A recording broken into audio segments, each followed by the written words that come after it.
Chapter 5:13. Oh! Angie also paused her footsteps, just as he did, and turned to the side to face him. Sorry. Angie's eyes widened as she heard that, and stared into Gustav's eyes with a look of awe. You're apologizing? Angie was sure she had never heard that word from Gustav's mouth, except on occasions when he was messing around. Well, it turns out you were kind of right, and with the proper guidance, Endrick could have been a better person all those years ago. Although, this doesn't change the fact that he committed those misdeeds, and I still don't trust him, Gustav explained. A beaming smile appeared on Angie's face as she heard Gustav's words. You were right too, Angie stated. I should be able to make quick decisions in life-threatening situations. I need to be able to be cold and decisive at moments that matter. I don't want to be a burden, neither do I want to be weak. I want to be strong enough to walk beside you and protect everyone I care about and the weak who can't protect themselves. So whatever comes in the future, I will face it without folding, without backing down. I will no longer run from coming violent deeds when it is deemed necessary, she added with a righteous and decisive tone.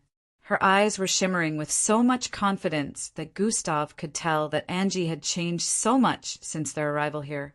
He could tell that if she kept training and growing, she would become a very powerful force to reckon with in the future. He already knew this a long time ago. Still, now he was even surer than before because he could see a fire burning within her eyes that weren't there initially.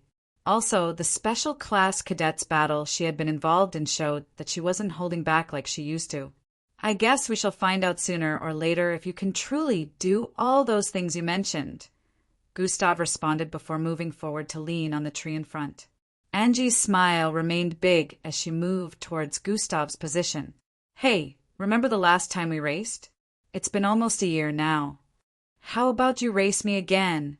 Angie proposed while leaning on the tree beside Gustav. What? You're interested in losing again? Gustav voiced out with a ridiculing tone. Such confidence for someone who's clearly slower than I am, Angie responded with a ridiculing tone as well. Haha, you do know that speed isn't the only element involved in winning a race, Gustav stated with a light burst of laughter. Just accept. Or are you scared of eating my dust?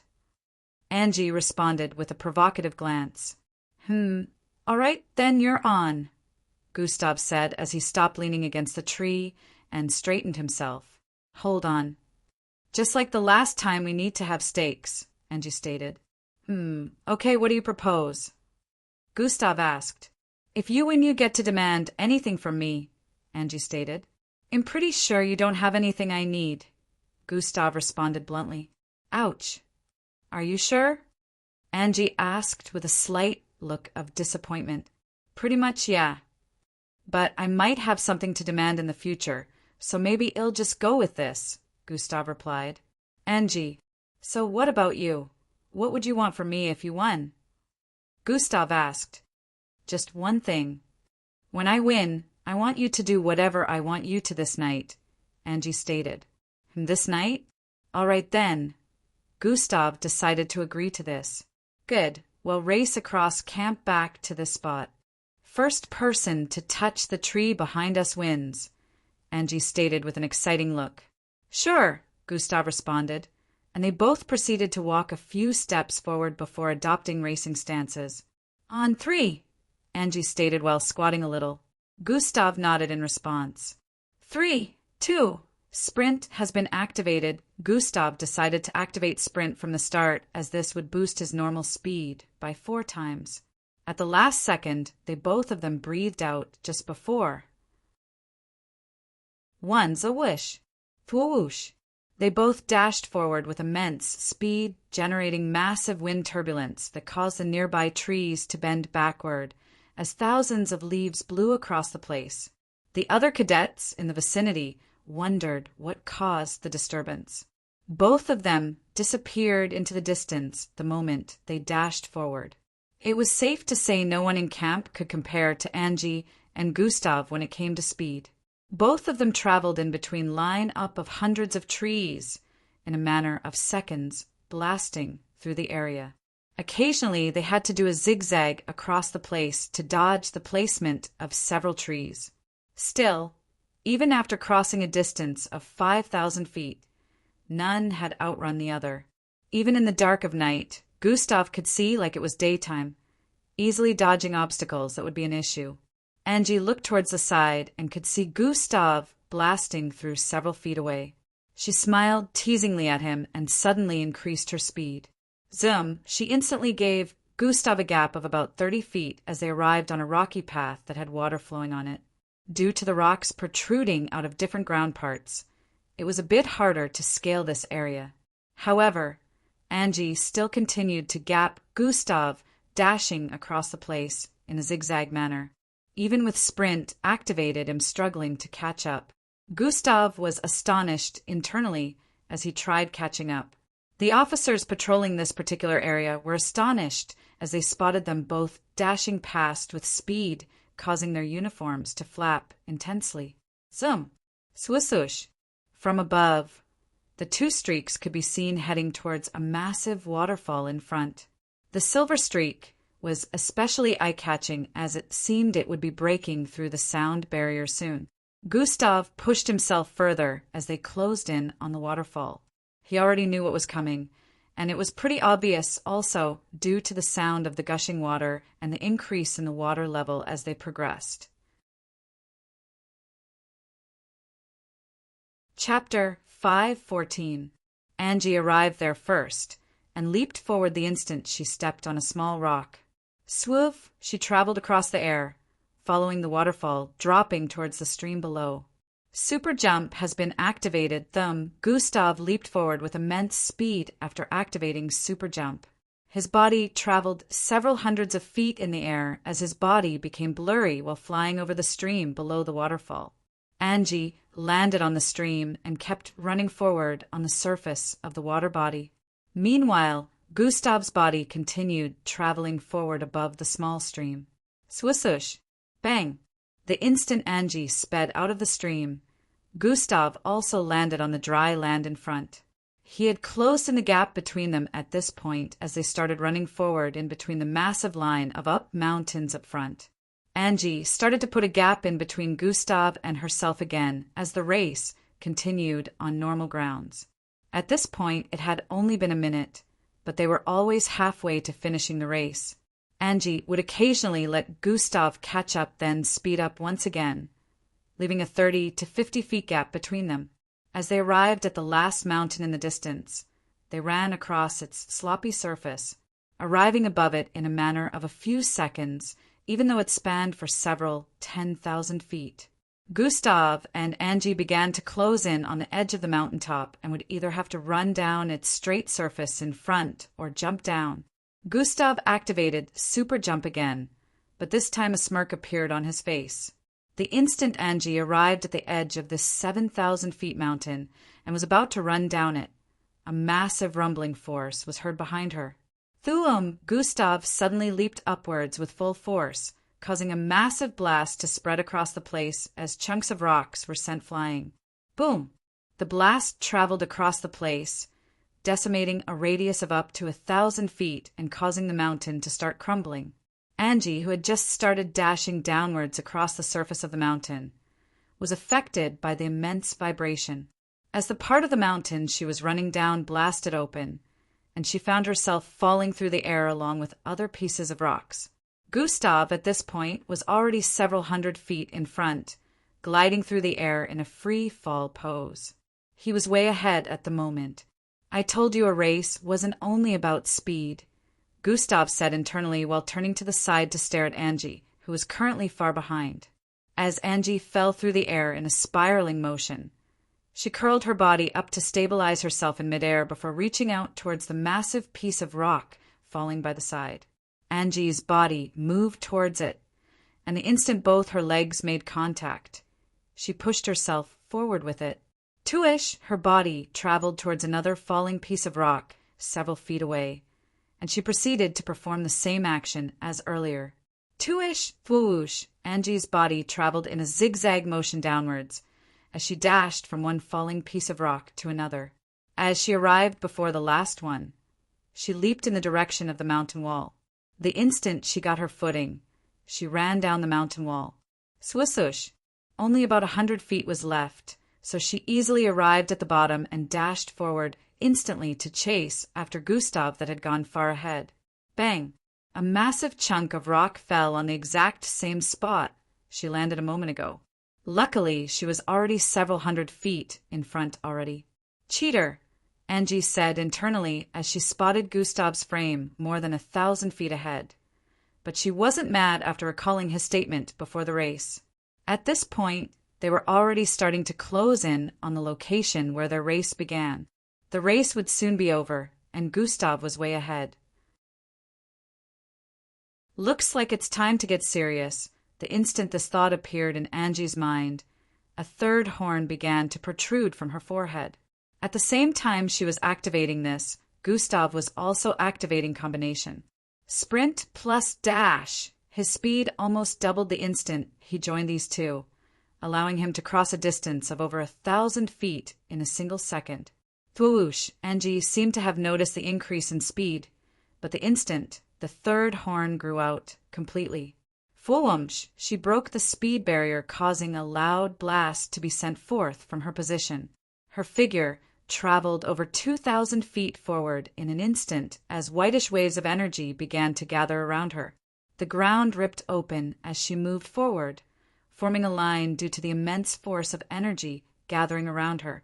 Angie's silver hair floated upwards at this point as she closed in on Gustav. Gustav could already see the outline of the tree they started from in the distance, but the instant he smiled, he sensed a powerful force coming from behind. Thwaiwai, even in his extremely fast state, Angie's speed was similar to a blur as she dashed past him the instant he turned to look at the side. Angie arrived in front of the tree just when Gustav was a few feet away and thrust her hand forward. Bang! The tree was instantly blasted apart as a massive gust of wind spread across the surroundings. Gustav paused his steps, sliding forward a bit and arriving beside Angie. There were loud screams in the background as the wind spread across the place, causing the cadets in the vicinity to be on guard due to the fact that they were nearly swept away by the combined force from Angie and Gustav. Those who had witnessed both of them arrive here were extremely astonished, as they never expected that there were cadets that could move at such speed, and they were first years. "I won," Angie said with a smile as her third horn began to withdraw back into her forehead.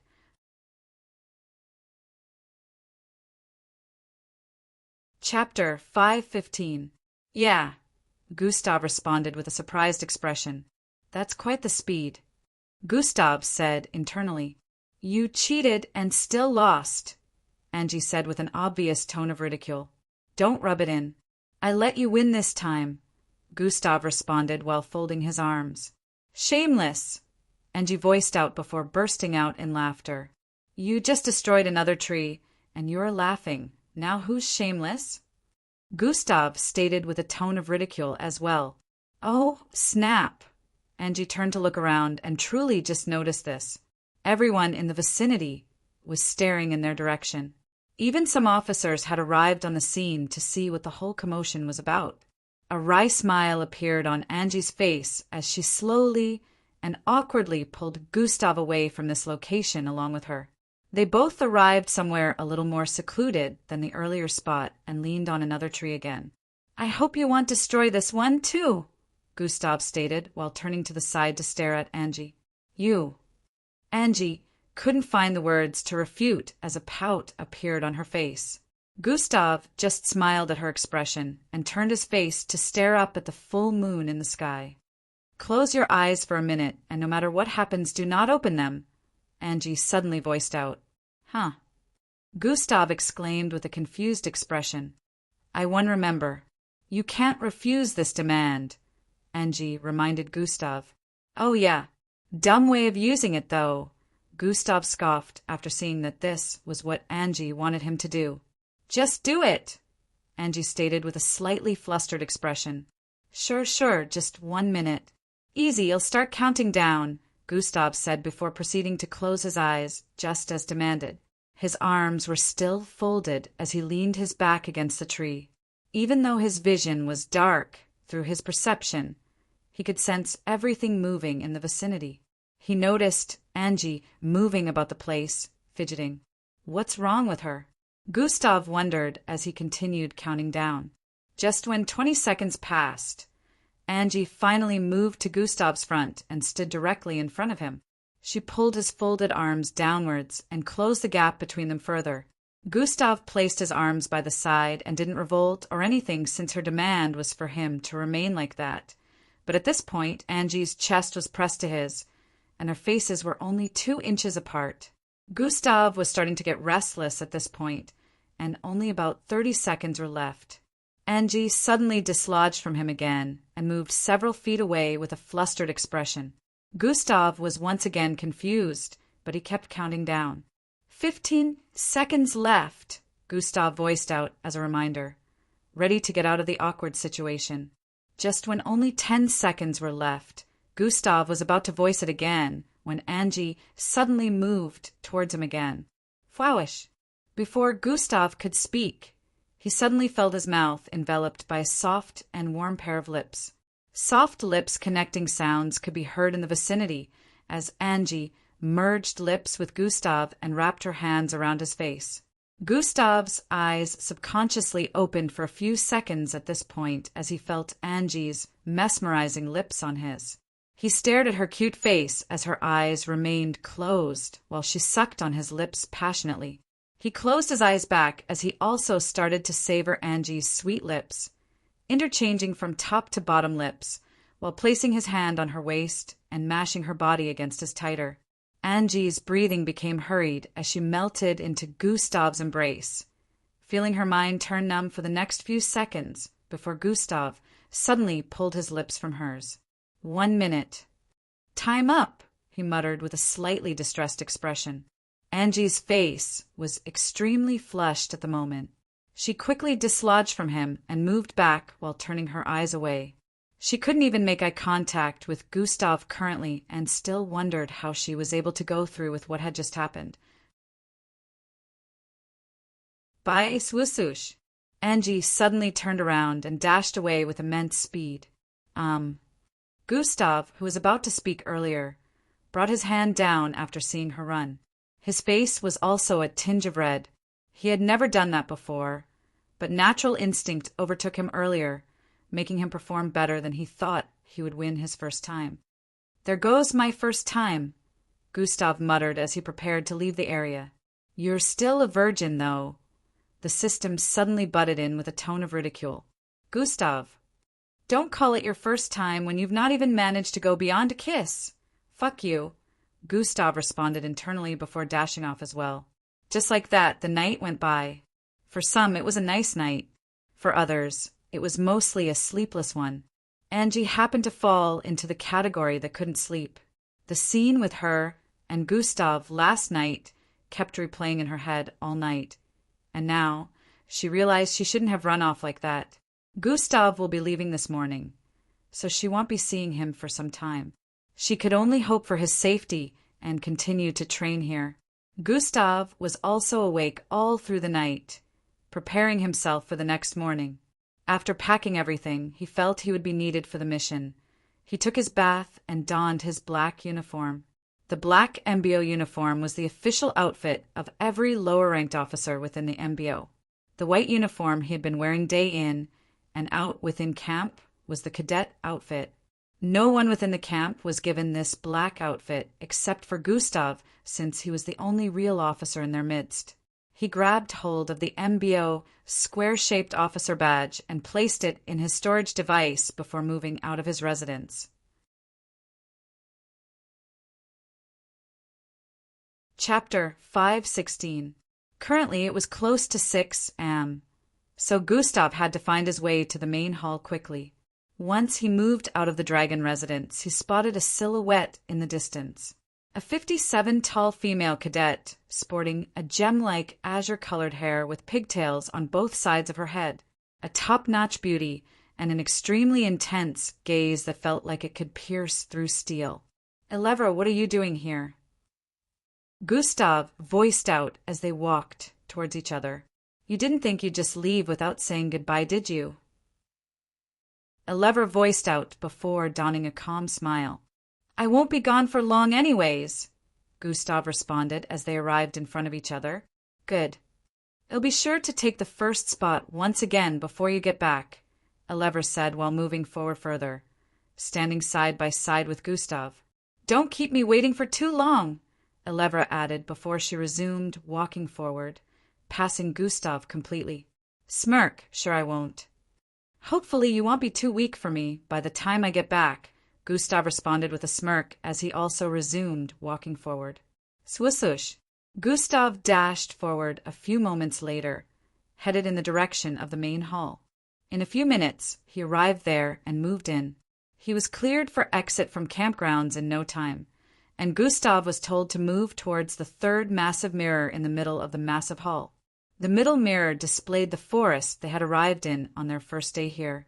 In contrast, the third one displayed a location that seemed to be in front of a massive body of water. Gustav did as he was instructed and moved towards the third mirror.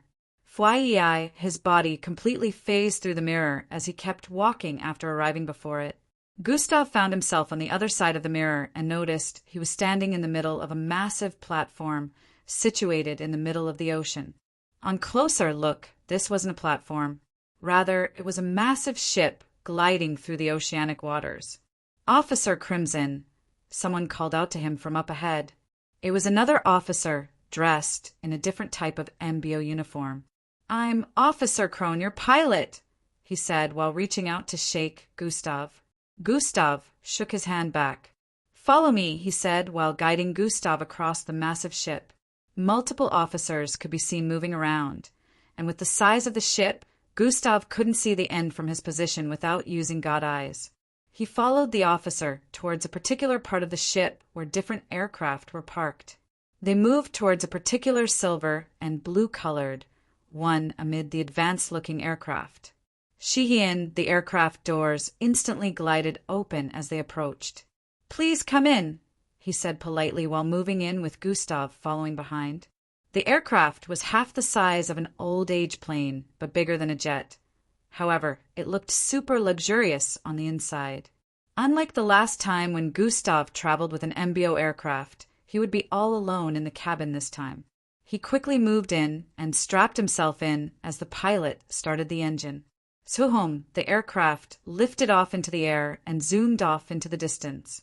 It was from above that Gustav could see the outline of the massive ship. It didn't really look like a ship. It seemed more like an exalted platform similar to an island floating above the ocean surface level. It was square-shaped and very large. The number of officers moving across it was in the hundreds. I wonder what the purpose of this platform is. This was Gustav's final thought before it turned into a tiny and became out of sight in the next moment. While the aircraft was in motion, Gustav decided to bring out the information device and read about the city where they were headed. He had already done this before, but since there was nothing to do at the moment, he decided to preoccupy himself with that. The city was literally located on the other side of the world from their current position, according to what Gustav had noticed on the map displayed within the pilot's area. According to the map, the city had harsh dry weather, and sometimes ash fell from the sky. It would have been worse, but in an age of technology, controlling the weather was an easy feat with the right equipment, which was why it was still possible for people to live there. Civil wars still happen? Gustav was still surprised that the city was undergoing a civil war because, based on what he knew of history, civil wars were a thing of the past. They mostly occurred in old-time periods. He had never heard of one happening during his lifetime or in the past 500 years. Although he still knew that several intense battles still occurred in places across the world due to terrorist organizations, syndicates, and all that. Based on the reports, Lilac City plunged into a civil war due to several powerful groups coming into a disagreement on how much influence the world government was supposed to have on the city. Lilac City, just like many other cities, signed treaties with the world government. Still, they had continued to remain traditional in the sharing of power within the several powerful groups that were in existence since the beginning, only giving the world government a small portion of authority. This portion of power slowly expanded, and some of those groups noticed their authority and influence in the city reduced over the years. The affected ones wanted to retain their control of the city and voiced out their disagreement with the world government's power expansion, while the others who seemed unaffected didn't care and chose to side with the world government. The tension continued to escalate as these groups started to show hostile behaviors until the whole situation blew up to this extent. The city's citizens also got involved due to the degrading situation of the city's economic state, causing a full-blown civil war of people choosing sides. Chapter 517. The city's citizens also got involved due to the degrading situation of the city's economic state, becoming a full-blown civil war of people choosing sides. Gustav had all the information he needed on the groups in power, so he had already planned his first steps out as they journeyed across the skies. He could tell that things would be really chaotic, but he prepared his mind for whatever was to come. About an hour later, Skrirev, a loud whistling sound, suddenly reverberated across the place as alarms started blaring within the aircraft. The pilot's eyes widened as he quickly steered the aircraft out of the way. Phew! A blue beam shot across the sky, passing by the side of the aircraft. It was only inches away from grazing the aircraft, and even though there was no contact, the force from the beam rattled the plane vigorously. Gustav was already alerted at this point as he turned to face the pilot's corner. "What's happening?" he voiced out with a confused expression. "We're under attack," the pilot voiced out loudly from ahead. Gustav had already thought of this, but he was quite shocked that this would be happening. "From who?" Gustav asked as he prepared to unstrap himself. "Unidentified Azalon jet in pursuit." The voice of an AI resounded within the aircraft as a projection of a massive black rhombus-shaped jet appeared in front of Gustav. "What the hell is that?" Gustav voiced out with a tone of disbelief after seeing just how the jet had different weaponry strapped to it. Zoom, the pilot moved the aircraft forward at full speed and dodged to the side to avoid another incoming projectile. This time a purplish ray blasted past them, causing the aircraft to vibrate intensely once again. Gustav lost his balance while trying to stand and nearly got blasted towards the back of the plane. It's an Azalon jet, one of the top 10 most powerful flying weapons in the world. It doesn't need to be piloted by anyone. It only needs to be locked onto its target, and it will annihilate them, the pilot explained while still flying across the sky and dodging the multiple projectiles. "Just stay in your seat. I've got this," the pilot voiced out after noticing Gustav trying to stand once again. Gustav stared at the pilot from behind with a contemplative expression before leaning back and strapping himself to the seat once again. The pilot's eyes squinted as he moved his right hand away from the control wheel, piloting with just his left hand, tapping on some keys within the cockpit. From outside, within the clouds high up, these two aircraft could be seen bolting across the sky at immense speed. One was twice the size of the other, and it happened to be the Azalon jet. Twi. It would occasionally shoot out attacks of different kinds, missiles, and bolts of energy. Still, the pilot of the MBO aircraft seemed to be very skilled. He dodged every single projectile skillfully as 3 massive cannon-like weapons protruded from the sides of the aircraft. However, no attack was shot out yet. The aircraft kept gliding through the air and dodging the projectiles from behind. Zoom, all of a sudden, the MBO aircraft accelerated into the sky and disappeared into a cloud. The aircraft behind shot through the massive cotton of cloud and arrived on the other side. However, he was unable to see the aircraft. It quickly decelerated and started sweeping from place to place across the sky, looking for the MBO aircraft. This continued for about 30 seconds before the MBO aircraft suddenly appeared on its rear. Zoom! Boom! It shot out a powerful penetrative red beam that slammed into the left bottom corner of the jet. Sweeyai! As the jet tilted to the side after taking the damage, the MBO aircraft swerved towards the back. They shot out another beam towards a particular corner of the jet. Boom! A loud explosion blasted across the sky as this second attack destroyed half of the jet. It started diving downwards, falling through the clouds. You really think having a nearly impenetrable covering makes you the intimidating he. The pilot laughed lightly within the aircraft as he moved forward with speed, ignoring the crashing jet behind. He's good. Gustav had to admit that this was one good pilot. At the start of the attack, the whole situation seemed dangerous with the pilot's expression, which was why Gustav was ready to spring into action, thinking he wouldn't be able to handle it. It seemed the pilot was only surprised at the fact that they were getting attacked. Gustav had witnessed the whole exchange between both aircraft through both the holographic projection in front of him and his perception that could sense outside of the aircraft. Based on what the pilot had said, it would seem the jet was almost impenetrable. Still, he seemed to have targeted the weak spots, which he wouldn't have been able to lock onto if he didn't keep running at first and pull the disappearing trick he did earlier. What none of them noticed was a red object that dislodged from the crashing jet, flying in the direction where their aircraft was headed. This red object turned invisible as it bolted through the skies in the same direction the aircraft disappeared into, reporting an air attack at coordinates.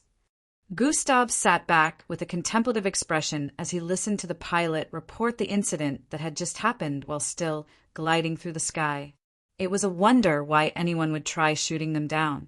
There weren't a lot of organizations that had the balls to attack an MBO aircraft, and even those that did wouldn't try it so as not to incur the wrath of the MBO. This led Gustav to think of two possible theories. Either these people were stupid or confident enough not to leave any tracks behind. Currently, a troop of MBO officers was heading towards the crash spot to investigate where the jet was sent out from.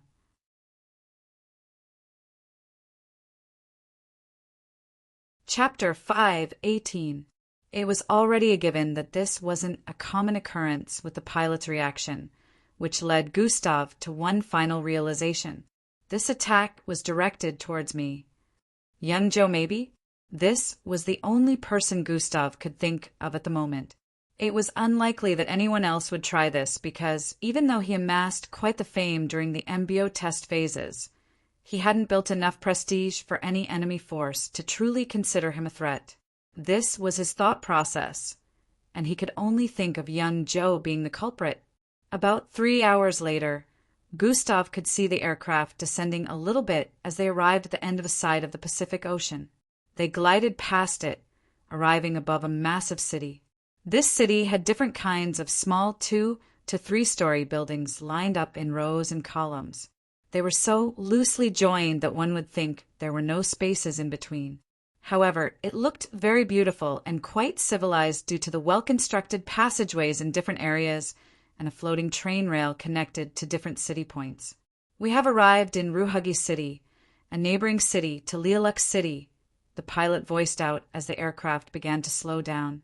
They kept moving for about a few hundred miles before they arrived above a small forestry area. Within this forestry area, a visible, cleared-out space could be seen up front. It was the size of 3 football fields combined, and camp houses could be seen. The aircraft descended at a clear spot by the right side amidst the stares of a group of officers who seemed to have been expecting their arrival. The door slid open, and Gustav walked out of the aircraft with the pilot. The group of officers in the vicinity were already walking towards them. Officer Crimson, welcome. The leading officer, who happened to be a tan man with a buzz cut and buff stature, was the first to arrive in front of Gustav and offer a handshake. Gustav responded by receiving the hand and returning the handshake. Still, after a few seconds passed, the officer didn't let go of his hand.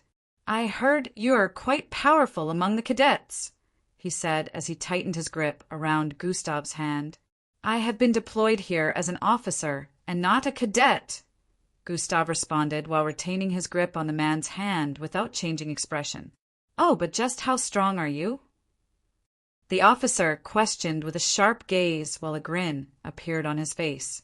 Strong enough to get a 3-star mission as a debut, Gustav responded. At the same time, his grip also turned tighter without showing any form of expression. The officers in the background stared at the two without saying a word as the atmosphere turned tenser and tenser. All of a sudden, "Ha ha ha! I'm just messing with you, kid. Welcome!" the tan buzz-cut officer voiced out with a playful tone as he let go of Gustav and patted his shoulder. Gustav's expression was still the same. "I'm Officer Gooseman, the one supervising this mission.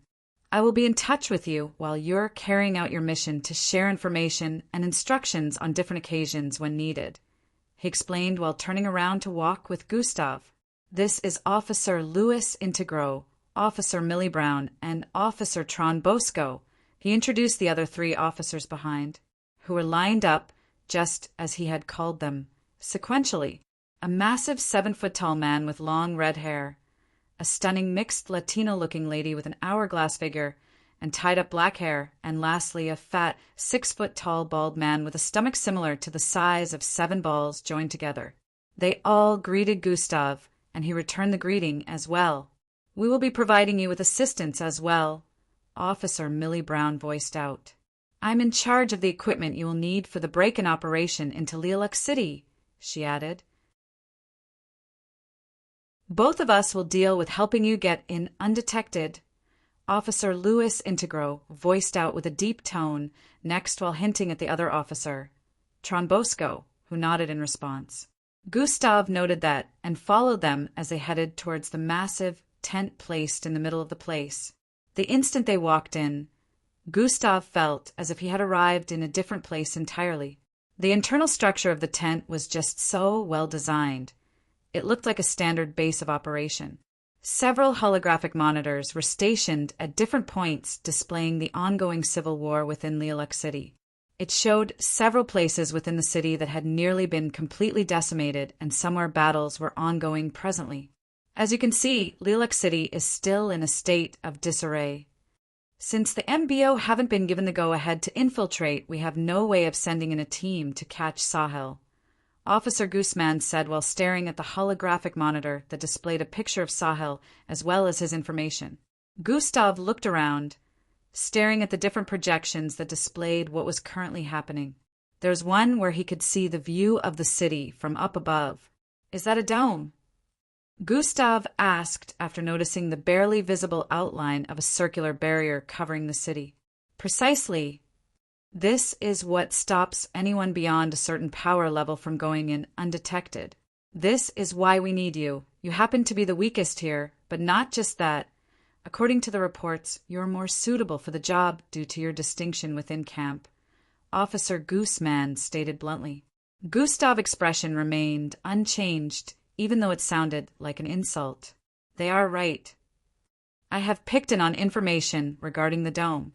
It detects mixed bloods from power level Echo rank and above. Those are considered to be threats, since they would be able to break in due to their strength."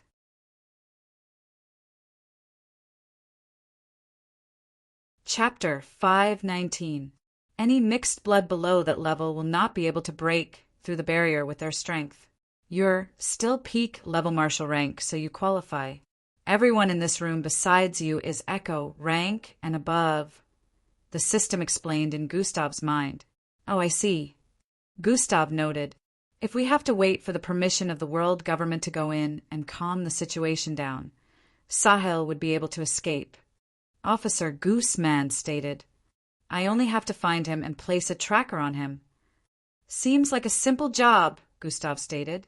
"Don't underestimate the opponent, especially since this is your first mission," Officer Millie Brown stated from the side. "Getting in is guaranteed with our input. Getting out also won't be too much of an issue, since the barrier is created to prevent entry, not leaving. But finding Sahel himself will be the most difficult aspect," Officer Gooseman added. "Remember, it's a war, kid. You can find yourself in a battle at any point in time," Officer Louis Integro voiced out from the side as well. "There will be combatants on your level of power there as well. So don't get too cocky. This isn't the MBO camp. This is the real deal," Officer Tron Bosco voiced out. Every time he spoke, his belly shook due to its massive size. "I can see that," Gustav responded with an unbothered expression. TSK, these kids are always so confident until they find themselves in dangerous situations and shit their pants. Officer Millie Brown added. I don't think that will happen with this kid. Anyways, moving on. Officer Gooseman continued speaking. He explained and pointed out different parts of the city where it was suspected that Sahil would be located. Some of them happened to be the most dangerous spots in the city where occasional battles usually broke out. A state of emergency had long been issued within the city, so being in a household doesn't make you safe. You won't be able to sleep properly at night since danger lurks at every corner. Officer Gooseman kept speaking, and then gave Gustav some ideas to keep himself safe while on the endeavor. At this point, over 2,000 deaths have been reported. But the world government are not allowed to, and unless it reaches up to 10,000, and we can't wait that long. Also, we can't expect bodies to keep piling up for the sake of wanting to catch one person. The civil war may even end before the death toll reaches that high, and all these would still lead to Sahil's escape. So this mission is very crucial, Officer Gooseman advised. Gustav nodded slightly in response as he noted these locations, putting them at the back of his mind. When do I leave? Gustav asked. Tomorrow morning by 6 a.m. Officers Lewis and Tron will be accompanying you to the break-in point, Officer Gooseman responded. In the meantime, Officer Millie will walk you through the features of every gadget you will be receiving, he added while gesturing at Officer Millie. Officer Millie gestured for Gustav to follow her out of the main tent, which he did. As they walked out, Gustav wondered why Miss Amy wasn't here when Gradier Zanatus had stated that this case was linked to one she was working on. He decided to put it at the back of his mind for now as he walked into the equipment tent with Officer Millie. This tent was smaller compared to the previous one. Still, upon entering, Gustav could see rows and rows of different kinds of gadgets and weaponry stacked on them. Officer Millie moved to one of the first and picked a button-sized white device. This is AF-21. It can grant you invisibility for 10 seconds. However, you can only use it a total of 4 times before it runs out of energy. Being in Lilac City means you won't be able to recharge it, so use it wisely, she explained. Gustav received it from her and placed it in his storage device. She walked over to a rack where some silver-colored, circular-shaped objects were lined up and picked up 17 of them. A small detonator capable of decimating a bungalow-sized building, she said while handing them over to Gustav. Each one was the size of a pinky fingernail. They were so small, anyone would think they were harmless. She moved on and handed Gustav some advanced smoke grenades, as well as some other gadgetry that might be needed. She finally arrived in front of a weaponry rack.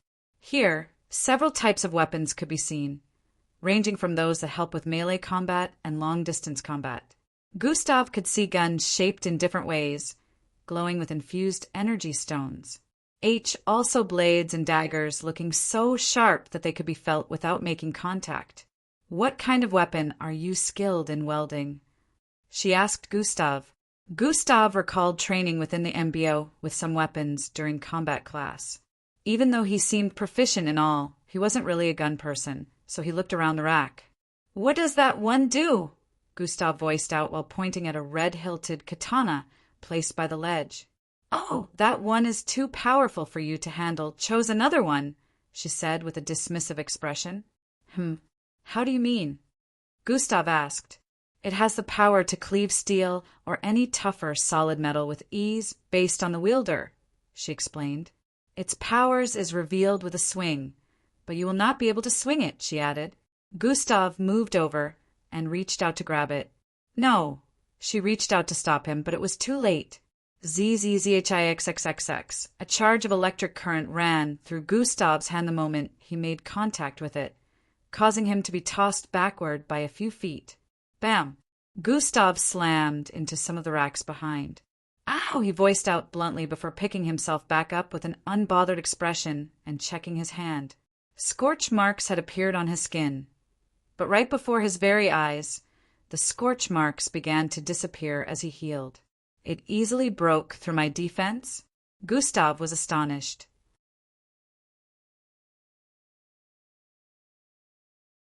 Chapter 5:20. It easily broke through my defense. Gustav was astonished as he stood in place and stared at his hand. Are you all right? Officer Millie voiced out with concern as she arrived in front of him. Yeah, I'm good, Gustav responded while waving his right hand to get rid of the numbness. I wanted to tell you that using it also damages the wielder. The more destructive you want to be, the more damage it inflicts, she stated. Oh, all right, Gustav stated as he began walking towards the front again. He suddenly stretched out his hand towards the hilt of the sword again before Officer Millie could react. What do you do? Before she could complete her sentence, Gustav had already grabbed hold of the hilt. Bzzzztt, the electric arcs appeared again, electrocuting Gustav's hand, but he was already prepared for it like the last time. He hardened his body as he forcefully picked the katana up and unsheathed it even while the electrocution was still happening. The entire blade was up to 4 feet long and reddish in color, with blue arcs of electricity swimming across it with intensity. Swoosh! Dashing out of the tent, Gustav arrived outside instantly and swung the katana forward with force. Sweeze! A 27 feet long reddish arc, covered in lightning bolts, traveled forward from the katana towards the forest in front. Loud vibrations rocked the place as about 70 trees in front were instantly cleaved in half and set on fire as the arc traveled forward nonstop. Phoo! A blazing fire rose up, causing Gustav's eyes to slightly widen. Oh! Who knew it was this effective? He voiced out with a wry smile before sheathing the katana back and placing it in his storage ring. The instant it disappeared into his storage ring, Gustav's arm trembled a bit from the intense electrocution his arm went through while trying to swing the katana. I'll take this one, Gustav said to Officer Millie, who had just walked out of the tent and witnessed what just happened. Her eyes, along with her mouth, were still wide open. How is a marshal-ranked cadet able to swing the Jiko Hakai katana? With barely any damage, for that matter. From the first touch, he should have passed out. She couldn't wrap her head around what she had just witnessed. The other officers had also come out at this point to see half the forest in front of them nearly burnt to the ground. What happened? Are we under attack? This was their first question. Officer Millie quickly explained to them what had just gone down. They also stared at Gustav with looks of surprise, not wanting to believe he actually managed to swing the sword without being turned into a shish kebab. Gustav was actually harmed, but his body had the regenerative function, which was why he wasn't bothered about causing self-sabotage to himself. He's got to have one hell of a pain resistance, or his body is so tough that such high voltage of electricity barely damages him.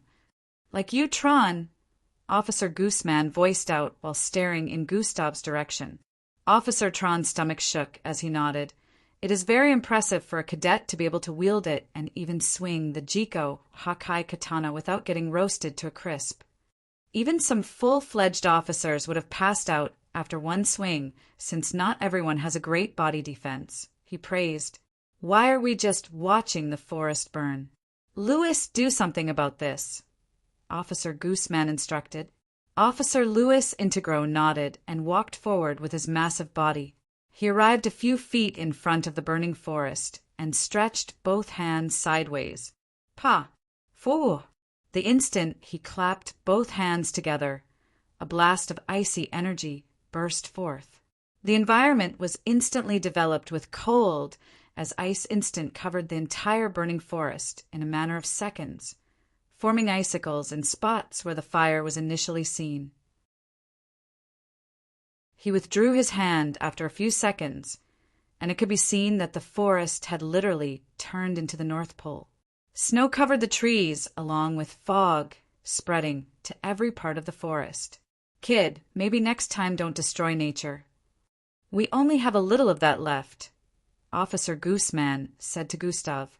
My bad, I didn't expect it to be this effective, Gustav explained. Good thing I didn't use my full strength, he sighed internally in relief. The power of the Jiko Hakai katana is extremely high, but trying to use its full power will only end up destroying the wielder. The system voiced out in Gustav's head. I see. If I tried wielding it at full strength, what would happen? Gustav asked internally. Your arm will be blasted off. If you tried using it with transformation while activating some of your bloodlines to give power boost, half of your body will be blasted apart and you might not survive based on your current regeneration level. The system explained with a solemn tone. Oh, that's pretty dangerous. Gustav was intrigued to see how much destruction could be created at his fully powered swing. Still, now that the system had told him this, he had to reconsider using it beyond a certain level. Gustav was later shown to the tent where he'd be spending the night. Currently, it was still afternoon, so he had time to finish his daily tasks and channel his bloodline before night fell. About 2 hours later, Gustav was done with his daily tasks and returned to his room to channel his bloodline. Just now, one of his tasks involved going around Ruhagi City, which he just did. He was actually jumping from rooftops to rooftops across the city, which initially got people alarmed because they thought he was a burglar. However, when they noticed him dressed in MBO uniform, they turned respectful. Most of them were very surprised to see someone looking so young, an officer in the MBO. The instant Gustav sat on the bed provided him in his tent, he rolled his left sleeves up and tapped a particular part of his wrist. Zing! Chapter 5:21. Zing! A small silver-colored bracelet appeared on his wrist, glowing blue light on its surface. 4 green bars appeared on them, which indicated their battery life. This was the Grade 7 spatial bracelet Gustav had gotten from the base weapons vault back then. Time to pick another checkpoint, Gustav said as he tapped on the screen surface of the bracelet. A few seconds later, a small, web-like, bluish glow appeared in front of Gustav. It disappeared in the next instant, and Gustav smiled. 2 more slots left. Gustav muttered as the bracelet turned invisible. Originally, the Grade 7 spatial bracelet had 4 slots, so there could only be 4 checkpoints where Gustav could teleport to at will so long as the bracelet was charged. This was the second checkpoint he was setting. The first was back in camp, and his plan was to set the 3rd checkpoint in Lilac City. He had no idea if the barrier covering Lilac was going to interfere with the power of the spatial bracelet or not. However, if it did work, this would make it easier for him to leave and return at any time he willed. He still remembered Great Commander Cheyenne mentioning that a Grade 7 spatial bracelet was so rare that only 2 were available within the base weapons vault, and he happened to have taken one. He hoped that with this, there wouldn't be any issues because it would come in handy if he could escape from any unforeseen situations. The next morning arrived in a flash as Gustav found himself awake at 5 a.m. He was already used to this. This might also be his last night enjoying a peaceful sleep before embarking on the mission. He might not even have any sleep at all for the next few nights. Gustav stayed in his room, channeling his bloodline for about 30 minutes before he was called out. By 5:30, there was another short briefing within the main tent with the officers. They handed Gustav a 2-way communication device, but advised him not to use it too frequently due to the city's government tracking any form of communication coming through or going out of the barrier. They also couldn't contact him frequently due to this. There were so many risks involved. After the briefing, Gustav and the 2 officers, Tronbosco and Louis Integro, had land vehicles parked by the side they used for transport. Gustav followed them in the vehicle, and they drove off out of the forest. About 30 minutes later, they had arrived at a small mountain pass where they had to drive by the side of the mountain. After arriving at the end of the pass, they parked the vehicle. Officer Lewis explained that they were close to the outskirts of the western part of the city. They had to walk because using a vehicle would attract the attention of military forces parading around the barrier from time to time. They treaded softly at this point, and several thousand meters ahead, Gustav could already see the outline of a part of Lilac City. This part looked like it had already been burnt to the grounds, and the barely visible dome was centered around a few feet in front, which would most likely prevent entry. They hid behind a huge piece of rock while observing the surroundings. Officer Tron brought out 2 rectangular-shaped, red devices and threw them out. He threw one towards the far west and the other towards the east. Try. Both devices landed a few feet away from the dome and flashed a bright red light before disappearing. Let's move, Officer Lewis voiced out. They moved away from the covering of the rock towards the dome up ahead. The instant they arrived before the dome, Officer Tron brought out a large, 7-foot-tall equipment from his spatial storage device. Stand right in front of the dome and place one of your hands an inch away from it, they instructed. Gustav complied and stretched his right hand forward, stopping just 1 inch away. Even without making contact, he could feel the energy from the dome. I could absorb all this in my energy containers, but it would ruin the mission, Gustav said internally, knowing that the people in authority within the city would instantly be alerted if he tried that. Officer Tron moved the 7-foot device close to Gustav's back and asked him to remain still. Officer Tron turned to the side and nodded to Officer Lewis. Now, Officer Lewis stood behind Officer Tron and placed both his hands on his shoulders. In contrast, Officer Tron placed both his hands on a device behind Gustav. Suddenly, Gustav felt a massive amount of energy gathering behind him. Officer Lewis' hands on Tron's shoulder displayed an icy glow, while Officer Tron's hands exuded a red glow as he retained contact with the device. The device began to charge up, shining a milky-colored light. Gustav saw his body turning a bit transparent, and he felt a little woozy. "Go in now," Officer Tron shouted from behind while groaning like he was in pain. Even though Gustav felt woozy, the instruction sounded clear in his head. He proceeded to move forward, and his body phased right through the barrier, and he arrived on the other side. The instant he got through, his body returned back to normal, and he stared at both officers through the layer of barrier in between them. They looked a bit worn out, but he also noticed their looks of caution, like something had happened. This signaled to Gustav to keep moving as they quickly packed up the equipment hurriedly and turned around. Gustav did as he was told and dashed straight through the decimated street. Meanwhile, some military troops behind the dome seemed to have arrived on the scene since they sensed a weird flux of energy. But to their surprise, they didn't find anyone there. What they didn't notice was 2 barely visible outlines hiding behind a piece of rock in the distance. They couldn't see them because both officers had made use of the gadget that turned a person invisible for 10 seconds. This allowed them to get out of the range of detection.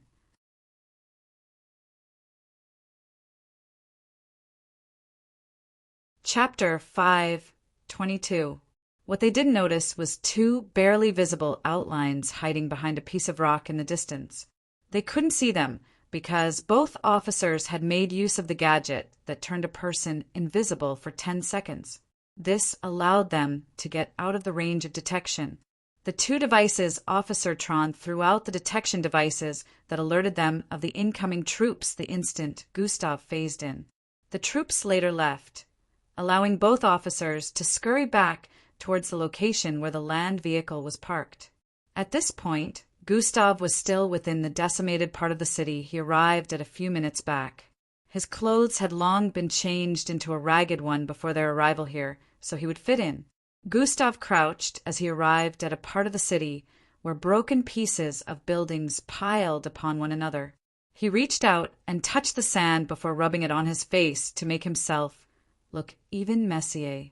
SRRHHYYKK, his face slowly morphed, making him look a bit older with an oblong-shaped face and a small mustache. He looked totally different from his original look. Gustav moved forward slowly towards a part of the city that still looked to fairly be in shape. Behind, he had already passed by so many destroyed buildings and a litter of corpses. Most corpses had incomplete body parts, which depicted that they all died gruesome deaths. Crunch, Gustav exclaimed with a low tone as he felt he stepped on something. Upon looking down at his left foot, He noticed it was a piece of a cut-off arm. Not just any arm, but from the size, it looked to be the arm of a kid. Gustav squatted again and sighed, where knows no age, size of person. "It truly destroys all," he muttered while preparing to stand up when he noticed something. Clutched in the grasp of the closed hand was a small, round device. Gustav grabbed hold of the arm and forcefully pried open the hand before grabbing hold of the ball. "God, eyes has been activated. What's a kid doing with a bomb?" Gustav questioned with a contemplative expression. He could see the same properties within this device was similar to how the internal structure of a bomb looked. Kida are not permitted to participate in wars. Which psycho would send a kid on this suicide mission? Gustav muttered internally as he stood to his feet. He was initially okay with the whole situation, understanding that the kid might have been caught in the crossfire, but now that he had seen this, he was positive that the kid must have been among the combat forces battling here. The bomb wasn't detonated, which meant the kid had weapons in their possession. Gustav stood up and kept the bomb in his storage device before moving forward. He already knew what he was getting into by coming here, but it was still disappointing nevertheless. The fact that the world government couldn't interfere and end this made things even worse. Gustav had decided he was going to get to the bottom of everything before leaving this place. He walked within a street that was fairly in good condition, but he still hadn't found a single living person. The buildings that looked okay had their doors shut and windows completely covered. Using his perception, Gustav found out that there were people who were alive in this vicinity. Still, it seemed they locked themselves indoors in fear of the brutality going on outside. Gustav only felt they were lucky enough that the battles here didn't blast their buildings away. However, Gustav could tell that soon enough, some of them would have to come out to source for food because whatever they had stored would eventually finish. Gustav kept moving from place to place for up to an hour, and all that time spent was only used for marking how the places looked, while searching for a place to shelter himself for nighttime. During the time he spent walking, he had only seen a few people come out of their homes. They all looked tattered and dirty as well, so Gustav fit in. This particular region was one of the locations where it was mentioned that Sahil might be hiding, but so far, Gustav hadn't even noticed anything out of the ordinary. About an hour more later, Gustav had scoured this whole region on foot. He visited what was left of the bus stations, the nearly run-down upwards where trains used to travel over the city with floating railways. So many spots, but nothing seems to be happening in this region as of now. Just as Gustav was about to go round again, the sounds of fast footsteps suddenly reverberated across the environment from up front. Gustav noticed that several people who were on this part of the streets started running. A middle-aged man tapped Gustav as he ran. "The Zalabins are coming," he voiced out and kept running. He felt Gustav had no clue of the situation, which was why he alarmed him. Gustav looked around the vicinity. He had already found somewhere he could hide out around here, but the wall by the side had been blasted open. Gustav turned to face the building on his right and leaped towards the second floor. Swoo! He landed in front of an empty apartment that had its back wall blasted open. Gustav walked in through the door space, which was wider than it was supposed to be, and quickly moved towards the left area of the wall. He bloated slightly as his body transformed into a greenish fur appeared on his body, and another head began to grow on his back.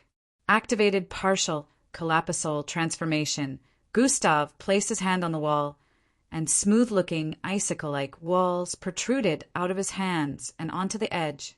These icicle-like walls joined the wall on the left to the wall on the right, closing up the space of the broken wall behind.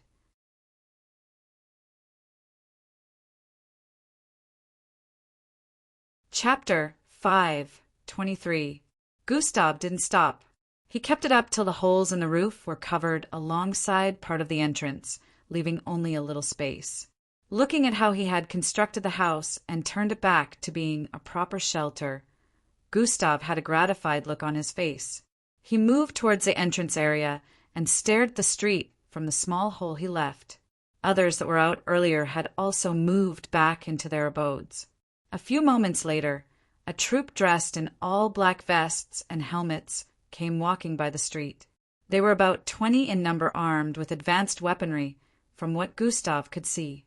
The Zalabins. Gustav noted how they looked and also saw a crescent moon emblem on the left side of their vests with a small eyeball positioned above it. This was one of the 6 most powerful groups in the city against those who initiated the civil war. Gustav had read about them, and according to the reports, they were brutal to anyone who opposed them, including the citizens. The citizens usually hid in their homes upon seeing this group because they would not hesitate to cut down anyone, and they were highly unpredictable. According to them, they were preserving the peace by dealing with anyone who was found outside their homes. Some of the citizens were on the side of those who were fighting to reclaim power from the world government, and some were on the sides of this group, while others didn't care about all that. They just wanted their old lives back. This particular group didn't care about all that. They messed with anyone regardless of what side they chose. Dash, these idiots came out of their houses again. Dash, I can see the footprints on the dirt. Dash, they have to be on the side of the enemy for them to do such, the ones at the front voiced out as they looked around, tracing the footsteps. Dash, blaster, that house. One of them shouted out and pointed towards the house opposite Gustav's current hideout. The person with a gigantic frame in their midst moved towards the front of the house with a massive cannon-like device in his grasp.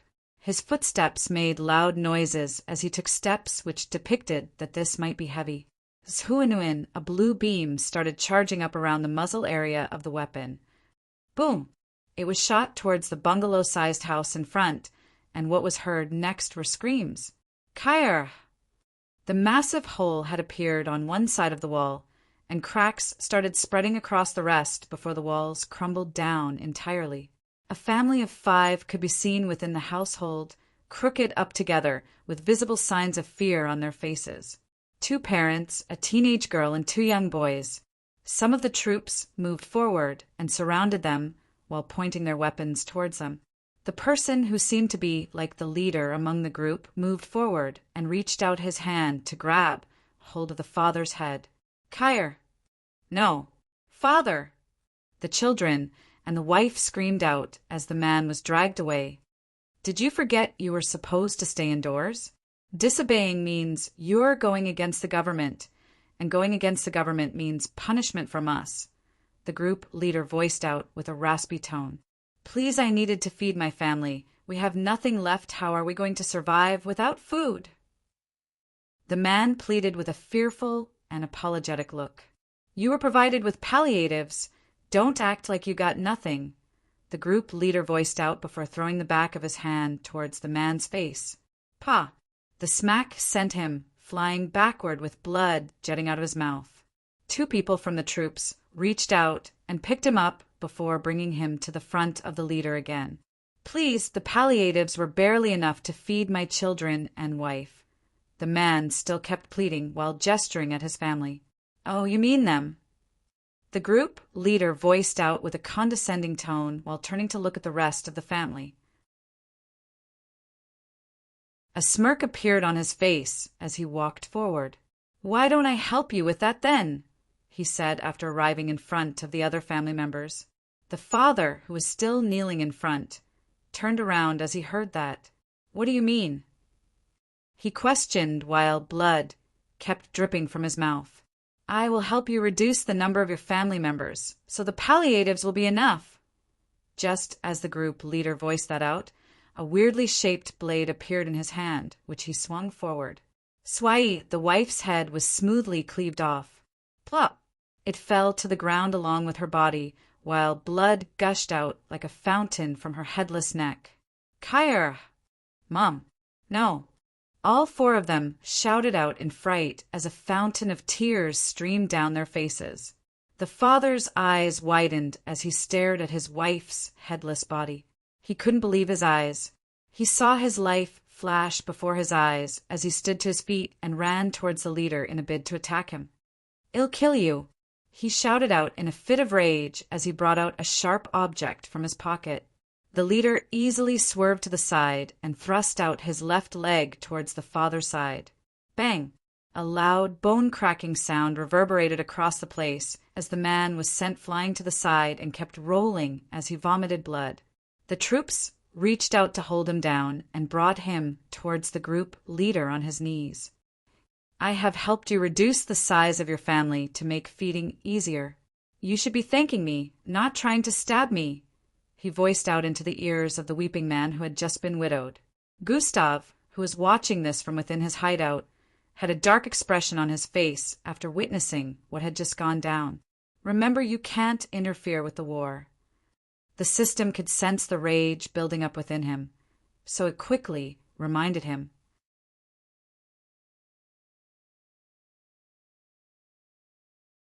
Chapter 5:24. Remember, you can't interfere with the war. The system could sense the rage building up within him, so it quickly reminded. Gustav recalled the conversation at the tent base of operations where the officers had advised him several times not to interfere with battles happening between citizens or situations like this unless he was directly involved. According to them, he staying hidden most times was the best, so he wouldn't attract attention to himself. His power level was among the highest that could be found within the city, so it would pretty much get suspicious if he kept revealing himself, which was why they advised him to only battle in situations where he couldn't escape from. I know. I wasn't going to interfere anyways, Gustav answered without showing any expression whatsoever. The system remained silent after hearing that, and they kept watching what was going on. The leader of the group started walking in circles around the man. Or you think this still isn't enough generosity? He voiced out with a condescending tone. All right then, let me help you more, he added with a weird tone before moving towards the frightened kids. He reached out and grabbed the head of the teenage girl. No, what are you doing? Don't touch my daughter. Don't harm her. The father kept shouting out as he saw this, but two people from the troops kept holding him down. Harm her? No, definitely not. I won't do that, the leader voiced out, causing the man to calm down. Faskia, what do you think about her? The leader voiced out while running his hand along the girl's face and turning her from side to side. The girl had a lightly tanned face with beautiful brown eyes and curly blonde hair, and she looked no older than 16, but her face was smeared with dirt. Do you think she'll be to Commander Fabian's liking? The leader of the group asked while a big fat person from the troop walked towards them. Ah, Sir Lucius. Once she's all cleaned up, her beauty will show. Commander Fabian likes them this way, Fabian voiced out. All right, she's coming with us. Take her, the leader of the group known as Sir Lucius Commander as he turned around. No, please, don't touch my daughter. The father kept pleading along with the two brothers. Kyre! The girl screamed out as one of the men lifted her on his shoulder and started carting her away. She struggled, kicking and scratching, but she was no match for the strength of fully grown mixed bloods. I have assisted you once again. Now you only have 2 mouths to feed. No more complaints, Sir Lucius voiced out as he walked past the father, who quickly reached out to hold his leg. Please, don't take her. She's only 16. He kept pleading, but it fell on deaf ears. Sir Lucius pulled his leg from the father's grasp and stomped on his head before he continued, moving again. The father ignored his bleeding head and quickly jumped to catch Sir Lucius' leg again. Please, I beg of you. Gustav, who was watching from the other side of the building, began to silently tremble as rage kept building up in his mind. This was a parent that was ready to sacrifice his all to save his child, even though the odds were against him. Even though there was no hope whatsoever, he wasn't giving up. Gustav didn't know when he tightened his fist, causing it to make popping sounds as his entire arm vibrated. Now, mind you, my boy, I'm not asking you to become a hero. Becoming a hero in this vast world is not only useless, but will also bring about your death. I'm only telling you not to turn a blind eye to something you know you can truly change.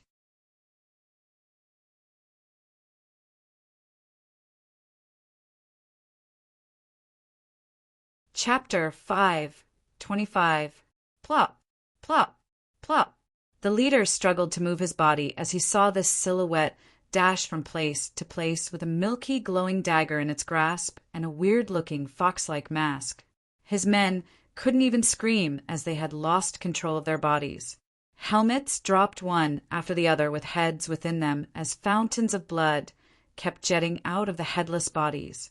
Gustav arrived in front of the bulky guy who was lifting the teenage girl and stabbed him right in the left shoulder, severing his arm from his body before pulling the girl from his grip. Swoosh! He dashed towards the front and dropped the girl beside her siblings. The girl kept vomiting after witnessing the cruel scene in front while her little brothers had covered their eyes. Gustav reached out to the father next and picked him up. "Take this!" He handed him a medicinal pill, which the man put in his mouth, causing his injuries to quickly begin healing. "Take your family away from here." Gustav's voice sounded extremely deep and powerful, different from his usual voice. Thank you. The man appreciated as he quickly moved towards his kids and hurried them away from the scene. Swoosh! He dashed back once again towards the rest who were still on their knees. Only about 7 of them were left. "I have about 10 seconds more," Gustav said internally as he dashed towards the rest, activating Sprint. Sprint has been activated. The troops could only hear the sounds of whooshing air, and the next thing they knew, a whitish blur had phased past them. It was so fast that they could see their vision turning upside down as their head fell to the floor before everything turned black completely. In 5 seconds, Gustav had murdered almost everyone, and at this point, 2 of them were left. The leader and the one gigantic one who used the cannon-like gun the other time. Just as Gustav dashed towards them, a massive wall suddenly ascended from the ground and surrounded both of them. Gustav kept dashing forward and swung his blade once, causing the entire thing to be destroyed in one swing, but the instant he did that, a mighty spear-like light was already headed towards him from the front. It had appeared right before him that dodging seemed impossible. Gravitational displacement has been activated. The force of gravity around him suddenly turned weird as the spear of light moved slightly towards the side while Gustav also swerved at full force. Swihai! The spear grazed his left shoulder, drawing a line on the surface that caused a drop of blood to roll down his sleeves. Flowish! Gustav arrived about 100 feet towards the side as he took in a deep breath. He had managed to escape that, but now the 5 seconds left were up. Both men instantly jumped to their feet the moment they regained control of their bodies. Multiple rays of light suddenly converged around him, forming hundreds of spears barely, which he sent hurling towards Gustav. The gigantic one pulled the vest from his body and tore his upper clothes before revealing his muscular upper body. Grrhh! He growled out as he increased in size, becoming about 11 feet in height, looking like a colossal being. Thump! Thump! Thump! Thump! His footsteps echoed as every step brought tremors to the vicinity. Gustav was currently dodging the light spears and slashing forward at those he couldn't dodge. The instant he managed to swerve forward, dodging all the projectiles that had destroyed a large portion of the street behind him, the colossal-looking guy was already leaping towards him from above. Gustav quickly rolled towards the side, dodging the descent as the gigantic guy slammed into the ground, causing a massive wave of destruction to spread across the place. The moment Gustav arrived on the other side, the leader was already stabbing towards his chest with a light spear in his grasp. Gustav moved to the right and spun around quickly, sending his atomic blade towards the neck of the leader. Swish! The leader quickly pulled back his spear and spun it around, hitting Gustav's right hand away, and proceeded to send a punch towards Gustav's chest. Gustav leaned backward, dodging the punch, but just as his body was lowered, the colossal dude was pounding towards his head from behind with his 2 massive fists that were coated in rocky covering. Gustav's eyes slightly widened as he placed both hands on the ground after descending to a certain height and throwing his body upwards, using his hand. Fly! Gustav turned his body towards the side as he ascended in the air, slipping in between the space of the colossal sky, left and right hand. Gustav flew above his head and threw out a punch and sliced towards his back. Swai rocks appeared on the colossal guy's back as Gustav's atomic blade sliced across it from his neck down to his spine area. Due to this, he had managed to avoid getting killed instantly, as the blade only managed to cut 3 inches deep into his back after breaking through the rocky barrier he set up. He was blasted forward as Gustav arrived behind, ready to parry the attack of the leader again.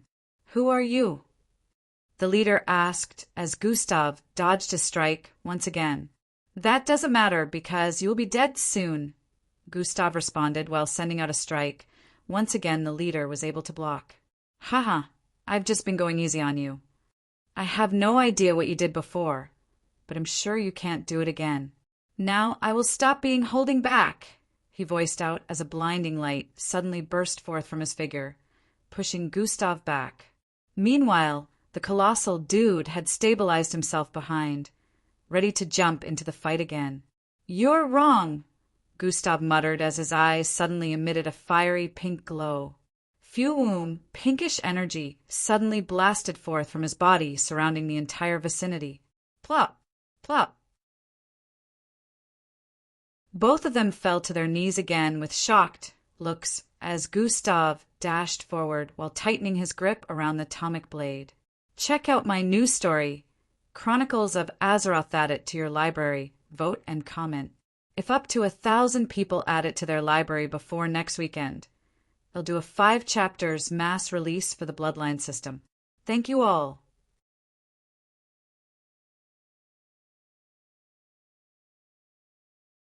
Chapter 5:26. Plop, plop. Both of them fell to their knees again with shocked looks as Gustav dashed forward while tightening his grip around the atomic blade. Combination has been activated. Sprint plus dash swii. His speed was like a blur to them as he zigzagged across the place, and before they both realized it, they saw their vision tilting. So this how it ends? This was the thought on both their minds just before their vision blacked out. Plop, plop. 2 heads and headless bodies fell to the ground, completely with blood jetting out as Gustav appeared on the far end of the street as the atomic blade in his grasp slowly began to disappear, while the blood surrounding it disintegrated into thin air as well. He retrieved his Yarki to save energy before walking towards the headless body of both Sir Lucius and the other gigantic mixed blood. If this was 7 months ago, Gustav wouldn't be able to use Yarki twice, but now he had devised a way to use it without using up the energy completely. Right now, he could use it thrice in a day as long as he target a particular range that he wanted to be affected. If he wanted to use it on a larger scale than this, he would have run out of energy completely. He quickly moved towards the spot where the head of the leader, Sir Lucius, fell and picked it up. Gustav removed the helmet, revealing the face of Sir Lucius to be a fairly handsome guy who looked no older than 30, with a scruffy black beard and braided hair. Noting the looks, Gustav started bringing all bodies of the group towards the interior area of where the broken-down house was. At this point, citizens in the area were peeping out their windows, and some even came out after witnessing what had just happened. They all wondered who this person with the fox mask was. After piling the bodies, Gustav moved towards the side of where the wall of the house used to be located. His body transformed a little, turning greenish as he bloated just before he proceeded to crouch and touch the ground. ZZZRRGG ZZZRRGG ZZZRRGG. Icicle-like walls shot out from the ground and started forming a barricade around the area, turning into a small household in a few seconds. The place became covered up, and the neighbors outside could no longer see what was going on inside. Gustav quickly took the clothes of Sir Lucius off along with the helmet and kept it in his storage ring along with his communication device. Gustav proceeded to bring out a small button-sized silver-colored device. Beep. Tapping on it, he activated it and dropped it within the barricaded surrounding before starting to move towards the small opening he left above. Tum! Gustav jumped upwards, phasing through the small opening above, and proceeded to block that as well before jumping off. In the next few seconds, boom! A loud blast rang out within the barricade, causing it to vibrate intensely. The citizens in the vicinity saw a small hole blasted within the wall on the barricade Gustav set, and all they could see was smoke. Gustav had incinerated the bodies within. As Gustav moved away from there, dashing towards another region, he allowed the barricade he set to collapse. When it did, all that could be seen where the corpses initially were was only a patch of black. Everything solid within had been completely disintegrated. Dash! Just who was the fox-masked man? Dash, is he on our side?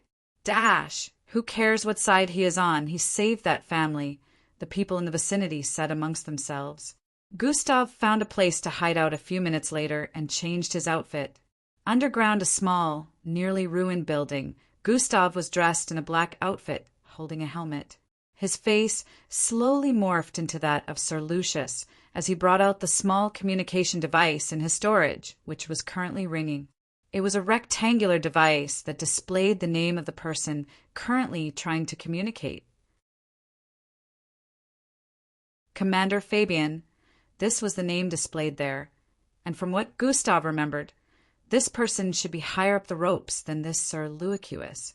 Gustav pressed his neck area as he coughed twice.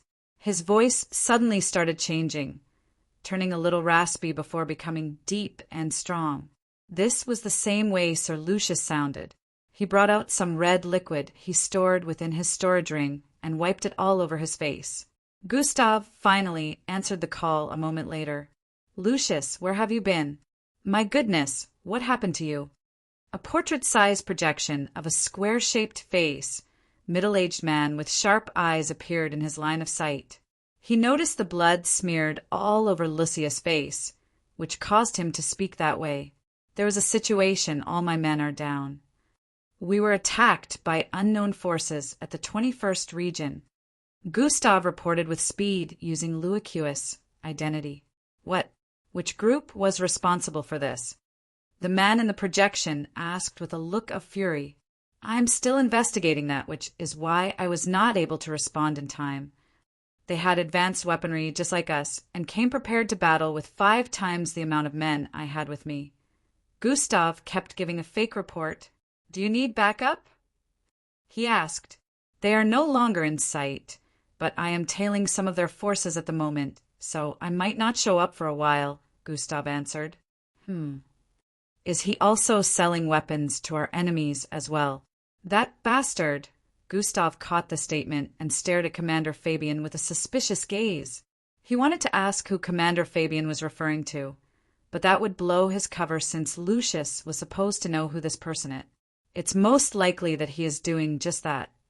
"Is there any way we can get to him and propose a deal, so he stays clear off the enemy?" Gustav asked.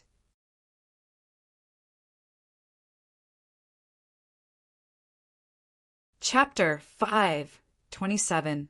Good idea. He last mentioned he was heading to Region 32. That greedy bastard is probably hiding somewhere. They're selling these weapons to the highest bidder. I'll send some troops there to make him an offer he cannot refuse using my name," Commander Fabian stated with a smile. "You're still as smart as ever, Lucius," he added. Gustav bowed his head slightly in respect. "I have to go now, Commander." "I don't want to lose the enemy's trail," he voiced out. Yes, be careful." "I was expecting some beautiful girl today, but I understand the situation now. I'll make do with the ones I have here." A sadistic grin appeared on Commander Fabian's face before the communication was cut. Gustav's face turned a little dark after that as he slowly transformed back into his normal look. "What do you think?" the system asked from within. "I can't jump into conclusions just like that. It's a battlefield, so there will definitely be more than one arms dealer. However, this is our first and only lead, so I might as well follow this one for now," Gustav analyzed. They were currently in Region 13, which was where the whole incident with the group went down. This easy victory was mostly achieved due to his use of Yarki, which he couldn't rely on again till it recharged completely. Also, he now knew that there were mixed bloods who could still activate their bloodline's abilities while under the hold of Yarki.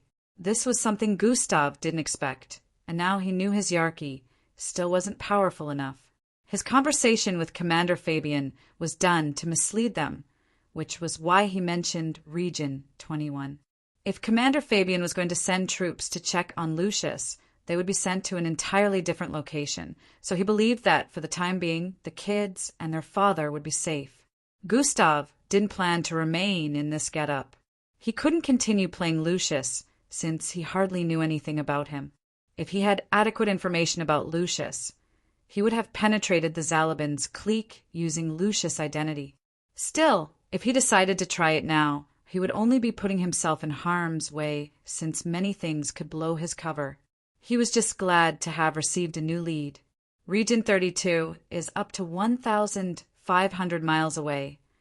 You won't get there till evening, the system stated. It wasn't even mentioned among the suspected regions. Sahel might be hiding. I guess the best way of figuring this out would be being a part of the fighting force. That way I would be able to gather information on where the arms are coming from. Gustav mumbled while taking off his clothes. He was currently changing back into his tattered-looking wear and putting Lucius' clothes into his storage device. Most of these weapons were being used majorly because the troops in battle were very weak. Besides people like Lucian and the other gigantic guy Gustav fought before this, most of the other mixed bloods were below the marshal rank, and some of them had not even surpassed the Zulu rank. This was one of the reasons Gustav was asked to stay out of battle. Those who had reached his strength level would be considered big shots, so he could attract the attention of the battling forces here, which could end up blowing his cover. It was currently almost 12 noon right now. Even though Gustav was very fast, it still took him at least 3 hours to travel a distance of close to 2,000 miles unless he went at full speed and used combination in the process. This would cause him to expend a lot of energy points, and he wouldn't want that to happen since he needed to save as much energy as possible. Using a fairly moderate pace would make him spend a long time traveling, but he would be able to save energy, and he also wouldn't attract too much attention to himself. After changing, Gustav decided to begin his journey. Dashing across the streets, he saw more and more demolished buildings devastated by the war. After about 2 hours of traveling, Gustav found himself blitzing across a battlefield. Boom, boom, boom, boom. Explosions occasionally went off across the surroundings as troops from opposite sides kept firing different types of artillery. Thump! Gustav leaped upwards and landed on a 9-story building by the side. The position he leaped from erupted in flames a moment later as a projectile slammed into it. Gustav could sense up to 400 forces scattered across the place with his perception. Bodies were dropping every second, and even citizens living in this particular area kept running from place to place, trying to escape. Gustav could see a massive crowd of no less than 100 headed towards the southwest area of this region of the city. Shrieks and cries filled the place as the crowd moved forward like their lives depended on it, because it did. Gustav dashed forward and leaped forward away from the building he was currently standing on. As his body traveled across the air, boom, the building he had just leaped from exploded into smithereens, causing debris to be scattered all across the place. Bam! Gustav landed on the ground and dashed forward once again, dodging projectiles sent at him since, at this point, no one knew who the enemy was. They were random shots all across the place. Gustav initially didn't want to pass this region when he found out that a battle was happening here, but if he decided to go around it, his journeying time would go up by almost 2 hours. His goal was to arrive at Region 32, latest by 6, so he would have enough time to observe and go around the region before finding somewhere to hide out for the night. Right now, he had to scale through all this madness and ignore the cries of the citizens trampling upon each other in a bid to escape this region.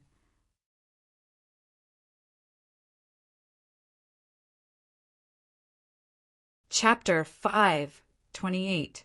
Right now, he had to scale through all this madness and ignore the cries of the citizens trampling upon each other in a bid to escape this region.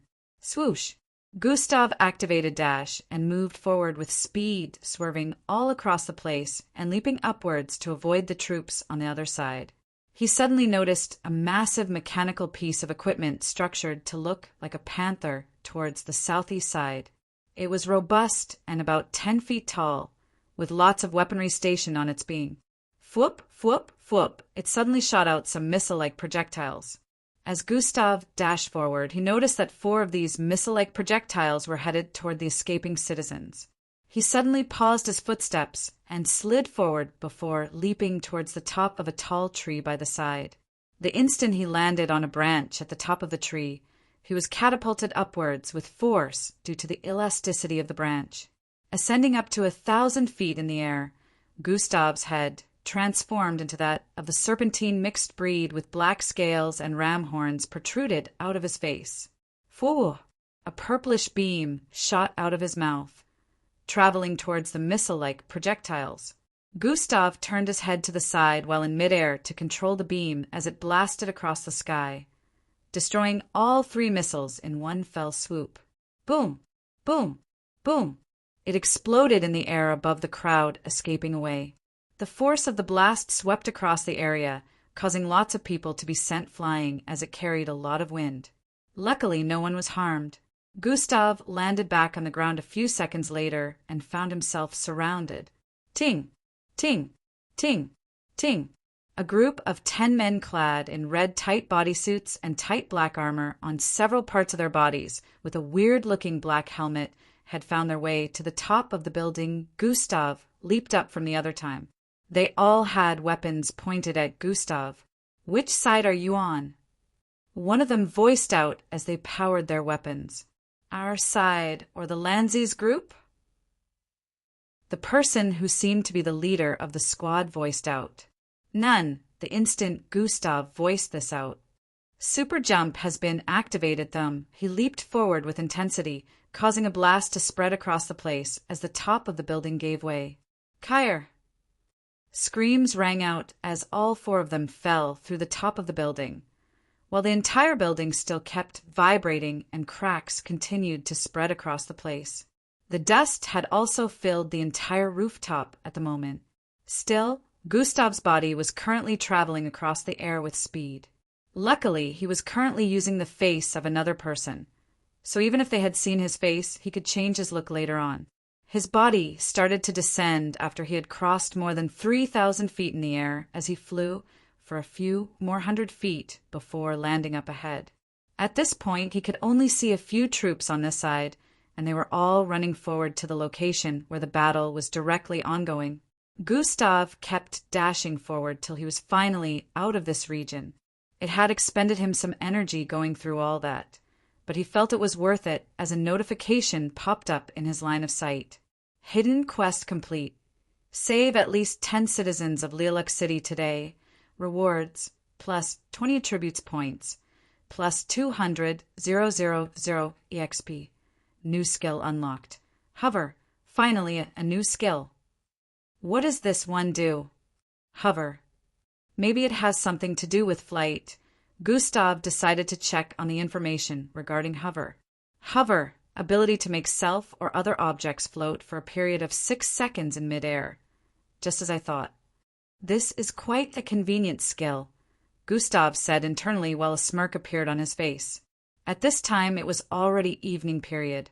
Gustav still had about 2.5 more hours of traveling time before he reached his destination. The aircraft he was being transported in was attacked. In a small space that looked like a military base, a man in MBO uniform could be seen giving a report to a 57-tall lady with ash-colored hair. Have they figured out who orchestrated the attack? The lady asked with a vicious-looking glare. It was traced to the Al-Hida base camping in the Sahara Desert. However, when forces were sent there, the enemies were nowhere to be found, the man explained gently, not trying to piss the lady off by any means. Incompetent fools. Why does the MBO keep degrading every day? she voiced out with a cold and annoyed tone. The other officers in the vicinity did not dare say a word even though they were being insulted. They just kept their mouths shut and focused on whatever they were doing. "Give me the location." "I'll take care of it myself," she commanded. But young miss, they're already gone. It would be a waste of time. The male officer tried reasoning with her. "Give me the location now," she stated with a strong tone that left no room for arguments. The officer had no choice but to comply and voiced out the coordinates before passing a GPS to Miss Amy. Twi-yi, in a blink of an eye, Miss Amy suddenly disappeared from the military base. It looked like magic to them, and they didn't sense the force from the speed till after 3 seconds had gone by. Why? The breeze suddenly blasted forth across the place, causing some pieces of equipment to be sent flying along with the walls, vibrating. Initially standing in front, the officer was lucky to have braced himself for this, so he was safe laying on the ground. Phew, that was scary. "I never want to be the one to talk to her again," he muttered with a relieved look.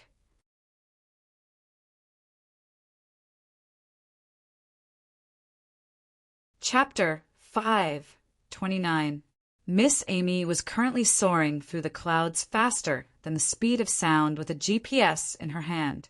Her long coat flapped due to the wind as she checked the coordinates on the GPS before stopping in midair. "Got it," she muttered as a purplish glow suddenly started appearing around her. A destructive aura spread across the vicinity as Miss Amy suddenly soared forward. Zuiziathan, her body instantly blitzed forward, disappearing from view as it seemed like she went through a vacuum of space, causing her body to turn inexistent for a few seconds. Thuawam, in the next instant, she appeared about several thousand miles from her previous location. Still, she kept tearing across the sky with immense speed, causing the skies to be split. From below, a huge rift could be seen in tearing across the sky and repairing in the next few seconds. This caused scares all across cities and towns as half of the entire Earth witnessed the same scene. It only took Miss Amy a few seconds to travel halfway across the Earth as she appeared like a deity above the Sahara Desert. Phew! The winds howled as multiple tornadoes were formed due to her sudden stop. Miss Amy floated downwards in the middle of the endless yellow sands. The moment her legs made contact with the sand, she turned around to stare in the southwest direction with a smirk on her face. Gotcha! When the skies were nearly darkened completely, Gustav arrived at Region 32. Region 32 was quite different from what he had expected. This place wasn't riddled with destruction and war like the rest. Instead, it looked eye-pleasing and luxurious. Region 32 was literally a stronghold. It had barricades surrounding it and a massive gate that prevented entry from people who weren't living in that part of the city. There were a lot of mansions and luxurious-looking buildings and households within. Lots of people were currently lining outside. They seemed to have been waiting for a long time, but weren't permitted entry into the region. The only things Gustav had seen going in and out of this place since his arrival here were luxurious-looking vehicles and convoys. Obviously, this region was for the rich and powerful who were not affected by the war. Gustav had no doubt that this place would remain safe till the end because he could see the number of guards stationed at different parts and patrolling the place in large numbers.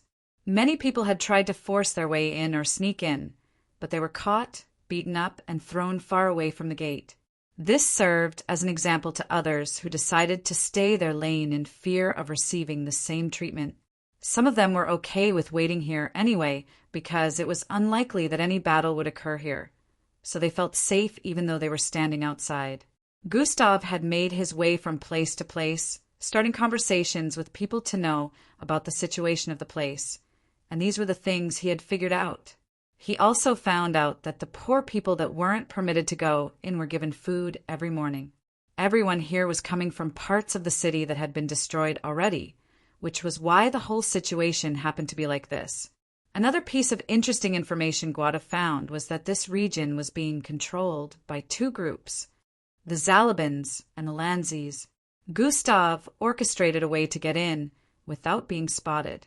Many options came to mind as he slowly walked towards the gate. He waited till there was a convoy of vehicles approaching and brought out a button-sized device before placing it on his forehead. Cognitive concealment has been activated. His presence suddenly disappeared, and just as that happened, he tapped the button-like device he placed on his forehead. Zing! He instantly turned invisible. Nobody noticed this because he was within a crowd of people who moved towards the sides to avoid getting crushed by one of the incoming convoys of vehicles. Gustav, whose presence had disappeared along with his body outline, walked forward under the unsuspecting gaze of everyone and passed through the gate alongside the convoys. There were equipment that scanned everything coming in and going out of the region, which would uncover anything hidden. Gustav avoided leaping above the region gates, because that would definitely cause some kind of attraction when his body made an impact with the ground after landing. So this happened to be the best way to get in without any suspicions. The technology scanning couldn't find him due to his cognitive concealment ability. The guards couldn't see him due to his invisibility. Walking through the gates, Gustav found a secluded place to go hide as he counted down. He quickly hid beside a building as the invisibility wore out and his body regained visibility. At this point, it was already nighttime, so Gustav could find a kind of secluded area to go change his clothes. He looked tattered and dirty, unlike how people living in this region would look, so he had to change into a standard outfit. He was glad he still had some of his clothes and quickly donned a red-colored jacket and black pants with fine-looking boots before getting a move on. The streets weren't completely empty, but they weren't completely filled either. Only a dozen of people could be seen moving around, and every single one of them looked well off compared to the people Gustav had met so far. Gustav's plan right now was to find somewhere to settle so he could make his next plans from there, and that would be his hideout place where he could always come back to after finishing with one investigation or the other. If he found himself in any form of trouble, this would also be where he'd come back to hide out instead of running around the region like a headless chicken. He sneakily checked for directions on the GPS he was given and picked a location in Region 32 to move to.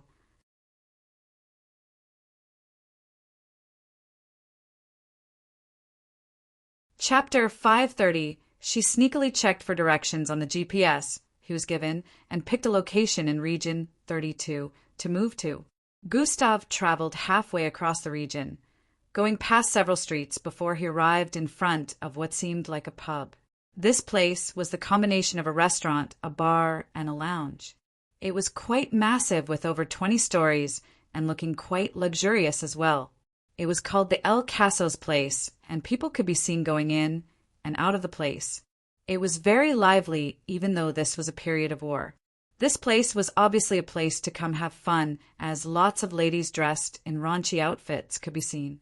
Guards were positioned at the entrance, and most of the people coming in had luxurious clothing on.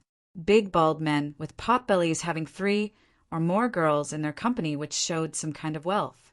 Gustav moved towards the entrance and walked past the guards without any issues. They didn't stop him from going in, neither did they stop anyone, because no ordinary person would be in this region in the first place. Gustav moved straight towards the reception desk and registered for a place to sleep in for the night. Sleeping here for a night was up to 2,000, but money wasn't really an issue for Gustav.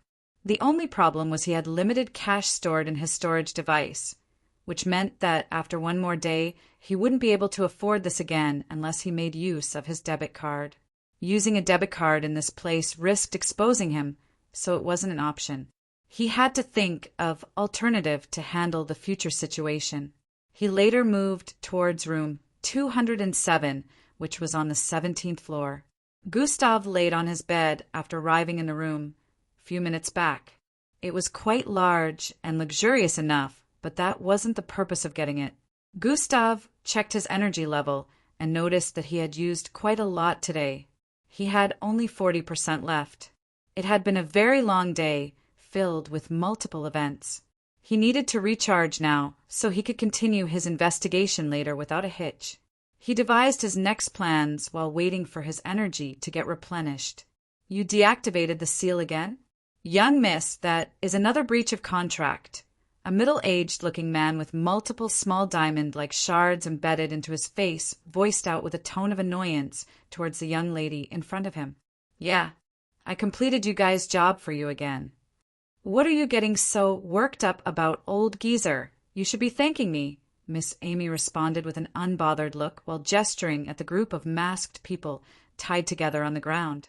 They were currently in a location where only convoys could be seen moving around the place, along with MBO officers moving from place to place with different kinds of technological machinery walking as well. It seemed to be an MBO base of sorts. You're not allowed to deactivate your seal without permission. You caused a scare all across the world. Even Mac doesn't use such amount of power when in the Earth's atmosphere. This middle-aged man happened to be among the higher-ups, Grand General Isaacek. His rank was before that of the great commanders. I don't hear appreciation. Not only did they fail to get the culprits almost managed to launch another attack if not for my intervention. TSKK, the MBO had truly degraded with you airheads in position of authority. Miss Amy chided mercilessly, not minding Grand General Isaacek's status. How dare you? Wait till I report this blunder to the great commanders, he voiced out before stomping off. That's pretty much your only option since you can't do nothing about it, Miss Amy voiced out to his hearing, causing his forehead to twitch repeatedly as he moved away.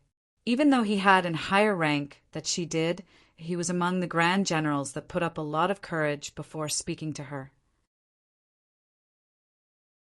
They all genuinely feared her after witnessing the things she had done.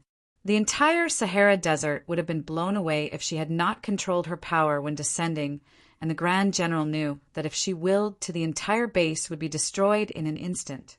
So, even if he was putting up a tough act because of his ego, he was also trying not to piss Miss Amy off completely, especially when the only person who could go toe-to-toe with her was currently not in the galaxy. Miss Amy put a finger in her ear and rubbed it gently with a look of discomfort before she started walking away. So noisy. Cleaning up for you guys every time, and this is what I get in return, she muttered just before pausing in front of the group of 20 who were tied up together. These masked men began to tremble in fear as they noticed her presence. So you guys really wanted to bite more than you could chew, ah? Her eyes turned dark as she voiced out, I'll leave it to them to get answers out of you. I just might end up slaughtering you all if I conduct the interrogation myself, Miss Amy added before she resumed walking away. A smile appeared on her face as she remembered something. You're doing good, kid. Let's see how you'll take care of the situation within the city, she mumbled before entering into a building on the other end. The next morning arrived, and it had officially been a day since Gustav got here. A day spent here seemed like a week to him. It was no simple thing to be in the midst of a way. Around midnight, the officers from the base in Ruhagi City reached out to him through the communication device to ask for a daily report.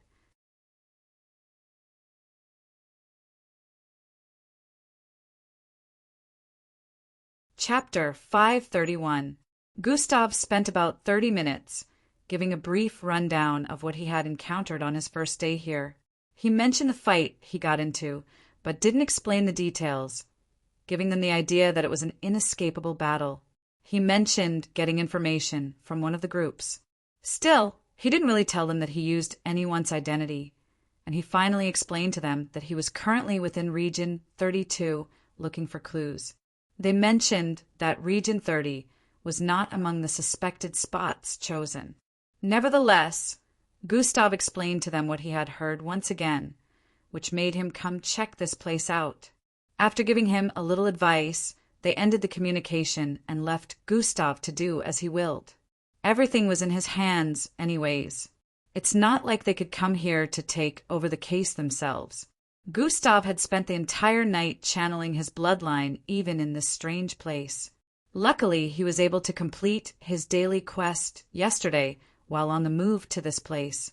Now that the next morning had arrived, it was time for him to gather information. Gustav moved out of his room a few minutes later after taking his bath and changing clothes. The morning on the streets of Region 32 was quite peaceful.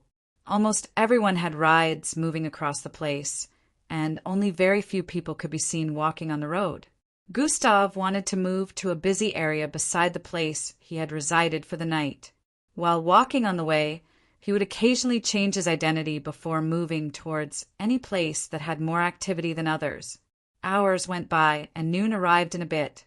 Gustav had spent the last 5 hours moving from place to place and gathering as much information as he could. He went around the entire region about 3 times, trying to see if he would notice any suspicious movements or locations.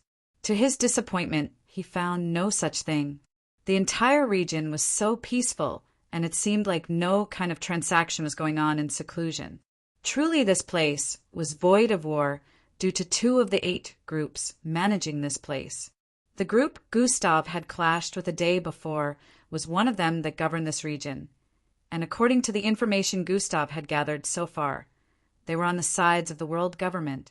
Gustav didn't really blame any side of the groups for the war, but witnessing what had happened the day before with the family he saved, Gustav held a grudge for this group. Since there was a possibility of Sahil hiding out in this place, Gustav realized he might have to make use of Lucius' identity again. He had figured out the location where the members of Zalabins were situated in this section of the city.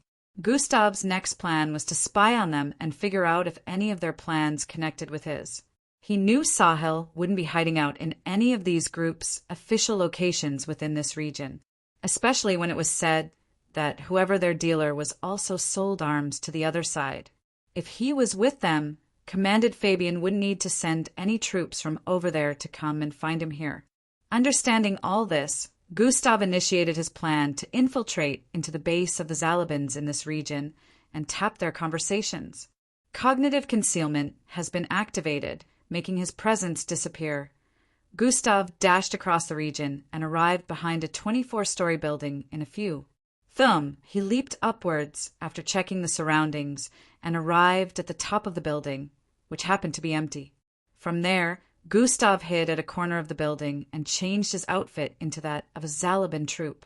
Aside from Luacuous' outfit, he also took a normal Zalabin troop outfit, which he kept in his storage device, just in case.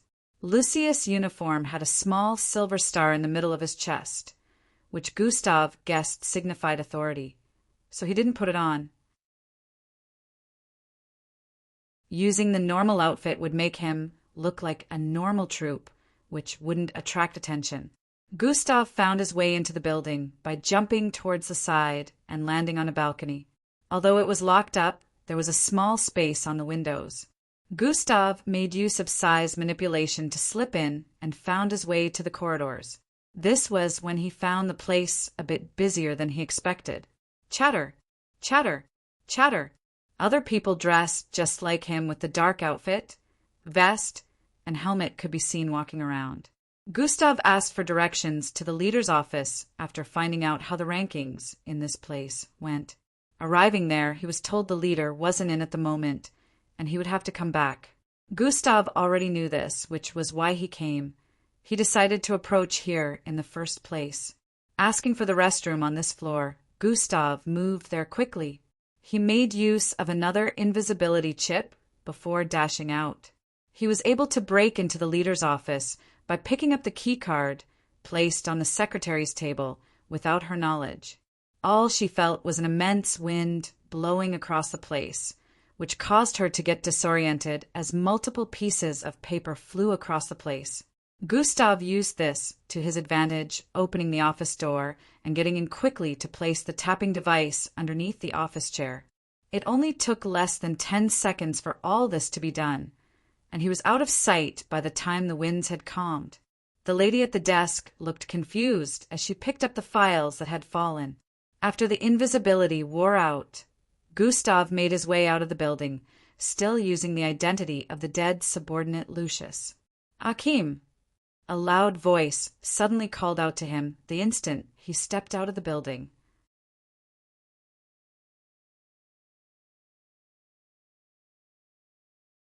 Chapter 532. Akim! A loud voice suddenly called out to him the instant he stepped out of the building. Gustav turned to the side with a look of confusion and spotted a beautiful-looking young woman with short green hair headed towards him from the other end of the street. She was also dressed in a black outfit, but unlike Gustav, she had her helmet taken off. She held it by her side as she approached Gustav. Gustav turned to look forward and started walking. "Akim, where are you going?" "Wait for me," she voiced out while increasing her movement speed and arrived behind Gustav before placing her hand on his shoulder from behind. "We weren't supposed to see each other till next week. Why did you come here?" she asked while moving to Gustav's front. "Did you miss me that much?" she asked with a seductive voice while reaching out to hug Gustav. Gustav pulled her from his embrace and spoke. "I think you have the wrong person," he voiced out before proceeding to walk past her. "Come on, Akim. Are you still mad at me?" she asked while still following Gustav. "No, I'm not. I don't even know you. You have the wrong person," Gustav responded while still walking forward. "That's harsh," she said with a crestfallen tone, but still kept following Gustav. "New quest has been issued. Information. Help comfort the poor lady. Rewards. Plus 200,000 EXP. God eyes, level up." Gustav suddenly paused his steps as he noticed these new notifications. The hell is this? How do I comfort her? Gustav wondered as he turned to stare at the lady beside him, who also paused when he did. "What exactly do you want from me?" Gustav asked with an intrigued tone, hoping to find some clues so as to how to finish this quest. "Come on, Akim, stop being like this, and let's go somewhere private. I miss you too, your touches, your kisses." "I love you," she said with shimmering eyes. This is going to be a problem. I think I should skip this quest," Gustav said internally. "Hidden punishments." The system suddenly voiced internally with a light chuckle. "You even changed your voice, trying to trick me, but you've forgotten that I patched this uniform for you right here." The young woman touched the neck area of Gustav's outfit as she spoke. "Even though it's barely visible since you said it yourself that I'm good at this stuff, I would still recognize it anywhere." "Along with your stature, of course," she laughed lightly after getting to this point. Underneath the helmet, Gustav's eyes widened with a look of understanding. So that's why. This was now a situation where he had no choice but to play along, or he'd be risking exposure. There was literally proof on the outfit that it belonged to this Akim. And from the looks of things, Akim and this unknown lady were in a relationship. Akim was already dead since Gustav killed him a day before. But luckily Gustav remembered the face underneath the helmet and slowly started transforming to it. It was a dark-skinned face, attractively shaped with a buzz cut. His voice tone. This was the only issue Gustav had now. He never heard this dude speak, so he had no idea how he was going to mimic it. "I had an incident in the last mission which affected my voice. I'm not doing this on purpose." Luckily, Gustav's already made the tone of his voice raspy right from time. "Oh my, Akim, are you okay?" she asked with a look of concern while taking off his helmet. Gustav had already allowed some lines of injury to appear across his face, so the instant she did that, she could see Akim's face with a lot of injuries. She held his face with concern and pulled him into her embrace again. "I'll ask Father to let you stay here with me. I can't bear to lose you," she voiced out before leaning in and placing her lips on Gustav's. The people passing by had smiles on their faces as they noticed the couple kissing. Gustav had to wing it and pretend as he kissed her back. "Akim, you seem more passionate than before. You used to be so bad at kissing," she voiced out after withdrawing from him. Gustav didn't know how to respond to that. He only had his first kiss a few days back, and here he was kissing a random stranger that he was only just meeting for the first time. Quest completed. He noticed the notification appear in his line of sight. "So you just wanted me to kiss a complete stranger, huh?" Gustav voiced out internally. "Don't pretend like you didn't enjoy it," the system responded with a snicker. Gustav.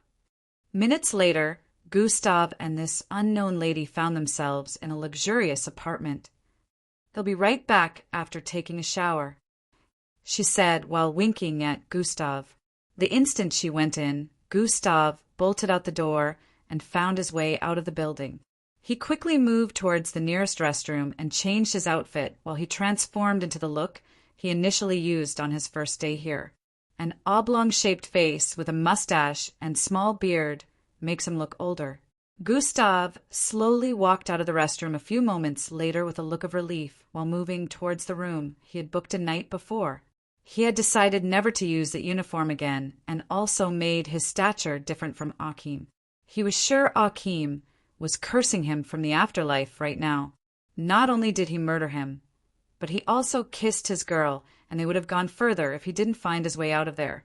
In a few minutes, Gustav arrived back in the room he booked and sat on the bed as he brought out some equipment. A small disc-looking device, made a weird noise as it projected a black and white X-ray-like projection of the floor where the leader was located in the Zalabin's Region 32 base.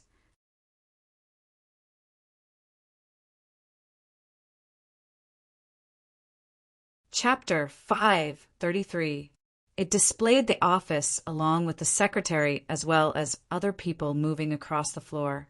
It also projected sound, so Gustav had no issue in hearing what was going on. Now his next move was to sit and wait. Just who was that lady? She strikes me as someone with a kind of power, Gustav wondered as this was what his intuition told him. He remembered seeing a picture frame of a man in the apartment. He figured he was probably a family member since Akim was who she was in a relationship with. "I ran a background check on the database of the Zalabins," the system suddenly spoke. "You can do that?" Gustav asked. "In the greatest computerized base machine in all of existence. I can do that and even more. I just chose not to most times so you can figure things out yourself, Dumbo," the system voiced out. "Fair point," Gustav stated. "Get over here," the system voiced out, and in the next instant, Gustav felt his mind being pulled into another realm as his vision turned completely white, and his eyes glowed crimson for a few moments.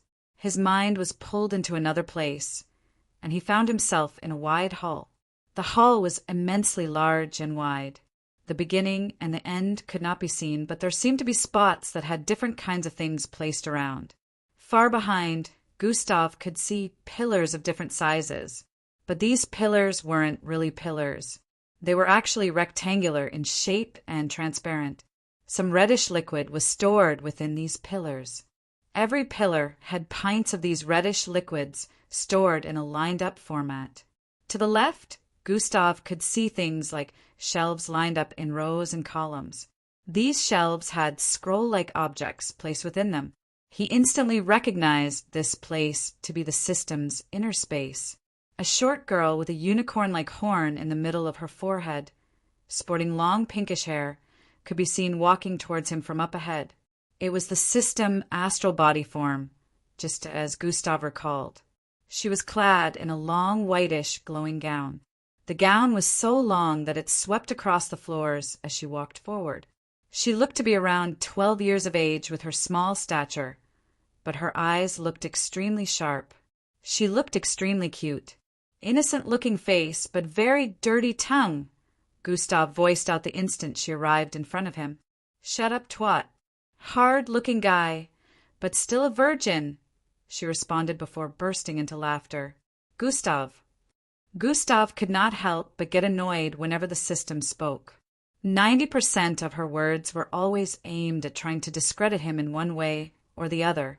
In fact, staring at her right now made him feel really ticked off. His usually unbothered demeanor was nowhere to be found right now.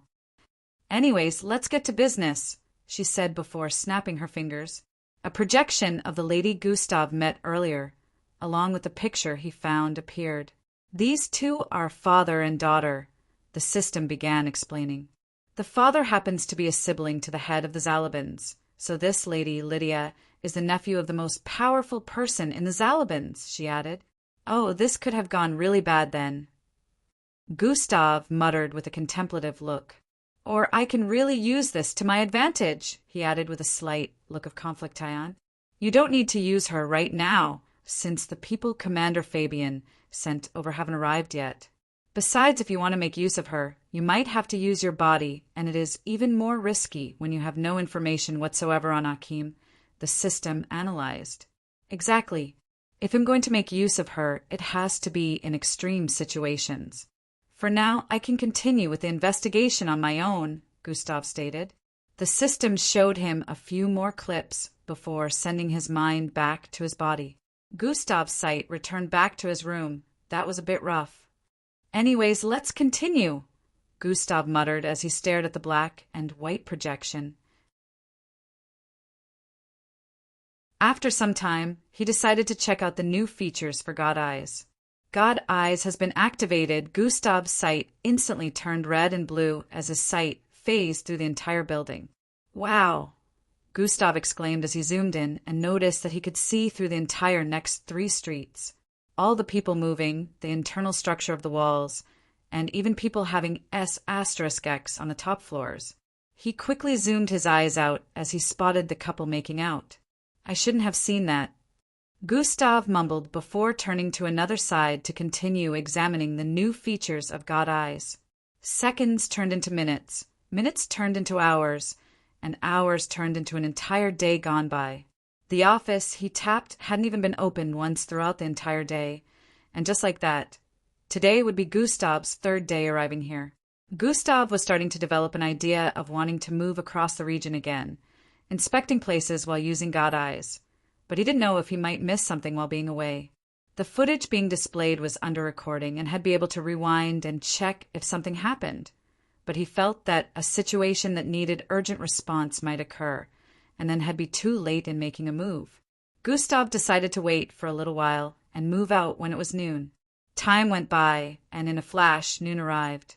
Still seeing the office was empty as usual, Gustav prepared to leave his room. Getting to the shower, he took his bath and did other necessities in less than 2 minutes before changing his outfit. Just as he prepared to leave, he noticed the arrival of a group of people on that particular floor being displayed in the footage. Who are these guys? Gustav noticed they were 6 in number and moved closer to stare at the black and white projection properly. The secretary instantly stood to her feet and bowed in respect as this group of men arrived before her desk. Finally, Gustav said internally.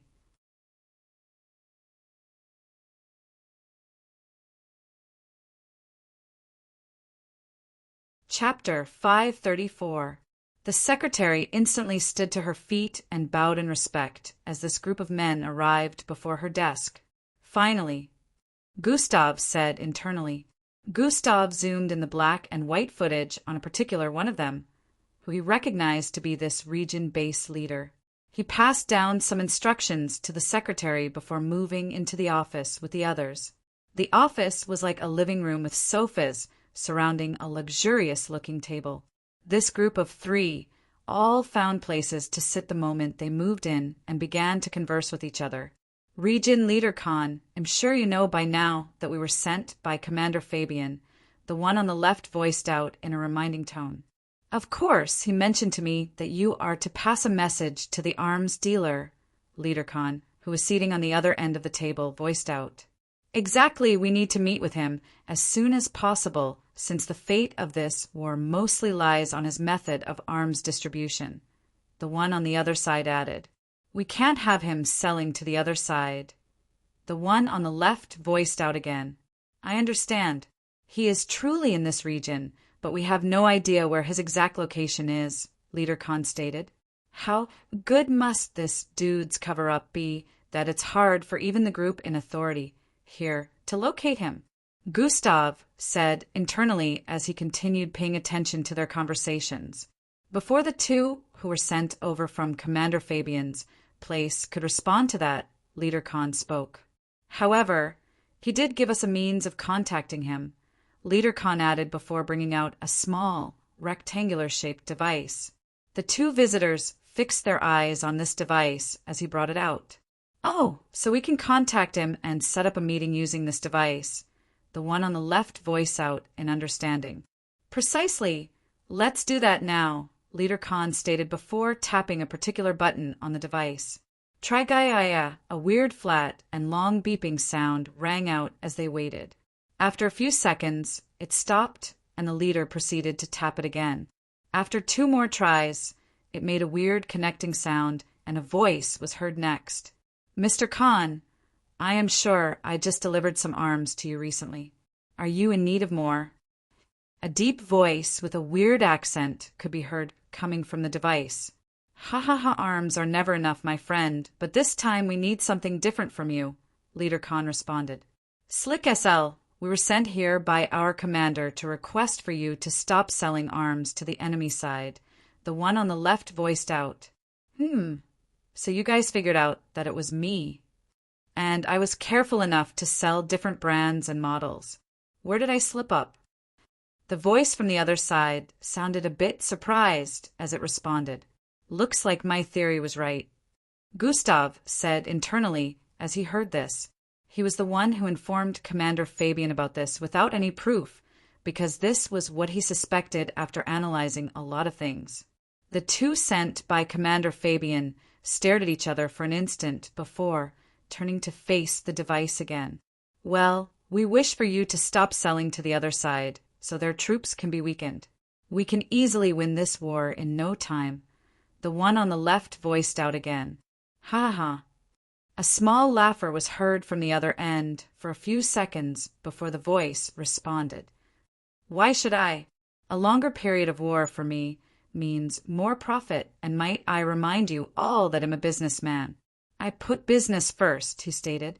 Slick SL, might I remind you that you're in our territory. Selling to our enemies, as well, isn't a very nice thing to do, especially to people who have treated you well, Leader Khan said with a solemn tone. And I really appreciate your good deeds, but, like I said, my business comes first, Slick SL said with a slightly appreciative tone. We understand you very well, Mr. Slick, which is why we want to have a sit down with you. We will make you an offer that is good enough to stop you from selling to the other side. The man on the left spoke again. An offer. Are you sure it can meet my expectations? The voice asked from the other side. Very much certain. Commander Fabian never disappoints. The man on the left responded again. How about 2 days from now? The voice on the other end proposed. Sounds good, location? They asked again. I'll let you know on the morning of that day. I expect no foul play from your end, but just in case I will bring enough protection from my side. The moment after the person finished voicing out, the communication was cut. The 3 men in the office stared at each other before Leader Khan spoke. I suppose you 2 will be here for some time then.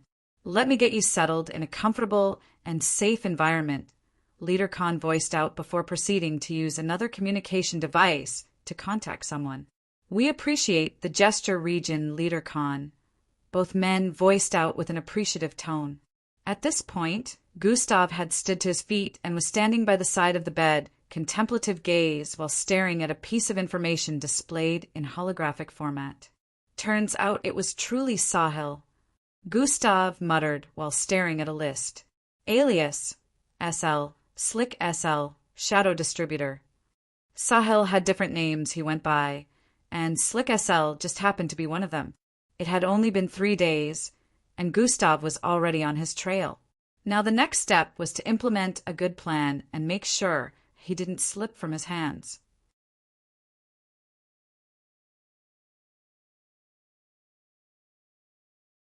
Chapter 535. Also, he had to get hold of the location in the next 2 days when Sahil contacted them again. Who are these 2 that were sent by Commander Fabian? Gustav wondered as he stared at the projection. He noticed that they were leaving the office with a woman who seemed to be guiding them. Gustav quickly looked around his room. He wanted to leave and get over to that part of the region, but going through the elevators would waste time. He moved towards the left where the balcony was located and stared at the street up ahead. It was up to 500 feet in height, but this was nothing Gustav hadn't handled before. In fact, he had dealt with worse. Gustav leaped through the balcony, traveling several hundred feet in midair as his body flew above several buildings in the process. Silent advancement has been activated. As he landed on a building in front, there was barely any sound. Swoosh! Dashing forward, he leaped above several buildings in a diagonal format as he traveled towards the Zalabin's region base. After a minute, he arrived before the street where the building was located and started walking forward. He instantly spotted the two men coming out of the building with the woman in front of them, who gestured towards a luxurious-looking hover car parked by the side. Gustav moved to the side and kept watching them sneakily as the engine started and zoomed off across the street. They drove at moderate speed, so Gustav was able to follow them with sprint. Swoosh! He was barely visible when he moved across the street, so he didn't garner attention, especially when the streets were scanny as well. As Gustav followed after them from a good distance, while activating God Eyes, which could now pin onto targets, he noticed that they were headed in a familiar direction. In about a minute more, everything clicked as they arrived right in front of the same location Gustav was currently residing, El Caso's place. This was the only part of this region that was always bubbling with activity. Beautiful ladies dressed in raunchy and baiting outfits moved about the place. As both men who were sent here to see Commander Fabian got off the vehicle, some of the ladies in the vicinity started winking at them and giving them all sort of seductive looks. The woman who was leading them stared at these ladies with disgust as she walked into the place with the two who ignored the ladies. "Maybe we can have some fun later. This place doesn't seem bad," the one on the left said to the other one after they walked in. "Well, we have 2 days of freedom, so yeah, it won't be bad to have a little fun while we wait," the other one responded with a low tone. The woman leading them heard their words and thought, "Aren't they both married? Men will always be pigs." She arrived before the reception and conversed with one of the females at the desk while gesturing at the two males behind before receiving a gold card. They proceeded to move towards the elevator area. Just as they got in and moved to the side, waiting to be teleported to their floor, Gustav suddenly moved to the same elevator. The men stared at the young man with a mustache and small beard for a moment, wondering how someone could be so bold as to enter the same elevator with a Zalabin. Gustav nodded at them. "Good day, sirs. Good day, ma'am," he voiced out respectfully before moving towards the side, acting like he wasn't even there. After observing him for a few moments, they concluded that Gustav was just a clueless nobody and didn't see it as a big deal to let him stay in the same teleportation elevator with them, especially when the place was big enough. Zing! A few moments later, they were teleported to the last floor, which happened to be the most luxurious one. Only a few spaces were available here, but every room was like an entire house with multiple relaxation centers, and people had better services. Room 12B was stated on the gold card, and it was just down the beautiful-looking hallway. At this point, Gustav didn't keep following them. He moved towards a side of the hallway that led to the top of the lounge building and stood there. God Eyes has been activated. His eyes zoomed through and focused on the three headed towards the left. Normally, they would be out of sight, but God Eyes was just too powerful now. After noting their room, Gustav moved back to his own room. The issue now was he would be kicked out of his room by nightfall, since that was when his accommodation period would expire. He had put the first phase of his plans into motion, but to continue, he would have to remain in this place. Gustav's hair slowly morphed back into its dirty blonde color as his face transformed as well. His initially oblong-shaped face returned back its usual shape with his well-outlined jawline and charming young facial features, along with his attractive lips. Gustav's height reduced a little back to 511, with his slightly muscular frame returning as well. He proceeded to change his clothes and back to the MBO uniform before reaching for his left wrist. Tap! True, a silver-colored bracelet appeared on his wrist with 4 blue bars. "Time to find out if this will work," Gustav said internally while tapping on it several times. A circular blue, glowing icon appeared after a few moments, and Gustav proceeded to tap it. Initiating spatial jump. A computerized voice rang out just before a blinding flash of light surrounded Gustav. Truinen. Gustav noticed the vicinity narrowing as he found his body being sucked into a tunnel of whitish light.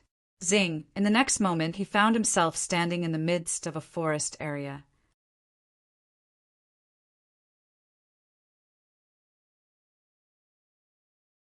Chapter 536. Zing! In the next moment, he found himself standing in the midst of a forest. Gustav looked around, and on the right side he could see halved trees that depicted a part of the forest that was decimated. Turning to look behind him, he could see hundreds of feet away, a clear space where different sizes of tents were erected. This was the same place he arrived in on the first day, the base within one of the forests in Ruhagi City. It worked, but not entirely accurate in its coordinates, Gustav muttered as he stared at where his personal tent was located. The tent where he slept on his first day here was where he had used it as a checkpoint, yet he was teleported hundreds of feet in front. Maybe it's an interference from the city's dome. Gustav felt this was the only explanation that made sense. Officer Millie Brown, who happened to be moving around at that time, turned to stare at the forest area as her eyes squinted. After a few moments, she turned back around. "I guess it was nothing," she muttered while letting her guard down and moving away. Gustav, who was 100 feet away, was hiding behind a tree as he turned to the side to look in her direction. After confirming that she was out of sight, he slowly moved forward while activating a skill. Cognitive concealment has been activated. His presence instantly disappeared as he dashed across the forest a moment later. Gustav traveled towards the city and arrived there in about a minute. He didn't want to stir any drama or bring attention to himself, so he quickly moved towards the closest bus stop. Gustav boarded the transport and headed towards the closest bank. Arriving at the biggest bank in the city, Gustav brought out his debit card. This was the first time he would be using it in a month. He headed towards the nearest private withdrawal booth and proceeded to check his balance first. Name: Gustav Crimson. Balance: $39,007, $892. Gustav's eyes widened slightly as he spotted the balance. It's only been about 7 months. How did it get this high? He muttered with a surprised expression. Looks like things are going well in Plankton City. Gustav thought that was the only explanation for this. He only just created the organization and explained to them what was meant to be done. It looked like his workers had been doing well.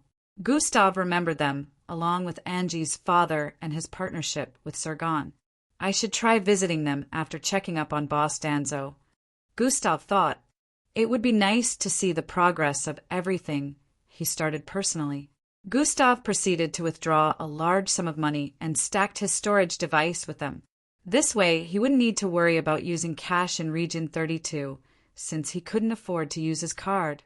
Leaving a trail or any form of connection behind was dangerous.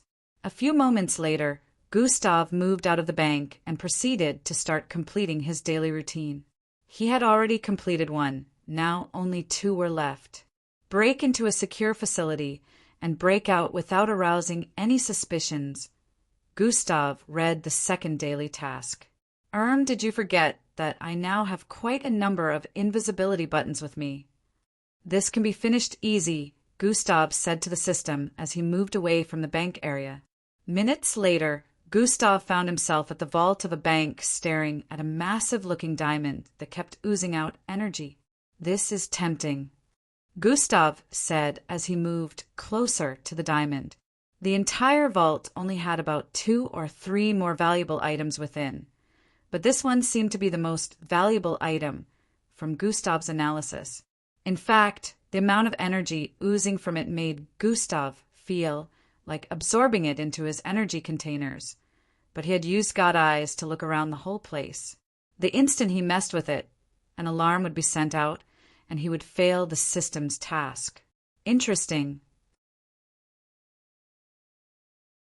This must be another type of energy fragment, Gustav only studied it for a few seconds more before moving towards the entry and exit point of the place. His looks at this point were not his original. Neither was he dressed normally. He was dressed in a staff outfit, holding a key card that gave him access in and out of the bank. Poor Ahmed. This one time you just have to be the scapegoat, so I can complete this task. Gustav said this internally with a tone of pity, but his face didn't display any pity. A few minutes later, Gustav was out of the place and back to his usual look. Daily task completed. 2/3 infiltrate a highly secure facility without arousing any suspicions. Mixed bloods at Gustav's level of strength couldn't even manage to pull all these kinds of stuff off. But Gustav had so many options in his arsenal, so doing this was no biggie as long as he implemented it well. He would be a very big menace to society if he decided to turn bad at the moment. Gustav proceeded to go complete the third task. Daily task 3/3 demonstrate your strength by stopping a vehicle moving at full force. What is the point of having me do this? Gustav said while rolling his eyes. It's fun to see how much your strength has improved. Besides, I don't set this. It's automated, the system voiced in his head with a light chuckle. Gustav nearly face-bombed as he walked across the street, not knowing how to go through with this one. Just as he arrived at a particular intersection, a loud whistling sound was heard across the air. Gustav turned to look up and noticed a projectile flying across the air. Thwai, before anyone could react, it slammed into the floating rail towards the southeast part of the sky, hundreds of feet above the ground. Boom! A massive explosion went off as parts of the rail fell towards the building below. Kyre! There were screams everywhere as parts of the building blasted across the place and fell towards the street.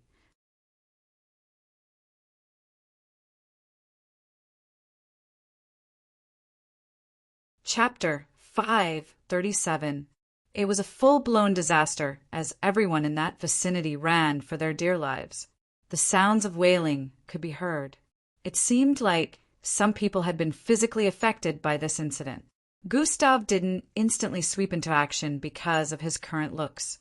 He was still wearing the MBO uniform, so transforming into another face wasn't very sensible since they could check the database and find out that such a person wasn't a part of the MBO. He quickly proceeded to take out the fox mask from his storage bracelet and charged forward with immense speed. Fwum, a burst of wind blasted across the place as Gustav arrived in the midst of the chaos. The first thing he did was leap upwards as he spotted a massive rail line falling towards a group of people on the ground trying to get away. He grabbed it as he ascended above and landed on a rooftop in the distance before dropping it there. The instant Gustav finished doing these, he heard loud screams coming from above and below. He looked up and noticed that the floating rails above that now had a disconnected part had a train coming over from the other direction at full speed. The passengers, along with the engine man, were all screaming as they noticed the nearly 100-feet gap between both disconnected rails up ahead. Because that part was slightly sloppy heading downwards, it wasn't noticed earlier, so the train was only a few feet away by the time the engine man proceeded to try and stop the train. Gustav leaped away from the current building he was standing on and landed on the ground right below the disconnected rail. Size manipulation has been activated. Gustav started growing in size as the train arrived at the ledge. He stretched out his enlarging palms and caught the massive train as it fell. His body remained the same size, but his arms were almost as large as the building by the side. The people in the train had widened eyes as they stared at the massive palms grabbing hold of their train as all the coaches moved towards the side while falling. Grrrhhmmm. Gustav groaned a little as he bore the force of the train and tightly grabbed hold of its body, causing parts of the window areas to blast into pieces. This injured some passengers within, causing Gustav to soften his grip a little. At this point, cracks had appeared on the ground all around Gustav as he held the train up for a few moments before he slowly started to bring down his massive arms. Gbbchem, the train made a loud sound of collision as Gustav allowed the last couch to make contact with the street first before releasing the rest. At this point, the entire street was baffled and filled with admiration as they wondered who Gustav was. He must be a prestigious MBO officer. This was the thought in most of their minds after witnessing this feat, however. They couldn't see Gustav's face due to his mask, neither could they recognize the stature. He was also wearing a black MBO uniform, which indicated that he was at the lowest tier. And this didn't make sense to some of them, because they believed someone as strong as this should be higher. Gustav deactivated size manipulation, causing his arm length to slowly retract back to normal as he completely let go of the train. Daily tasks completed. March 3rd, demonstrate your strength by stopping a vehicle moving at full speed. Gustav stared at the notification for a moment, scoffing internally. It was almost like the disaster that occurred was a convenient scenario for him to complete this task. He stared in the direction where the projectile that crashed into the rail came from, and noticed it was coming from the direction that led to Lilac City. How powerful must it be to pass through the dome? Gustav wondered, but then he remembered that going out of the city was easier than going in. He internally shook his head as he turned around and dashed away. Swoosh, the people in the vicinity didn't get the chance to thank him before he disappeared from the place. All they could recall him as was the masked fox officer. Gustav had to leave because he sensed the authorities approaching the area, including the officers stationed within the forest, working on the operation with him. The authorities later arrived on the scene and helped out with the rest of the situation while questioning the survivors. Gustav headed towards a secluded part of the city and tapped on his left wrist again. "Time to head back," he muttered while staring at the silver bracelet, which now had 3.5 blue bars. Gustav tapped a few more times and activated the bracelet, causing a bright white light to envelope him. Zing! He disappeared an instant later. They received an information about the number 1 best first-year cadet leaving camp on a mission. They were given the coordinates of where he'd be leaving from, and they made use of that information to send the ward jet after him. A bald man dressed in MBO uniform said with a respectful attitude while standing in front of Miss Amy. "I see. So where exactly did this information come from?" Miss Amy asked. "The source is anonymous. They have no idea where it came from. They just received the information and acted on it. They didn't think they'd be caught," he explained. "And they wouldn't have been. If I didn't act, you lots would have screwed it up," Miss Amy chided mercilessly. A terrorist organization getting this kind of information gave Miss Amy the impression that someone within the MBO wanted Gustav gone. Such information could only have been leaked by an insider. But the good thing was, nobody had an idea about the mission Gustav was given. Neither did they know where he was headed. They only knew the pickup point where Gustav left from. Miss Amy had a look of relief as she recalled picking the pilot herself. The pilot did well in destroying the jet and protecting Gustav.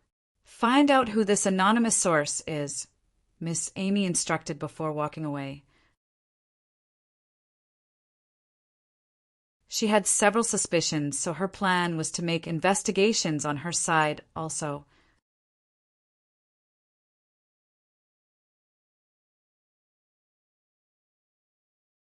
Chapter 538.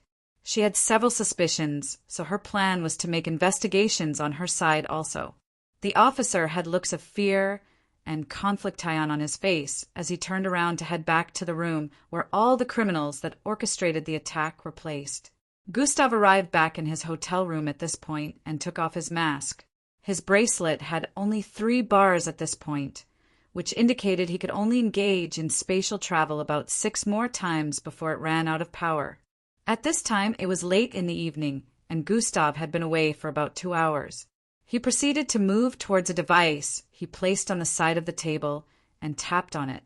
Earlier, when he was in the teleportation elevator, he had sneakily placed the tapping device somewhere on the last floor before he left.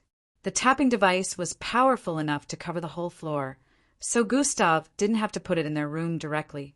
The only difference was when it was placed farther from the location that wanted to be observed, it was harder to get a clear view and sound. This was why he placed it directly in the Leader Khan's office the other time to get a clearer outline and audio. He wasn't really worried this time because he only wanted to observe their activities and not really the sounds. Gustav rewinds the recording as he focuses on their side of the room to sort through what had gone down so far. All he noticed was both men freshening up to change outfits to use the pool in the balcony area. It really seemed like a vacation to them, and just as Gustav suspected, he was right. They truly wouldn't be doing anything besides waiting for Sahil to contact them in the next 2 days. Gustav fast-forwards to the present time back, where he could see a bunch of beautiful ladies in the room and around the pool, dressed in swimsuits. About 9 ladies in total were present in the vicinity, messing around with the 2 male officers. At the same time, they were being served by a lounge worker bringing them drinks and all sorts of exotic meals. The 2 men were really having the time of their lives, pampered by these ladies while the war was going on in other regions, and people were getting killed by the minute. Gustav shook his head. The ones in high places are never involved when dangerous situations break out, even though they happen to be the cause. Innocents are bound to always suffer for a cause they didn't start as long as they are at the bottom. Gustav could imagine himself being in this scenario if this was happening in Plankton City, and he never had an encounter with the system. Weakling will forever blame their unfortunate fate, and he didn't want to ever be in a situation like that, which was why power still remained his main goal, especially when corrupt people who don't care about the lives of the innocent are at the top of the hierarchy. Gustav felt the urge to commit assassination on all top officials in this city. Still, with his current state of strength, this was impossible to achieve. He might be able to pull off 1 or 2, but there were forces on the side of the higher-ups who were stronger in hiding. Besides, this wasn't a part of the mission.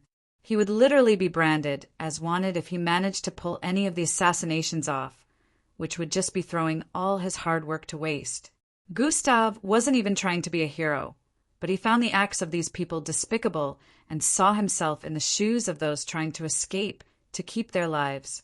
Anyhow, he still wouldn't try and overdo anything or get involved in this crisis, since it wasn't his battle to fight.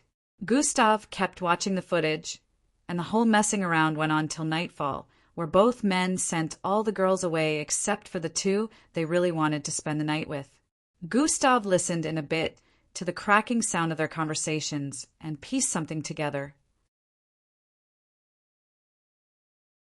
One of them was attracted to the girl. He asked to stay behind and still wanted her to come over the next morning after their night enjoyment had ended. Gustav had to shy away from the holographic display a few minutes later due to the graphic content playing out in front of him. This wasn't a scene that he was interested in witnessing. Wouldn't it be better for you to watch now and practice? That's a very experienced man giving you free teaching, and you're not taking opportunity of it. The system suddenly voiced in his head as Gustav lay on the bed. What the hell are you talking about? I'm not interested in seeing the body of a middle-aged man. That's homosexual, Gustav responded. Not if it's for research purposes. I tell you, you'll disappoint Angie in the future costs you know nothing. The system chided with a burst of light laughter.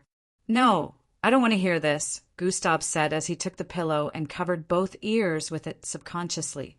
I live in you, the system reminded. Fuck you, Gustav said internally with a frustrated look. He didn't really use cuss words anymore, but the system always found a way to get out of him. On a serious note, you need to get used to this because you never know what could happen when you're looking away, the system advised. Why are we still talking about this? Gustav asked. Are you getting dumber?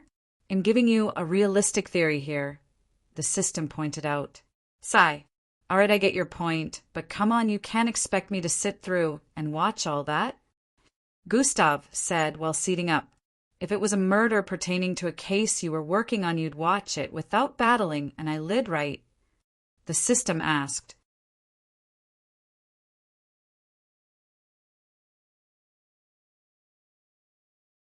Chapter 539. Yes. Gustav responded affirmatively. This is just the same thing. To be a professional, you have to get used to seeing anything and everything. This could really become something that might have a negative effect in the future if you keep running from it, the system explained. Gustav sighed once again and stood to his feet before moving towards the table where the projection was displayed. Gustav was glad the sound system wasn't very effective. His face showed immense discomfort as he watched the graphic was displayed. It seems things are getting intense. Around midnight, the base reached out again to get another daily report, which Gustav proceeded to cut out some information before explaining how he got to the current. The officers from the base were greatly shocked after hearing that Gustav already had a lead on Sahel and was planning how the meetup in 2 days. They had expected that it would take longer than this, but Gustav had once again surprised them. They came up with a good plan for Gustav to approach Sahel in the next 2 days. They had given Gustav information on the 2 men currently residing in the upper room where he was observing. Junior Commanders Folin and Dart were the henchmen of Commander Fabian. They still gave Gustav some more private information he needed to know about these 2. They had no idea that Gustav wasn't going to follow their plans, since he already had his. His plans had a higher tendency of working out due to the hidden abilities that they didn't know he had. The communication ended sometime later after Officer Gooseman commended Gustav's progress. Gustav later moved out of his room after checking the footage and headed straight for the teleportation elevator. He arrived at the last floor a few moments later. He had already changed his looks before he left his room, taking the form of a suave-looking, 62 handsome young man dressed in expensive clothing. After arriving on the corridor of the last floor, he noticed a beautiful young lady dressed in a tight red mini gown heading towards the direction of the teleportation elevator. Gustav's next move was to head for her. "Excuse me, young Miss, could I see you for a moment?" Gustav said with a smooth tone as he arrived in front of her.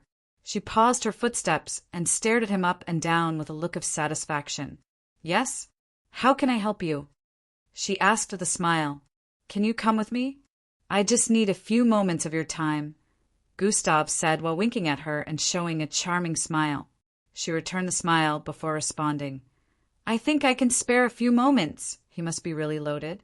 "I guess today is my lucky day." Twice in a row, she bit her lip while thinking before following by Gustav's side. A few minutes later, both of them were in Gustav's room, sitting on his bed. Gustav's room was only 2 floors lower, so even though it wasn't up to the standard of the ones on the last floor, it was also very luxurious. He had hidden anything that could cause suspicions. The lady, who seemed to still be looking around, kept asking Gustav different questions. "Let's get down to business," Gustav finally spoke as he placed his hand on her face and turned it to face her. "You haven't show." Before she could speak, she suddenly felt a prick on the side of her neck. Her eyes turned hazy, and the next thing she knew, she blacked out as her head fell limply towards the back. Gustav's left hand was currently pressing on a particular part of her neck area, which she didn't spot because she had no idea when Gustav's hand traveled towards her neck. She had already started passing out before she felt the prick. Gustav released her body completely, letting her fall onto the bed with her back.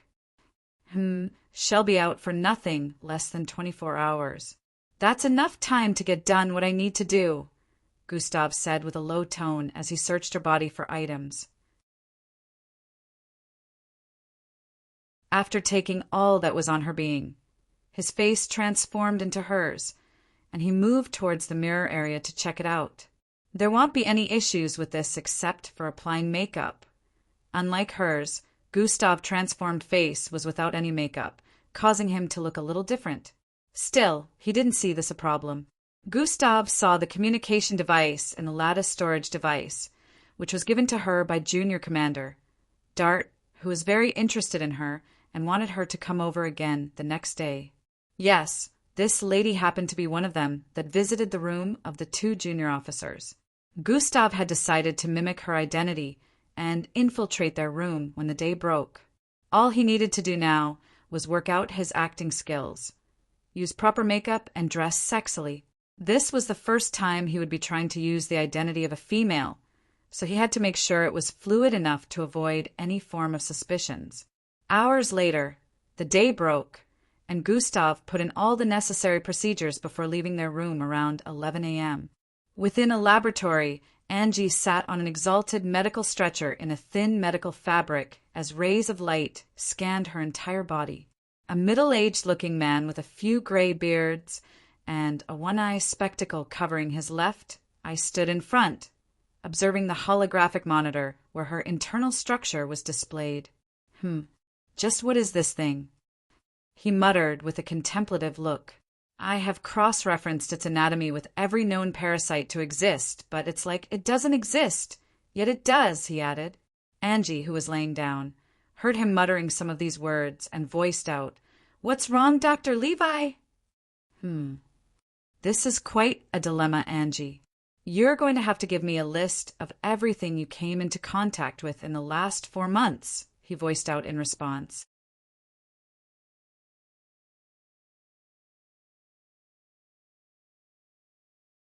Chapter 540. This is quite a dilemma, Angie. You're going to have to give me a list of everything you came into contact with in the last 4 months, he voiced out in response.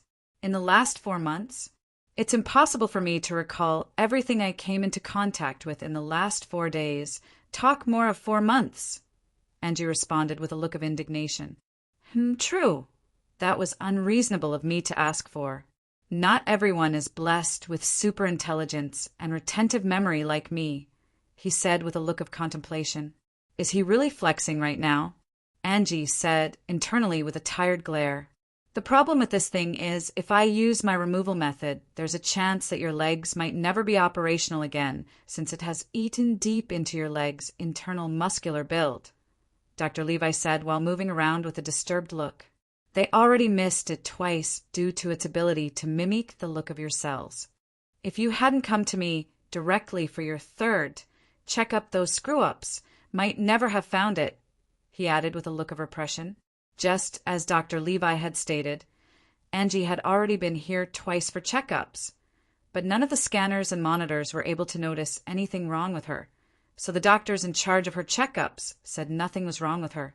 They assumed it was just an allergic reaction to something she had eaten and would eventually stop. The painful attacks she had when waking up in the morning had been coming in more frequently lately, so she still came for checkups again.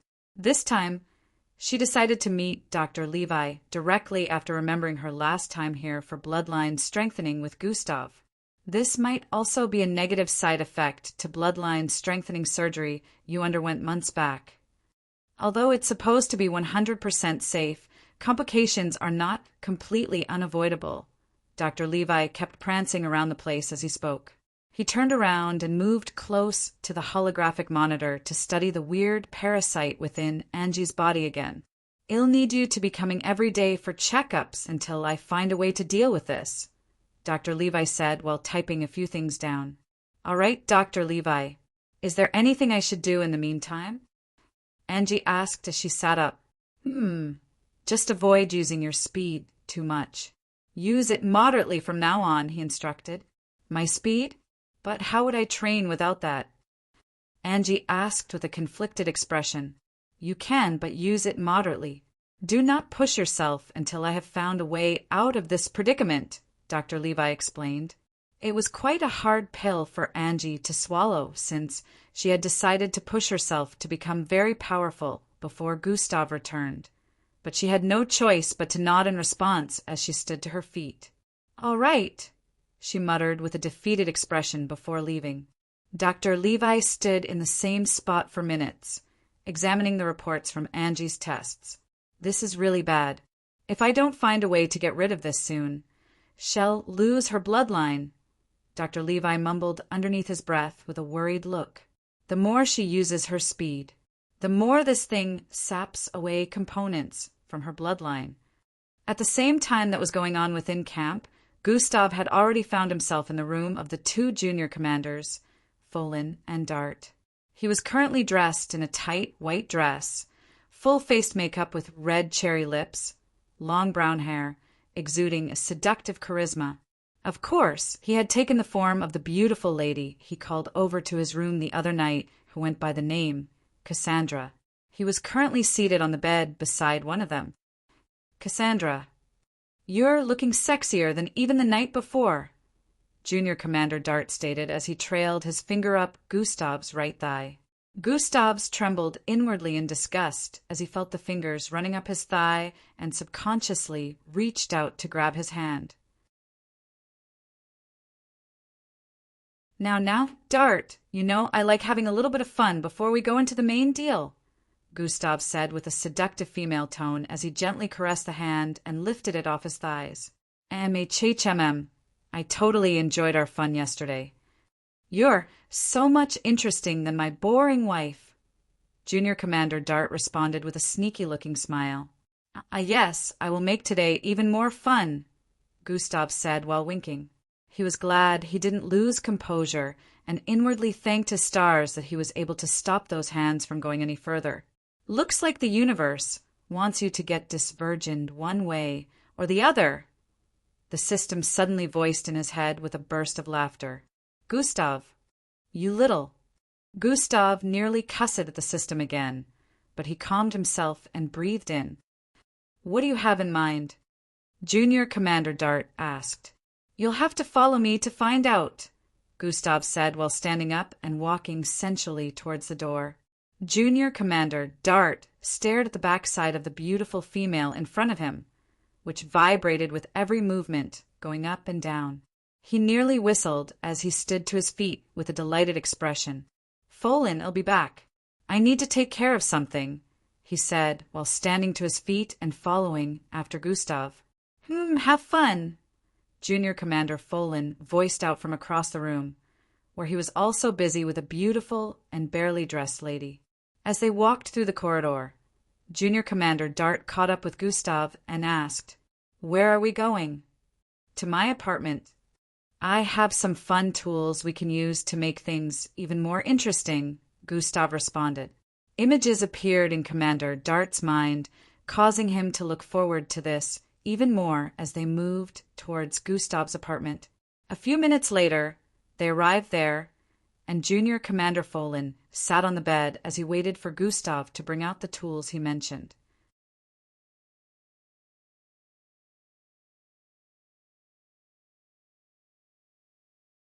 Chapter 541. While he waited, he suddenly felt a surge of energy from behind him. He turned around only to see a milky, glowing blade headed for him from behind. Shithayanin, a weird-looking, whitish, force field-like energy, suddenly appeared around him, stopping the blade from penetrating for a few moments. Who are you? Just as he asked this question, he saw the arm holding onto the blade transform into a beastly muscular one pushing the blade further in. Poochie, it stabbed through his chest in the next instant as his face showed confusion and disbelief. How? The force field should be powerful enough to stop the attack of a Falcon ranked. Unless, his eyes widened even more as he coughed out blood and fell to the back. The force field disappeared completely along with Gustav's atomic blade, which disintegrated into light particles within Junior Commander Dart's chest. Gustav slowly moved towards him on the floor, while slowly shape-shifting back into the look he used upon entering the city. The commander was not dead yet. His eyes were still wide open as he stared at Gustav's transformation with utter shock and regret. A shapeshifter? They still exist? This was the last thought that appeared in his mind before another milky-colored blade came stabbing down to the left side of his chest. Poochie, his vision slowly faded as he coughed out another mouthful of blood. Gustav pulled the atomic disintegration blade out of him and turned around to go change out of his current clothes. He was still dressed in the tight white gown and couldn't hide how disgusted he felt at the moment. After changing back into a male's outfit, he moved towards the corner where he stabbed Junior Commander Dart. He had already breathed his last at this point and was covered in a pool of his own blood with wide-open eyes. You're not the worst of them. You probably would have survived, but you were just unfortunate. Gustav didn't have any shred of pity in the tone of his voice as he squatted. He slowly took off the commander's clothes and moved them to the bathroom to get them washed. I'll have to find a way to mend these holes. This was the only problem at the moment since he had torn holes through the clothes when he stabbed Junior Commander Dart twice. After thinking about it for a few moments, Gustav decided not to stress about it. It might even be better this way. It would be more believable if I mentioned to Folin that I had rough sex with this girl, which lead to the clothes turning out this way. Gustav thought, except you've never had sex. Talk more of having it rough. The system voiced. Shut it, Gustav responded before moving out of the bathroom. He walked towards Junior Commander Dart's body and carried it towards the bathroom as well before dropping him in front of the bathtub. Looks like it's time to finally test out this disintegration ability, Gustav said internally as he placed his palms together while staring at the empty bathtub in front. He closed his eyes for a few seconds before suddenly opening them again. A milky glow appeared in his eyes and his palms as he slowly separated them and stretched them towards the bathtub. Pool of disintegration has been activated. Estimated time, 1 hour. -1000. The bathtub suddenly started getting filled up with this milky-colored energy, reaching the top in a matter of moments. Gustav's eyes returned back to normal after this, and he stared at the tub that had been filled with milky energy. He squatted and grabbed onto Junior Commander Dart's corpse before lifting it and throwing it into the tub. A sizzling sound rang out next as the body landed in the pool of milky energy, as the smell of flesh being cooked drifted across the bathroom. Gustav turned around at this point and headed back to the main room. He arrived where the pool of blood was positioned and proceeded to snap his fingers, causing sprinkles of milky-colored light to fall onto the floor. Everywhere this light touched, the blood disintegrated into light particles. In a few moments, not even a single speck of blood could be seen on the floor. The floor was unaffected due to the lights disappearing before they made contact with it. They only made contact with the blood. Gustav proceeded to lay on his bed and sighed in relief as he closed his eyes. In the next 1 hour, he moved towards the bathroom area to check on the bathtub. The milky-colored pool had disappeared, along with the body of Junior Commander Dart. There was not even a single trace left. Nothing to be seen at all. Looks like my calculations were right. It would take about that long to disintegrate the body of a mixed blood of that strength completely, Gustav thought before proceeding to take the clothes of the commander out of the washing machine as well. He proceeded to dress in shorts and a shirt in a few moments before moving towards the mirror area. His face and body slowly transformed as he stared at the mirror. In a few moments, his entire body features had become exactly like that of Commander Dart, with no difference to be spotted. The small beards and potbelly were also visible, along with a pair of sharp and mean eyes. Gustav went on to a part of his room that branched off into another. This was where he had kept the lady Cassandra. He reached out to her unconscious body and brought her back to his main room to clothe her and return all her things back to her possession. A few minutes later, he placed her to lay on the bed before leaving through the door. She'll find her way out when she comes to, Gustav thought as he headed towards the teleportation elevator. Now it's time to play Dart, Gustav said internally as he headed towards the last floor.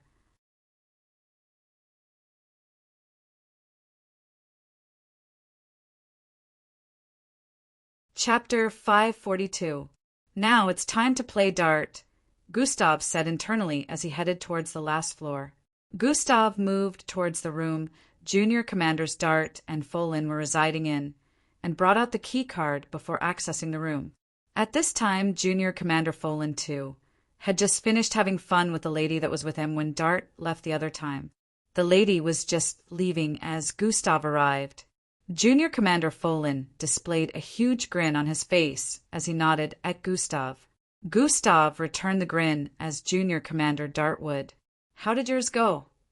Junior Commander Folin asked from up ahead. "As you can see." "It was intense," Gustav said with a wider grin while gesturing at the holes on his shirt. "Oh, it seems she handled you pretty well," Junior Commander Folin responded with an understanding look. "Haha, she did. I was able to do it in ways I couldn't do it with my wife," Gustav added while proceeding towards the sofa by the side to sit. "Cheers, man," Junior Commander Folin responded while handing Gustav a drink. Gustav responded by receiving it and taking a sip before asking, "What about you?" "This one is not quite bad, too," Both of them began to share experiences as Junior Commander Folin narrated most of the time. They ended up discussing for the next 2 hours. From this, Gustav understood more about the character he was pretending to be, as well as Junior Commander Folin too.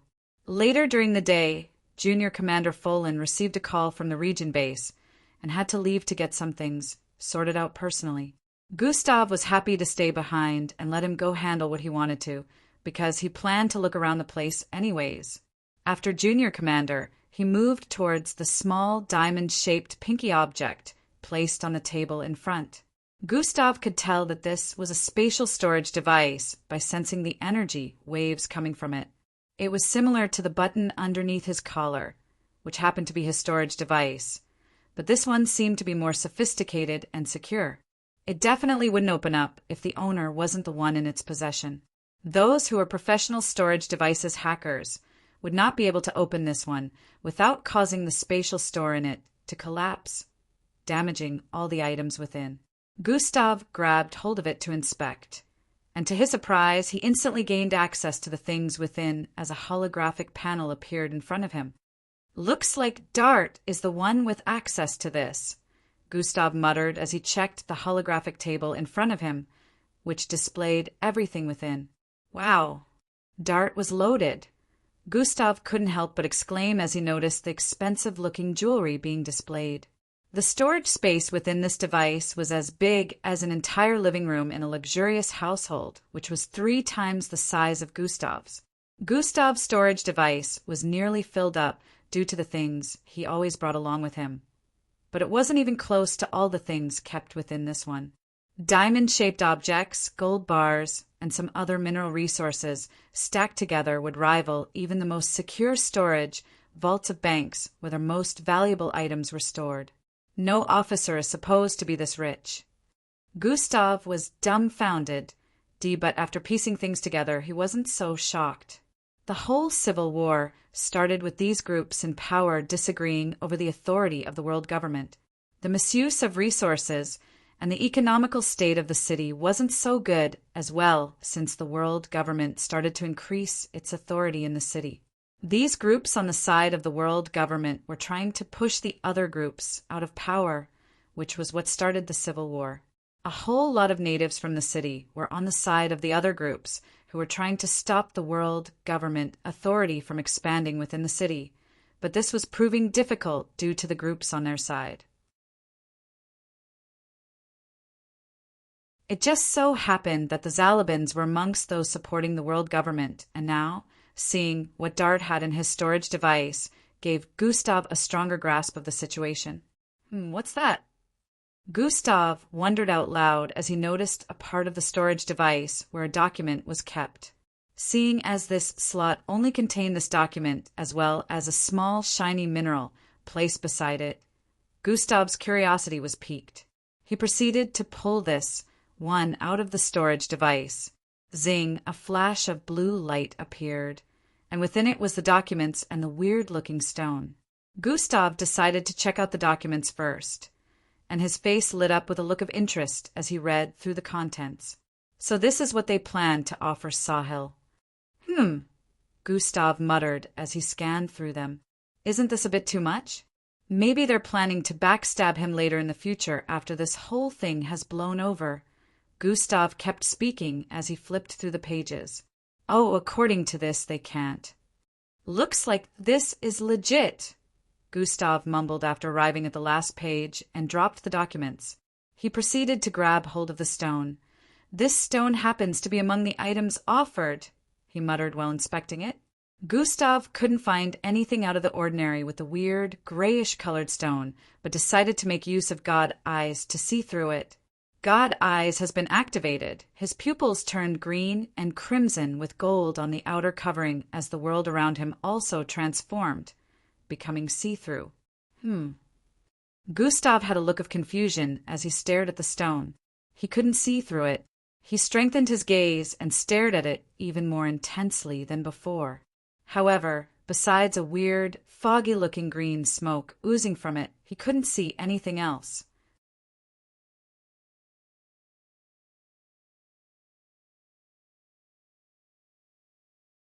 Chapter 543. He could only see this weird, foggy-looking thing when staring at the stone using God eyes, but he couldn't see it after deactivation. Gustav deactivated God eyes for the third time after not still being able to see through the stone and placed it back on the table. "Do you know what this thing is?" he asked the system internally. Scanning components now, the system responded as bright reddish rays of light shot out of Gustav's pupils. After a few seconds, the rays of light shooting out of Gustav's eyes formed a holographic projection that started computing information on this stone. Void stone? Gustav saw the name appear along with several images of this stone taken in different places worldwide. One of the rarest materials in the world necessary for building the most powerful technological devices in the world. Gustav kept reading the list information internally. So rare that it had been deemed illegal for sale by the world government, so other organizations are not able to lay hold of it besides those under the world government. If found in any part of the world by mistake, one is expected to report to the nearby authorities for them to have it taken away. Could lead to a life sentence if found in possession of blah blah blah. I want to know what exactly this does.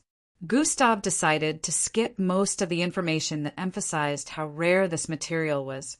Supposedly one of the most important materials responsible for the creation of the item given by the Slarkovs to the human race thousands of years back as a gift. This was the last thing Gustav read at the end of the list of information. There was still no detailed explanation of what exactly the stone did or how to use it, which made Gustav feel baffled. But at least now he understood that this was a precious item that couldn't even be purchased with money. Recalling that Sahel was not just an advanced arms dealer, but also a technologist working under someone. They both shared a history of crime. So Gustav understood this was likely an item they would want to lay their hands on, but are unable to due to the whole situation regarding the Void Stone.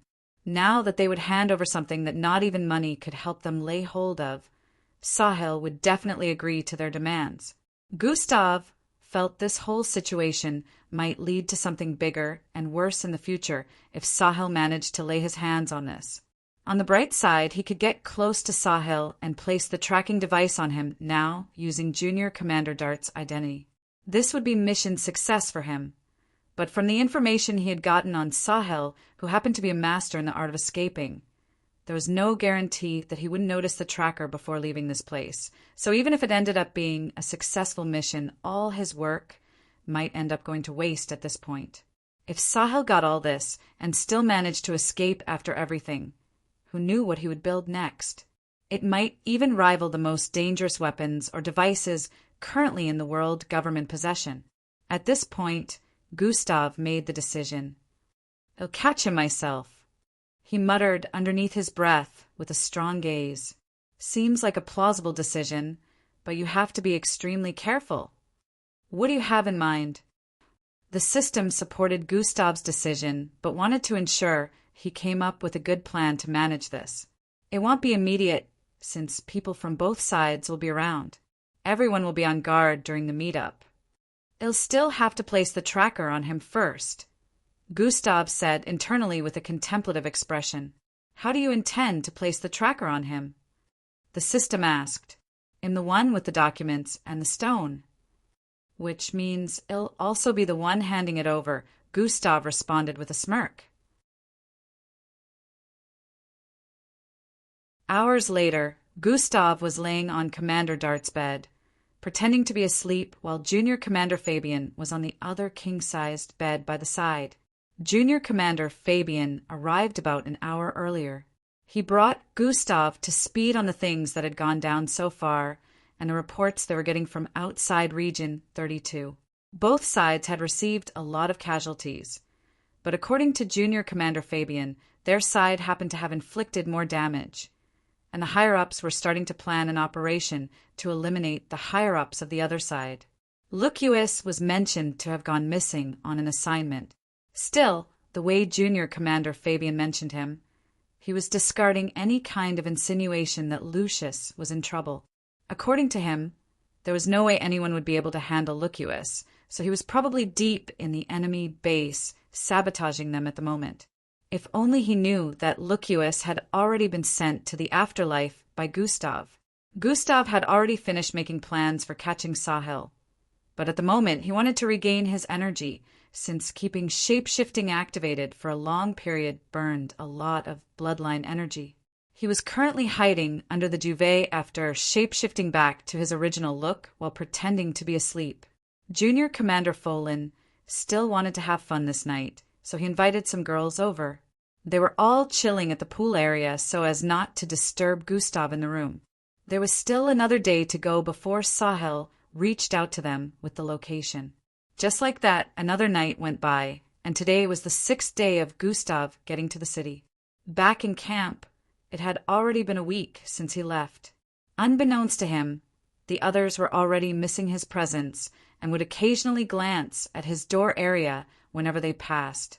This included even Endrick, who would get all sentimental the moment he passed by. "I hope we can form a bond one day, like we had when I was very little." This thought appeared in Endrick's mind as he passed by Gustav's door again. However, he suddenly recalled something.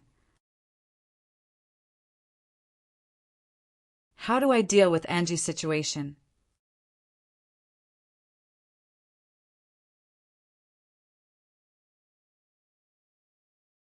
Chapter 544. However, he suddenly recalled something. How do I deal with Angie's situation? He remembered injecting something given to him, sent to him by young Joe into Angie, when he met her in a secluded environment. Angie felt the prick, but she thought it was an attack due to the syringe not being visible. He had no idea what the contents of the syringe were, but he knew it was nothing good. And since he was after dealing with Gustav at that time, he didn't care if she would be harmed. Now it was an entirely different case, and he didn't know if she was okay or not. So far, he didn't see any traces or signs that something was wrong with her. Endrick didn't want this to be another reason for him and Gustav to battle again, so he decided he would look into it. He couldn't just go back to contacting young Joe because he had said everything he knew about the whole past scenario and pointed out those he could. Right now, he had no means of contacting young Joe, and even if he did, he wouldn't want to because this just opened him up for another round of manipulation. He walked away after deciding to watch over her for any signs and ask her later if anything was up with her. So far, even though they weren't really on speaking terms, they were no longer hostile to each other as well. Within Region 32 in Lilac City, Gustav spent the entire day moving around with Junior Commander Folin. They had to check out different parts of the region for any possible spy movements to ensure no plans to sabotage them or anything the next day. This region was being controlled by 2 groups, but there was the possibility of infiltration from the enemy groups with the intention of causing sabotage. All in all, they were just being cautious. Gustav used this to mark out several spots and make escape routes in his mind if anything went wrong in his personal plans. They later returned back to their room in El Caso's place. They moved to the pub area to get some drinks with the regional leader, who happened to be accompanying them. They talked and had fun for the rest of the evening. Region Leader Khan asked to see what the offer to Sahil entails. Still, Junior Commander Folin had to shut him down there, saying it wasn't to be disclosed in public places. They would have to wait till the next morning to contact them with the location for them to meet.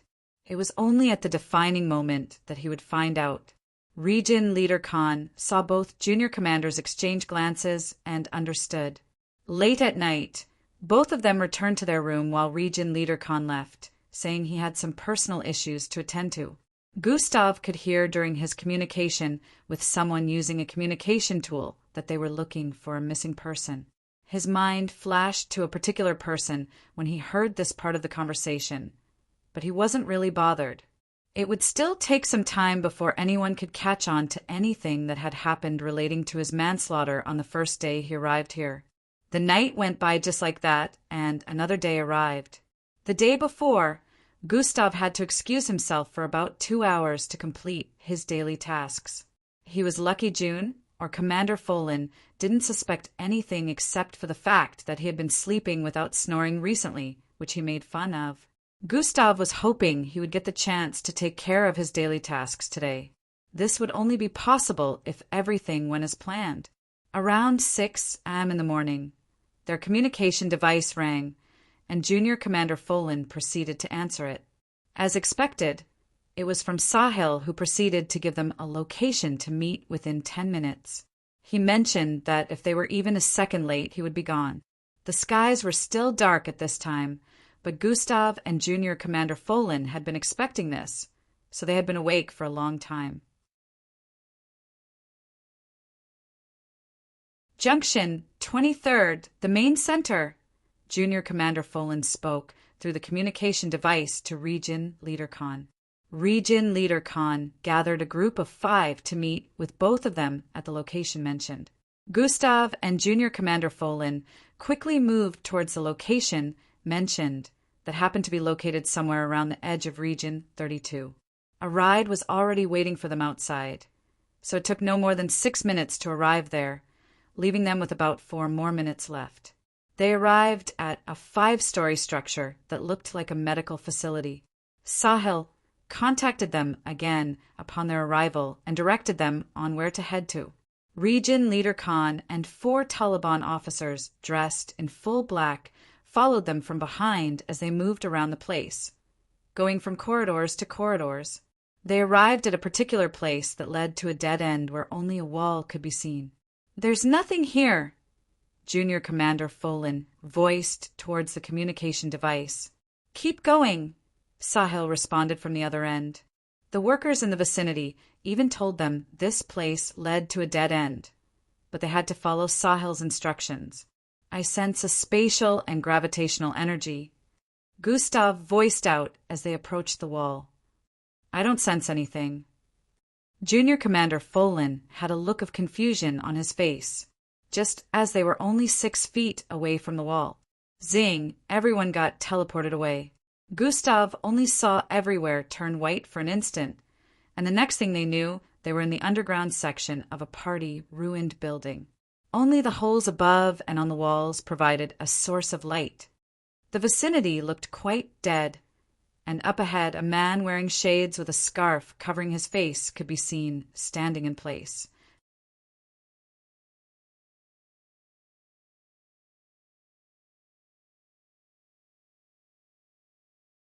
Chapter 545. Behind him was a group of 7 dressed in red jackets, all armed with dangerous-looking weapons. "Dash, where are we? Dash, what's going on?" The guards following them turned around to touch the wall and realized they couldn't go back. "Welcome, my friends," he voiced out as the outline of a smile could be seen on the scarf covering his face. "Slick SL, good to finally meet you," Junior Commander Folan voiced out along with Gustav, who also retained his composed form and greeted as well. They all shook hands with him, Region Leader Khan included. Zing, zing, zing, several chairs and a table appeared in their front, and Sahil gestured at them to take a seat. Sahil sat about 10 feet away, leaving sufficient distance between himself and the Zalabins, but a table was positioned in their midst. "Where is this that you have brought us to?" Region Leader Khan asked with an intrigued look. "That's not important. Let's get down to business first. Getting back to the region won't be a problem if you lots didn't set any traps for me," Sahil responded still with a smile. Gustav and Junior Commander Folan stared at each other for a moment before nodding. Gustav proceeded to bring out the diamond-like storage device that belonged to Junior Commander Dart. He sorted through the belongings and brought out the documents first before standing to his feet. The men behind pointed their weapons at him, causing him to pause his movements. One of them moved forward and took the documents from Gustav's grasp before handing them over to Sahil themselves after opening it and scanning through its contents. Sahil nodded in satisfaction as he received the documents and started flipping through the pages one after the other. He slowly read through the contents, and even though it was hard to read his expressions due to his face being covered with a scarf, Gustav could see the excitement in his eyes. After a few more minutes, he finished flipping through the pages completely and raised his head to stare at them. "Is this true?" he inquired with an excited tone. Every word written, as you can see, is backed up with signatures from the higher-ups. Junior Commander Folan responded. Wonderful. Where is the item? He asked again. Gustav raised his hand to show the void stone, which was on his palm. Before any of the men behind could move forward, Sahel stood to his feet and moved towards Gustav to grab the stone himself. The instant he grabbed the stone from Gustav's hand, an invisible spider positioned on the top of the stone instantly burrowed into his hand, unbeknownst to him. He didn't feel anything as this unknown thing invaded his body. He inspected the stone with a delighted expression while moving back to his seating area. Gustav smirked internally. Tracking device successfully planted. Sahel was still looking excited as he brought a device out of the blue and scanned the stone. The outline of a grand smile appeared on his face underneath the scarf as he voiced out, "It's genuine." The Void Stone. Did he just say the Void Stone? Region Leader Khan was shocked as he stared at the grayish-colored stone in Sahel's grasp. The others behind were just as surprised seeing Sahel being given this unpurchasable item. Of course it is Slick SL. Now, do you accept our offer? Junior Commander Folan said with a smile. Definitely, I agree with this. Sahel responded as he grabbed hold of the documents again. Back at the base in Ruhagi City, a beeping sound could be heard within the main tent as all 4 officers gathered around the main monitor. Oh my goodness. The young lad did it, Officer Gooseman said with a surprised look. He managed to place the tracking device on Sahel? It has only been 6 days. Officer Millie Brown voiced out with a tone of disbelief. Officer Tron and Lewis also stood by the side with looks of surprise as well, seeing the tracking device go online. But didn't he say he was in Region 32?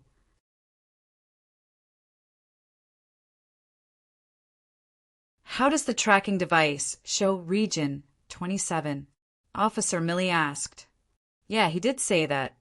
Maybe he changed locations. Officer Lewis responded. He still hasn't reported in, and it's been 2 days. This is probably why, Officer Tron added. The most important part is he has completed the mission. With such speed, too, magnificent, Officer Gooseman said with a delighted tone.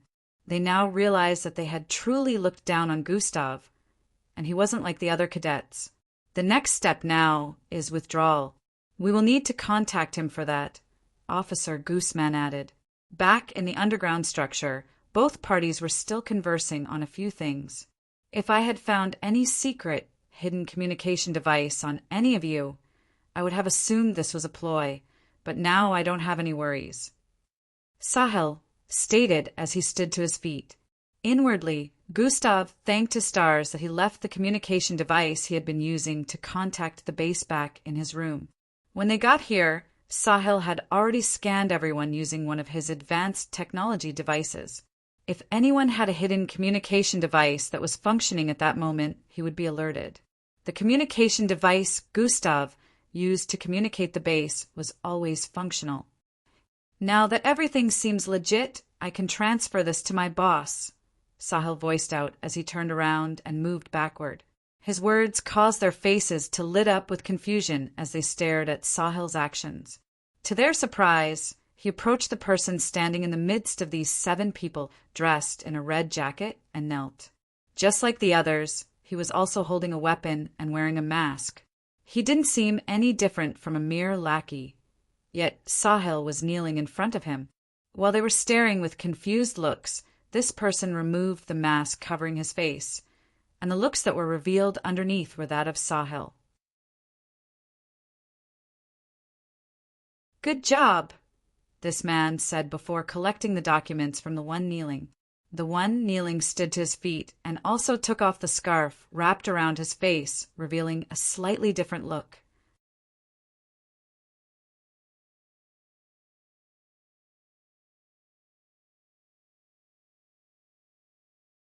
Chapter 546.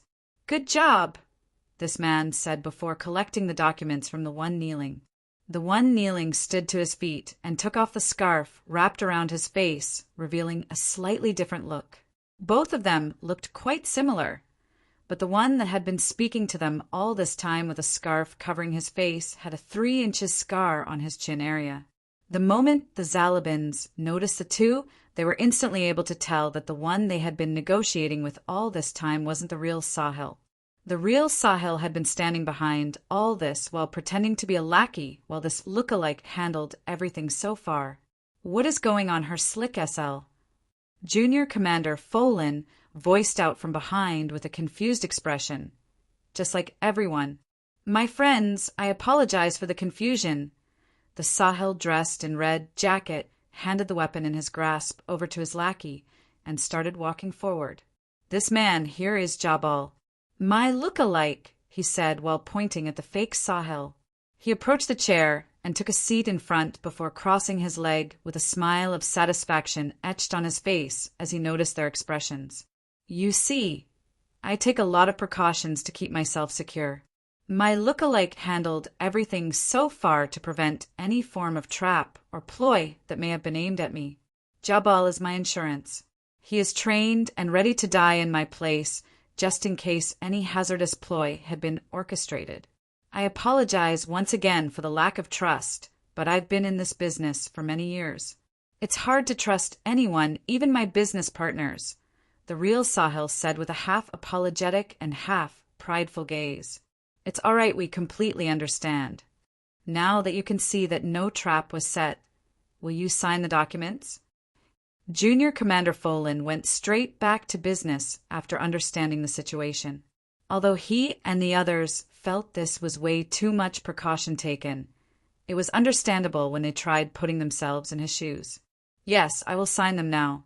I will not say, this is not a deal, even if I am drunk, Sahil responded with a peal of light laughter before he started sorting through the documents.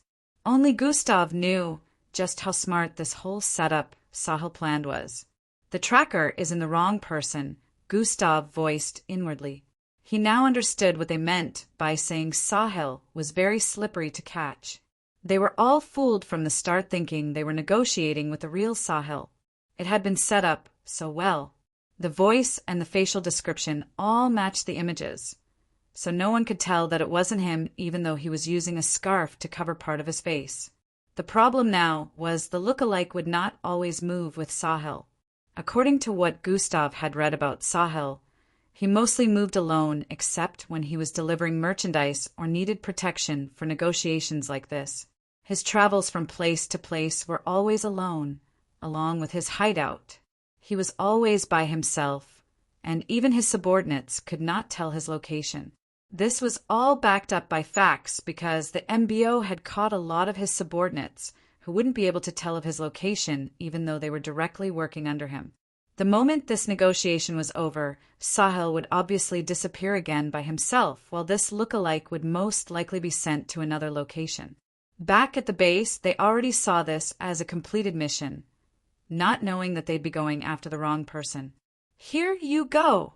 Sahil raised the documents after signing them, and one of his henchmen moved over to pass it to Junior Commander Folin. Junior Commander Folin sat in place and scanned through the documents, and after a while nodded.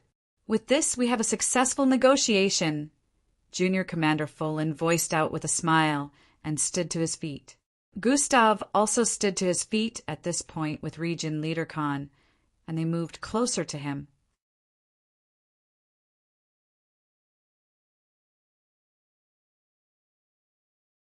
May our partnership last long. With this, you don't have to worry about the other side receiving any merchandise from me. The Zalabins will be responsible for winning the war, Sahil said as he proceeded to shake Junior Commander Folin.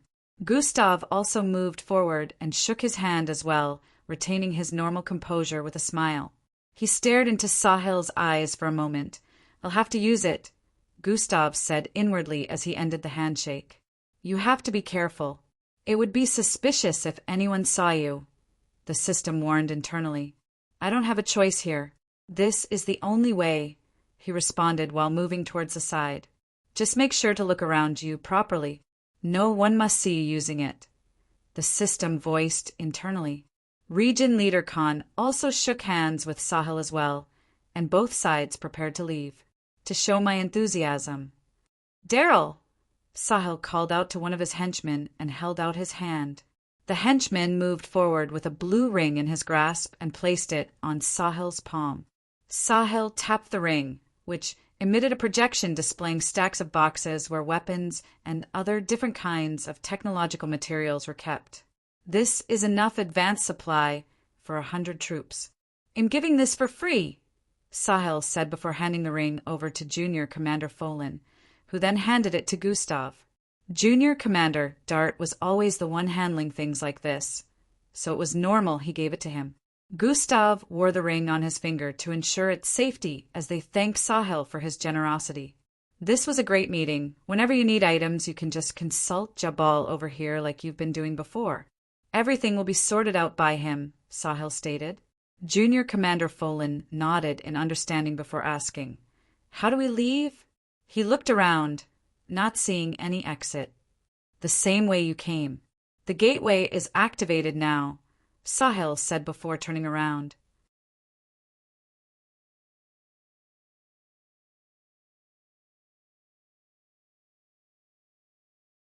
Chapter 547. "I have to go deal with something too," he added while turning around to head towards where his henchmen were stationed.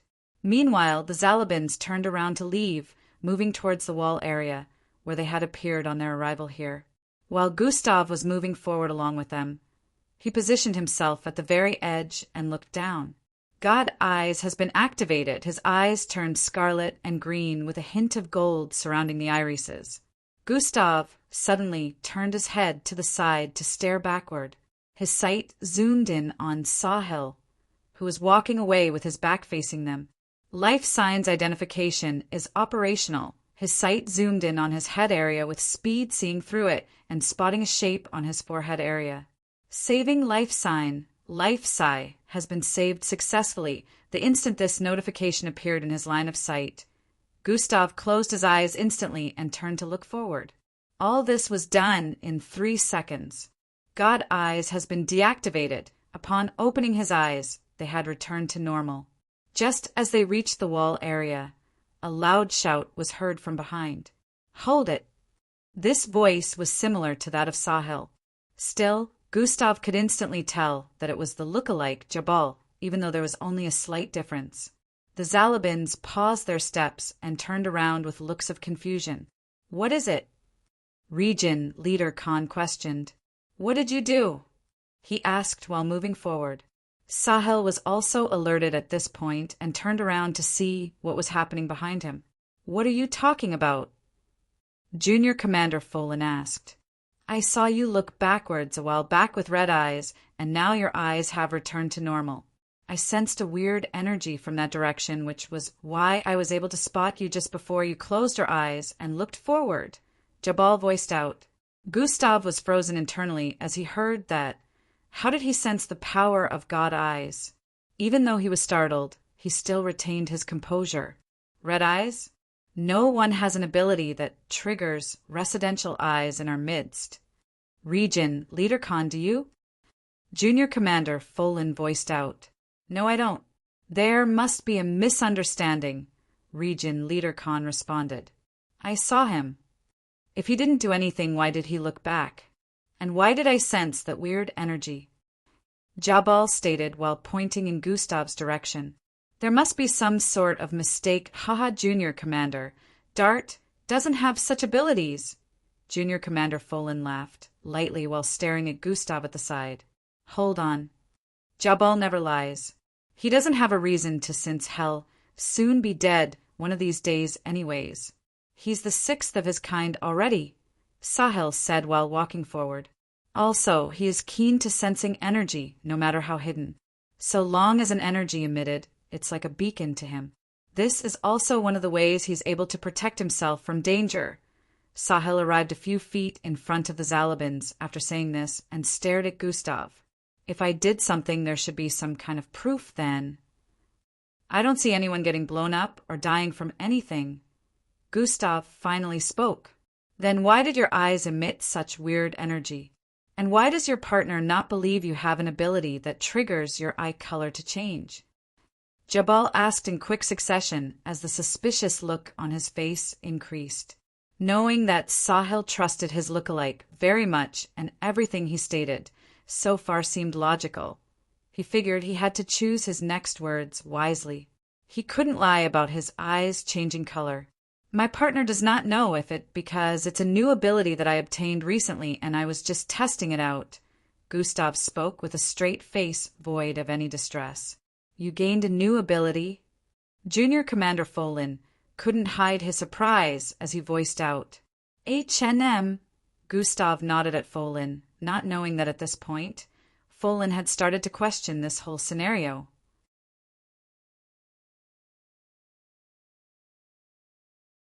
And why do you feel the need to test it out on my subordinates? You gazed in our direction with this, if I'm correct? Sahil questioned with a suspicious look as well. I can use it to determine power levels. I was curious to see what the power levels of your subordinates were, Gustav said as he activated God Eyes one more time, causing his eye color to change. Everyone was able to see his eyes clearly at this point. If I had done anything harmful, I'm sure it would be taking effect by now. Is anyone feeling strange? Gustav stated while donning a look of ridicule. When did eye color change become a thing of alarm? Gustav added, faking an expression of annoyance. This is highly disrespectful towards my partner. We just concluded a successful negotiation, Mr. Slick. Don't let your unfound insecurities ruin our present relationship. Junior Commander Folin spoke up as well after deciding he would question Gustav about the ability later. Region Leader Khan nodded in support as well. Well, I do apologize for this. I take everything seriously, my friends. It is why I have managed to stay alive for this long, Sahil said with an apologetic look before turning to stare at Gustav again. Do you mind identifying the bloodline rank of every one of my subordinates? He questioned. Junior Commander, Folin, and Region Leader Khan were about to speak again, but Gustav raised his hand to stop them. I have no issues with that, so long as after this you throw no further suspicions at me, Gustav stated while Sahil nodded in response. Gustav went ahead to mention the bloodline rank of all 7 people in a red jacket and even included the power level of Jabal as well. Sahil nodded with a smile on his face. Well done. You have mentioned all this correctly. The Zalabans had looks of relief as they heard this. Junior Commander Folin was about to say something, but Sahil cut him short. Just one more thing.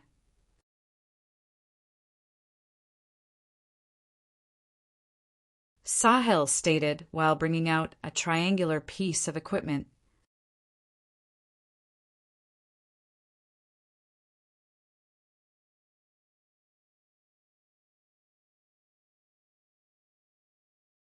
Chapter 548. Just one more thing. Sahil stated while bringing out a triangular piece of equipment. What are you playing at again, Mr. Slick? You have to stop this if you don't want to ruin our newfound relationship. Junior Commander Folin voiced out once again with a tone of annoyance. Relax, my friend. Don't worry, this is just a device for examining my crew, Sahil explained before turning around and started heading towards the gang of 6 behind. I just need you all to hold on for a few seconds. Don't worry, I am no longer asking any questions or pointing fingers, Sahil added before arriving in front of the 7. The group from the Zalabans stared at Sahil's actions with confused looks. Gustav was suddenly feeling a sense of crisis as he stood in place. We just agreed that there will be no more suspicions after the previous question. We should be taking our leave now, Gustav voiced out. You're right, Junior Commander Dart, but how about we just give him a few seconds to complete his examination, Region Leader Khan stated. Him examining his crew doesn't affect us in any way, so we can tolerate this, Junior Commander Folin added as well, deciding to just watch. Gustav had no choice but to keep quiet at this point, so as not to arouse any more suspicions. Sahil tapped the weird triangular device in his hand, and it shot out some blue rays that scanned all 6 of them at once. Their bodies were shown with translucent light, displaying their internal structure as well. The device kept making weird scanning noises for a few seconds before showing a green light. Sahil nodded at this and turned around with a smile before moving back towards the position of the Zalabans. I apologize for the inconveniences, my friends. I am finished with examining the state of my crew bodies, he voiced out as he arrived in front of them. Just as Junior Commander Folan was about to respond to that, Jabal interrupted. Boss, you haven't checked me, he said respectfully. Oh, yes, that's true, Sahil said before turning to face him with a light chuckle. One moment, he said to Junior Commander Folan before tapping the device again. It shot out the same rays as before, scanning Jabal. At this point, the crisis Gustav felt in his mind was pushed to a whole new level. What exactly does that device do? Gustav asked the system internally, hoping it wasn't what he thought it was. How strong if the camouflaging power of the tracker? The system responded with a question of her own, one of the most powerful in the world. It hides within the blood vessels and mimics that part of the body, Gustav responded. If that is the case, there should be no problems unless this device has the Altai stone as part of its build, the system stated. What's the Altai stone? Just as Gustav was asking this, the device finished scanning as well. Beep, beep, beep, beep. Beeping sounds suddenly started to reverberate across the place. Everyone stared at the device and then at Jabal, whose body was still shining a translucent light. His left wrist area had a red light position in a part of it. Tracking device spotted. The voice of an AI rang out at this point, causing everyone's eyes to widen with shock. Gustav began to circulate his bloodline as this voice rang out. Shit. How does this guy have everything? The six behind instantly raised their weapons and pointed them towards the Zalabans. So this was your plan? You lots wanted to track my movement? Sahil voiced out as he turned to face Gustav, specifically. The Zalabans' troops behind also pointed their weapons forward at Sahil's crew, ready to exchange fire as well. We know nothing about this. You can't just assume that we're responsible, Junior Commander Folan voiced out. He is responsible. He is the only one who Sahil made physical contact with from the beginning. Is this something the Zalabans planned together, or is it a solo act? Sahil questioned.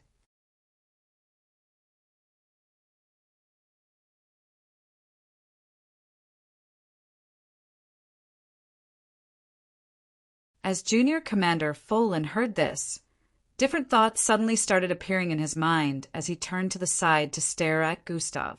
Red eyes, no snoring for the past 2 days, no having fun with any girls like we planned before, except for our first day of arrival. Completely sleeping underneath the duvet without messing up the covers before the next morning, without pulling face from underneath during the entire night. Junior Commander Folan's eyes widened as he analyzed all this and stared at Gustav. Who are you? He voiced out. At this point, everyone knew there was something up with Gustav as Junior Commander Folan voiced that out. Now let's all calm down. There is no proof that this was done by me, Gustav spoke, still trying to salvage the situation. He definitely planted it. Jabal voiced out as everyone began to surround Gustav. I don't think this man is a part of us, Mr. Slick. I promise the Zalabans is not behind this. I just realized the numerous ways in which he's different from my partner, Junior Commander Folan stated as he began to channel his bloodline. My trust in you lots have completely dwindled. Take him down. Sahil commanded, causing everyone to start firing at Gustav. Bang, bang, bang. At this moment, Gustav knew there was no salvaging the situation. Sprint has been activated. Every single beam and projectile being shot towards him suddenly slowed down as he turned to the side to face Sahil's direction. If I can grab onto him. Gustav said internally as he dashed forward. Right before everyone's eyes, Gustav sped forward like a phantom, causing all the blasts to slam into the wall behind, which in turn teleported the blasts to another location. Just as Gustav was about to touch Sahil, his body turned illusionary as he faded away. Sahil appeared about 100 feet behind. The Zalabans had confused faces at this point as they spotted Gustav in front. What speed? That's not Junior Commander Dart. Attack the imposter.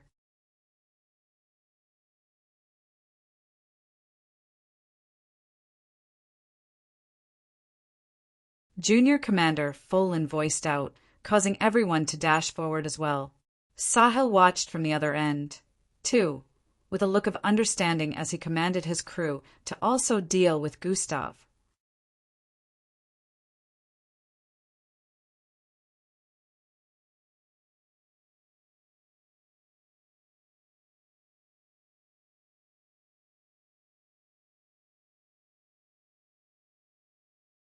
Chapter 549.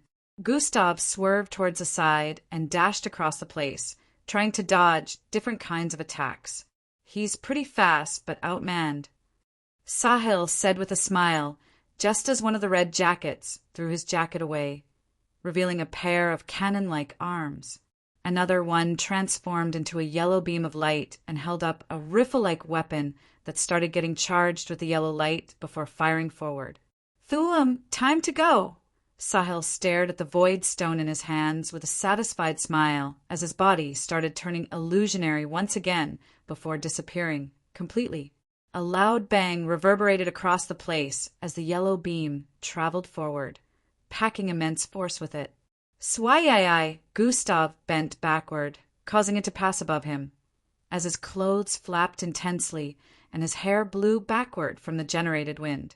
Two of the Zalabin troops, trying to attack him from behind, got blasted into smithereens as it collided with them. It tore straight through their body's wind, causing their arms and legs to get blasted towards different parts of the environment, while the beam kept traveling forward till blasted a massive hole in the wall by the side. Before Gustav could raise his body up, one of the red jackets with cannon-like arms was already descending upon him from above. Being unable to dodge in his current position, Gustav pushed himself upwards and threw a fist as he ascended. Bang! Both forces collided, causing a blast to resound in the vicinity as a purplish force, radiating with immense energy, swept across the vicinity the instant the collision was made. Gustav's body shot backward along with the other person. Two more red jackets were flanking him from the sides with their attacks, as his body was still catapulting through the air. He did a flip in midair and slammed his hand on the ground, causing his body to ascend upwards as he dodged the projectiles. However, just as he ascended, two of the red jackets were already aiming for him. He spun in midair, dodging one attack, but the other, who had already leaped up, swung his foot towards Gustav's body. Gustav was only able to react by raising his hand in front of his chest in an X format to block the attack. Bang! The leg, which was laced with a rocket booster, slammed into his arms, causing Gustav to be blasted about 100 feet backward, headed for the ground. As Gustav's body was headed for the ground, Junior Commander Folin suddenly appeared behind him with his palm shooting forward. A star-colored beam could be seen on his palm as it traveled across the air, making sizzling sounds. While Gustav was spinning his body around to deal with this, the red jacket brimming with yellow light shot out another beam towards him, while the other one with cannon arms was also approaching from the side. Dodging all these at the same time would be impossible, since all of them were on the same strength level or a little higher than Gustav. At this point, Gustav closed his eyes for a moment. It was as if all the actions in the world had paused just before he opened his eyes. A pinkish flame had appeared within them. Zuwu Hun, a massive ray of pinkish energy, suddenly blasted forth from his body, covering the entire vicinity in a matter of moments. Everyone instantly fell to their feet as Gustav spun in midair with a milky-colored blade in his arm. Swish, he swung the blade towards the yellowish beam, causing it to get slashed in half, but he was still pushed backward by the force, as both halves of the beam passed by his side and slammed into the ground behind. Boom! A massive explosion rang out as Junior Commander Folin, who happened to have fallen to his knees behind Gustav, got blasted across the place with his left arm completely disintegrated. He couldn't scream as he had lost control of his body, but the visible look of pain could be seen in his eyes as his body slammed to the ground hundreds of feet away and remained stationary.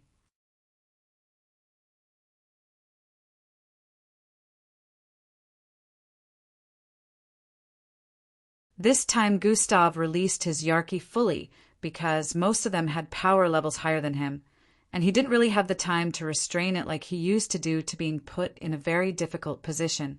The entire street outside had been covered up by the pinkish energy, and everyone was within it were falling to their knees. Within the underground structure, the Zalabins and the Red Jackets, every single person was on their knees with looks of fear on their faces as they stared in Gustav's direction. Gustav breathed in deeply before breathing out, causing the Yarki to start reducing in size. At this point, he had caused a scare across the entire street. He stared at the 10 people around him on their knees, and the 2 corpses blasted nearly to pieces by the sides. They were trying as much as possible to regain control of their bodies, but it was futile. Gustav turned around and dashed towards the wall on the far end. Swish! His body blasted through the wall as he arrived underneath a pile of rubble and more destroyed building parts. Thumb, he leaped upwards, blasting through the covering of rubble, and appeared in the air above the half-decimated streets. While his body traveled across the air, he spread out his perception, trying to sense if Sahel was still in the vicinity, but just as he had expected, Sahel had completely disappeared. All he could see from above were citizens running from place to place with visible looks of fear on their faces as they spotted his body, cutting across the air like a streak. He landed on a building far ahead and continued dashing forward as he tapped the spatial bracelet on his wrist. Location, Region 32, El Caso's Place.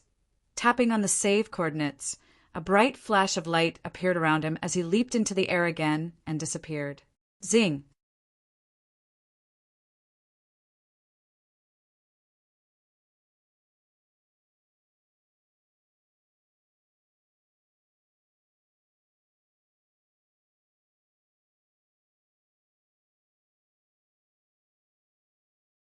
Chapter 550. Tapping on the saved coordinates. A bright flash of light appeared around him as he leaped into the air again and disappeared in mid-air. Zing! The instant Gustav disappeared, the Zalabins and Red Jackets within the underground structure regained control of their bodies. As they stood to their feet, they looked around the vicinity with fear in their eyes, still wondering what happened a while ago. Dash, who was that man? Dash, what kind of power was that? They voiced out in confusion. Meanwhile, the rest of the Zalabins moved towards Junior Commander Folin to help him up. He was in a very bad state with his left arm and shoulder down to the chest area were completely disintegrated. See what you did to our junior commander. One of them shouted out while pointing a cannon-like weapon at the Red Jacket glowing with yellow light in the battle earlier. Keep quiet, lackey. If it wasn't for you lots, we wouldn't be in this situation. Why is one of your men after our boss? A thin, masculine voice could be heard from underneath the mask as the Red Jacket also pointed his weapon back at them. That person isn't one of us. As you can see, he attacked us as well, Region Leader Khan voiced out as he stood in the midst of this brawl. That doesn't change the fact that he was able to get here because of you lots, another Red Jacket voiced out as he also pointed his weapon at the Zalabins. At this point, both sides were about to confront each other as the atmosphere turned tense. Sahel crew outnumbered the Zalabins 6-3 since Junior Commander Folin was down. Still, even though Region Leader Khan didn't participate in the battle earlier, he was among the most powerful mixed bloods present, even stronger than Junior Commander Folin. Junior Commander Folin would have been able to do a better job at fighting since he was stronger than all the Red Jackets in the vicinity, but he could not defend himself from the blast earlier due to being frozen by Yarki, just like the others. Now, let's all be civilized here. We agree this is a mistake on our part, but as you can see, our side has the most casualties, Region Leader Khan voiced out as he gestured at the 2 Zalabin troops with scattered body parts and Junior Commander Folin on the ground. He didn't want this to turn into a battle between the 2 sides, mostly since the successful deal would be cancelled, and they were also outmanned. He might be stronger, but with the coordinated attacks of the 6, they would lose. Wee-ha! One of them was about to speak when Jabal, who had been behind all this time, interrupted. We're leaving. he said while tapping the button by the side of his head. The others stared at him with a look of confusion. It seemed he had been communicating with someone just a while ago. Mr. Khan, we shall contact you sometime soon to talk about the state of our partnership, Jabal said as he turned to the side and started walking forward while bringing out a piece of equipment. The others brought down their weapons and followed after him. He wasn't the main boss, but whenever the main boss was unavailable, he was always in charge, so they had no choice but to follow. Truinin. A greenish light shot out from the equipment and covered all 6 red jackets. In the next moment, the light disappeared along with all 7 of them, Jabal included. The Zalabins fed Junior Commander Folin a recovery pill. They carried him along with them as they moved in the direction of the wall they had appeared from when they first arrived here. Fortunately for them, it was still functioning, and they phased through, appearing back in the building they had used as a channel point to get here. However, the moment they arrived within the building, they could see the chaos that had been inflicted on this place. Kara-wai-wai-chach. Bam! Crumbling sounds could be heard as they spotted parts of the building that had collapsed and parts that had cracks and giant holes all over.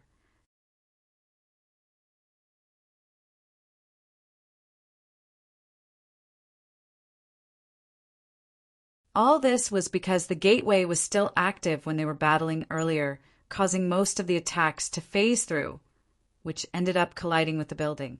Meanwhile, Gustav was within the room he rented on his first day here. He sat on his bed with a look of contemplation. Everything that went down today kept replaying in his mind, and he couldn't help but sigh. He never underestimated Sahil after hearing so much about him and seeing reports. However, he never expected Sahil would be so cautious and smart that he would implement things like that. The whole situation played out well. The mission was practically failed at this point, and anyone would have fallen for the trap of planting the tracking device in the wrong person. If he didn't have God eyes, there would be no way to salvage the situation since Sahil now knew that people were after him. His next step would be to hide even more cautiously than before or leave the city. Of course, he could decide not to leave since he knew the tracking device was placed in the wrong person. He had no idea that Gustav could track him using his life sign. Gustav had never seen a more cautious fellow that literally questioned every little detail. If it were to be someone else, they might not bother with the change in color of the eye. Even after Gustav stated the power level of all his crew members, he still decided to run a check on their internal structures. The whole situation got messed up from the point where Jabal spotted him. Gustav hid well enough for no one to see him while he was saving Sahil's life sign, and it only took about 3 seconds for him to get it done. A very short time frame where no one would be able to spot him. But Sahil just happened to be able to sense energy from any source the moment it was emitted.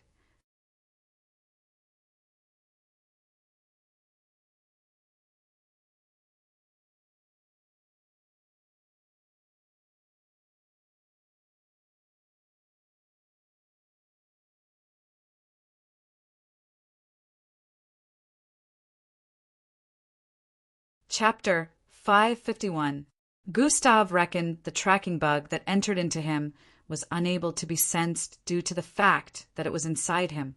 If the tracking bug had emitted any form of energy before it infiltrated his system, he would have sensed it. At the moment, Gustav had transformed back to his original look and took off the black Zalabin outfit. It was placed on the bed right beside him. He knew he couldn't play this character anymore. It would have already spread around the Zalabins by now that anyone looking like Junior Commander Dart was an imposter. While Gustav was contemplating his next plans, the communication device on the table rang. It was from the base in Ruhagi City. Gustav answered the call and instantly heard the excited voice of Officer Gooseman from the other end. "Congratulations, Officer Crimson. You have completed the mission, Gustav. We didn't expect you to get it done in such a short time. You're truly a prodigy." Officer Tron's voice was also heard from the other end. True. I never doubted you, though, but this is excellent performance. They didn't even give Gustav the chance to talk back before showering praises on him.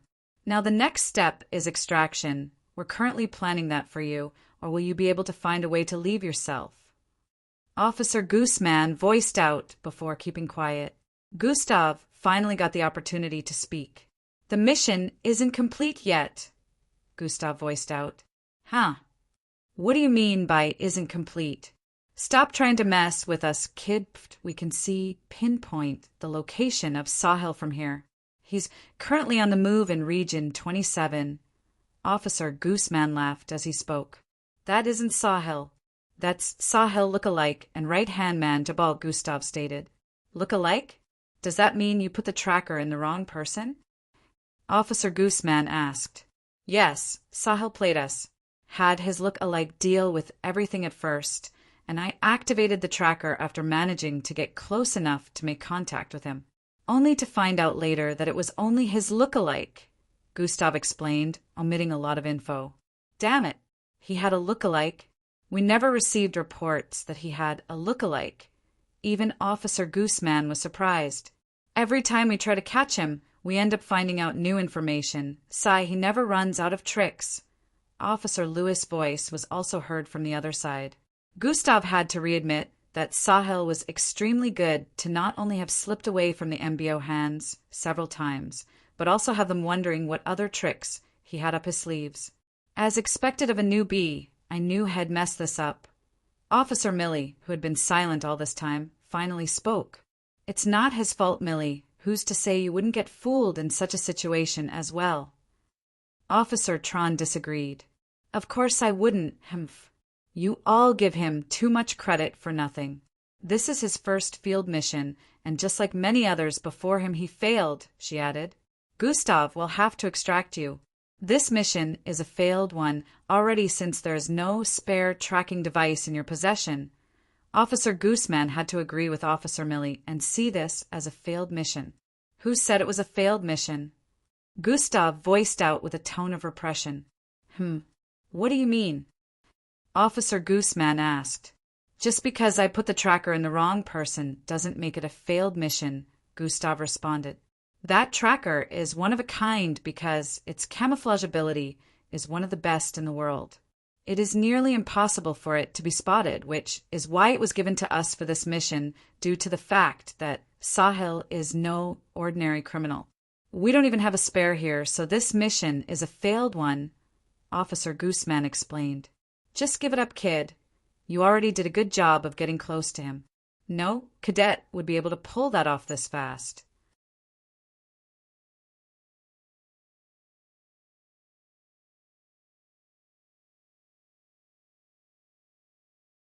If it makes you happy, I also failed my first mission, and unlike you, I was already a full-fledged officer who had spent 4 years in training. Officer Tron narrated, trying to encourage Gustav. I only answered the call for a few reasons. Gustav started speaking. First is because of the look-alike who got implanted. Second is to let you know that I still a tracker on real Sahil, and I will be going after him myself before he escapes from the city. Gustav voiced out strongly. Wait, what? You managed to put a tracker on the real Sahil? How? You're going after him yourself? That is not allowed. Officer Gooseman and Millie voiced out together. Yes, I have a tracker on the real Sahil, but I am the only one that can pin his location, Gustav added. How? And what do you mean, you're going after him? We should get you extracted as soon as possible so you can point us to his location when he is out. Officer Millie voiced out in quick successions with a tone of disbelief. The means is not important. What's important is I can find him. However, I don't know how far the connection between I and the tracker can last, which is why I have to go after him as soon as possible. If I wait till he gets out of the city, I might not be able to keep tracking him, so I have to seize the opportunity while he's still in the city to catch him, Gustav explained. Have you gone insane? He succeeded in fooling you already. What makes you think you'll be able to catch him? Officer Gooseman, he shouldn't be allowed to do this. We should extract him. Officer Millie voiced out. Now, this is quite the situation. The mission was only for you to place a tracker on him. This is... Before Officer Gooseman could complete his sentence, the communication was cut. I didn't answer the call to request. I already made my decision, Gustav muttered as he put the communication device away.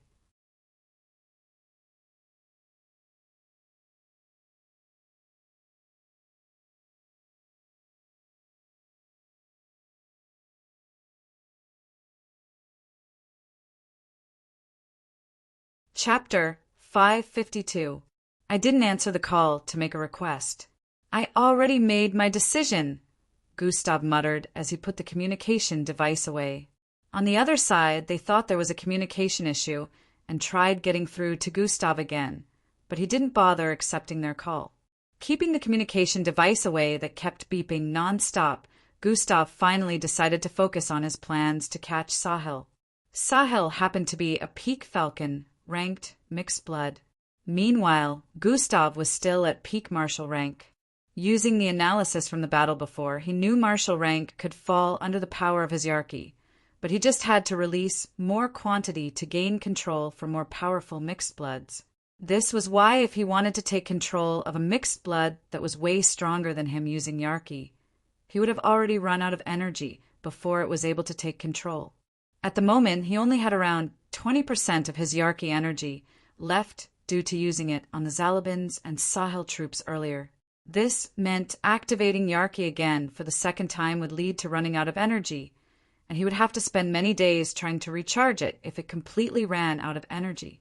He wouldn't have spent so much energy if he restricted its spread earlier, which meant he could still use it twice a day if he was dealing with someone on Sahil's strength level.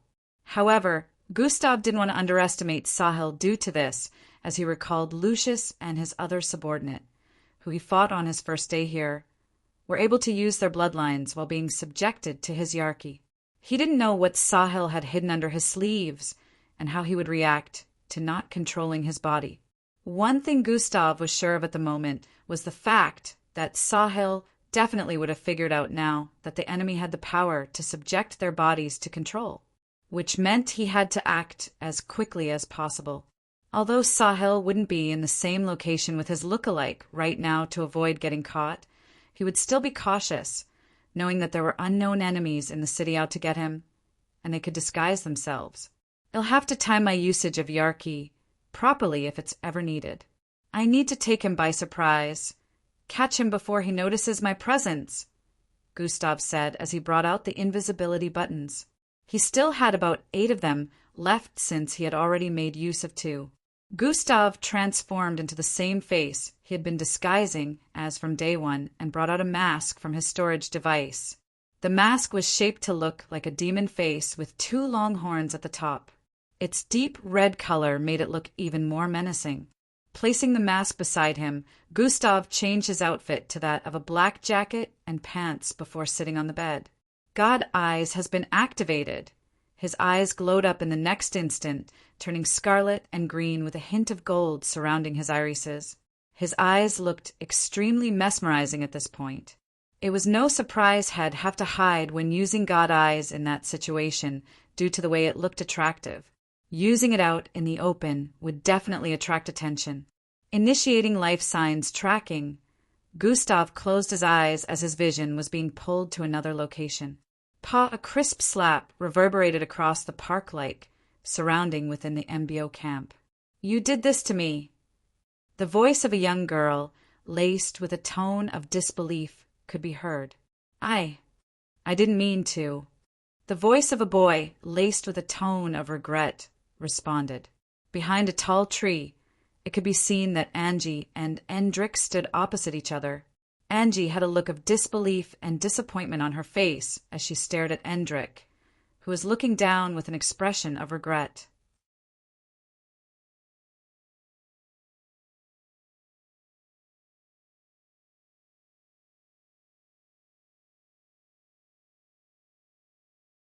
I stood up for you more than once. I begged Gustav on your behalf that you would change, and this is what you did to me in return. I am losing my bloodline every day because of you. Angie's fist was tightened up as she vibrated with anger while speaking. Her eyes were already teary, and she was close to shedding a tear, but she held it in. Every day for the last 7 months, I have worked hard to increase my strength. Every time I pushed myself to the limit, and now you're saying all my efforts will be wasted? Angie's chest heaved up and down as a wave of mental pain washed over her. I did. I really didn't mean it. I had no idea this would happen. It has been 3 months since I injected the toxin into you. I wasn't informed of its effects and assumed you were okay since you didn't show any symptoms. I am not that person anymore, I'm sorry. Endrick tried explaining himself. You better hope that the doctor finds a cure for this, or I will finish what Gustav couldn't. Angie's voice was laced with so much hate at this point that Endrick couldn't recognize the sweet and innocent-looking girl anymore. It would seem Angie was unable to deal with the thought of losing her bloodline. She stormed off a moment after saying that, leaving Endrick standing in the same spot with a look of reflection. I won't resist if that is what you wish for when the time comes. I must have been stupid to think I could just get away with my deeds simply because I am turning a new leaf. Back in the city, Gustav was currently on the move. It was close to evening, and he had only started moving a few minutes ago. Earlier, he figured out the location of Sahi. Still, he had to keep life signs tracking active for a long period due to what he noticed Sahil doing.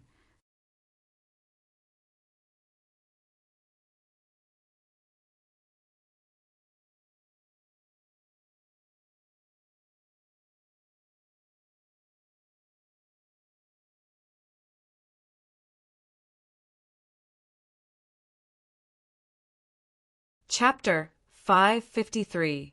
Sahil, at that time, was conducting a meeting with some unknown people, which Gustav guessed to be his henchmen. From what Gustav could see, he was handing out a set of instructions displayed on multiple projections. He also noticed stacks upon stacks of advanced weaponry situated in a large store by the side. Even though no audio came along with the activation of life signs tracking, Gustav noted the distribution plans and other locations where their supplies were kept on the outlined projection. Gustav was surprised to find out that they had over 10,000 supplies scattered around in different city regions, and according to their plans, these weapons would be sold out and distributed in batches on different days. It didn't look like Sahil planned on upholding the bargain. Still, on closer notice, Gustav figured out that some of these henchmen would be pretending to be another group of advanced weaponry distributors who would then sell to the enemy. Sahil was planning to keep this war going for as long as he could. Gustav also picked from this that Sahil was having this meeting on how things would go for the next 1 to 2 months because of his plan to leave the city. He reckoned that Sahil was leaving either late this night or early the next morning. This was the reason Gustav started to give chase before their meeting ended. He wanted to be in the vicinity as quickly as possible. Using life signs tracking to see from Sahil's point of view, Gustav had no idea where that place was located, but he could sense how to get there through the link from God Eyes. Life signs worked in a way that Gustav would have, like a weird link where he would be able to sense the directions to head in after just connecting to a person's life signs. According to the last time he did this, the link lasted for about an hour before it disappeared. But so long as Gustav had energy, he would always be able to connect back to Sahil's life sign and keep following the link again. Right now, Gustav had left through the front gate of Region 32. The guards there were quite alarmed when they felt the force of the wind blazing past the front gate along with the blurry figure of a person within it. They were at a loss whether this incident was to be reported or not. Gustav once again spotted many citizens of the city stranded in front of the gates with tattered looks. He continued on his journey, knowing that there was nothing he could do to help their predicaments anyways. Swoosh! It was only a matter of time before he arrived at another region and kept traveling southeast. Fwum! He would occasionally leap from demolished building to building as he sped forward. From his connection to the link, he could tell that Sahil was currently at the far southern edge of the city. On the map, this was where Region 6 was located, and it would take Gustav nothing less than 4 hours of journeying to get there. The skies would already be dark by the time he got there. He was hoping not to get caught during any battles while he journeyed there. Within a small underground facility, a man with short brown hair and sharp slanted eyes, clad in a blue business suit, slightly leaned against an office table with his fly down. A young and beautiful lady, putting on glasses with long yellow hair, knelt down in front of him with an expression of ecstasy displayed on her face. Her hands were currently placed on his upper thighs area as she spoke. "Please let me," she begged while reaching out to caress his fly area. "Jessica, I am here for business," young Joe said with an uninterested look. "Oh, come on, I can get it excited." "Business can come after pleasure," she said while moving her face closer. Young Joe reached out to grab her by the shoulder and stopped her. "That's not how it works," he said while pulling her up. Jessica found herself being raised up as she stood to her feet. "You're my fiancé."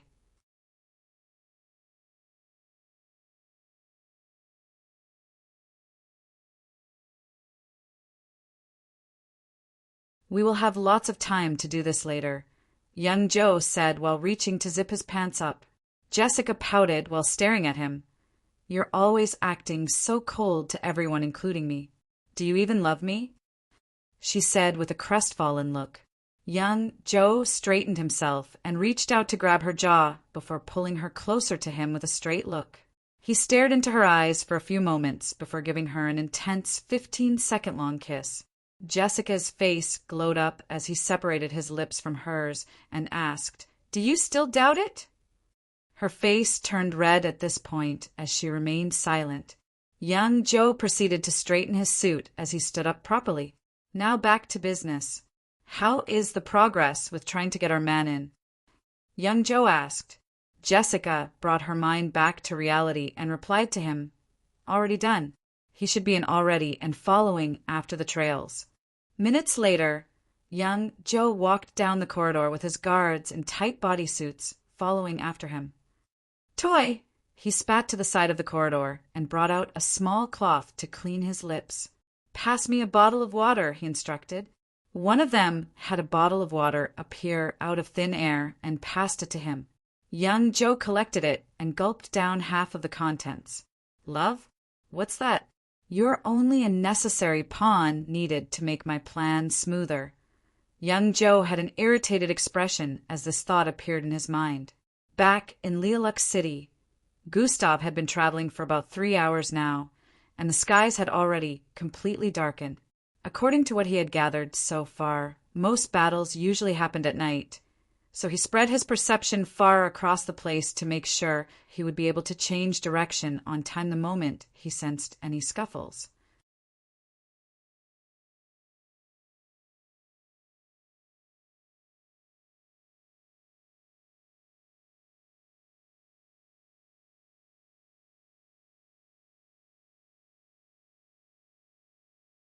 Chapter 554. At this moment, Gustav had made use of life signs tracking thrice, and every time Sahil would be in a different location. This didn't mean he wasn't still in Region 6, but that he kept moving from place to place within the region.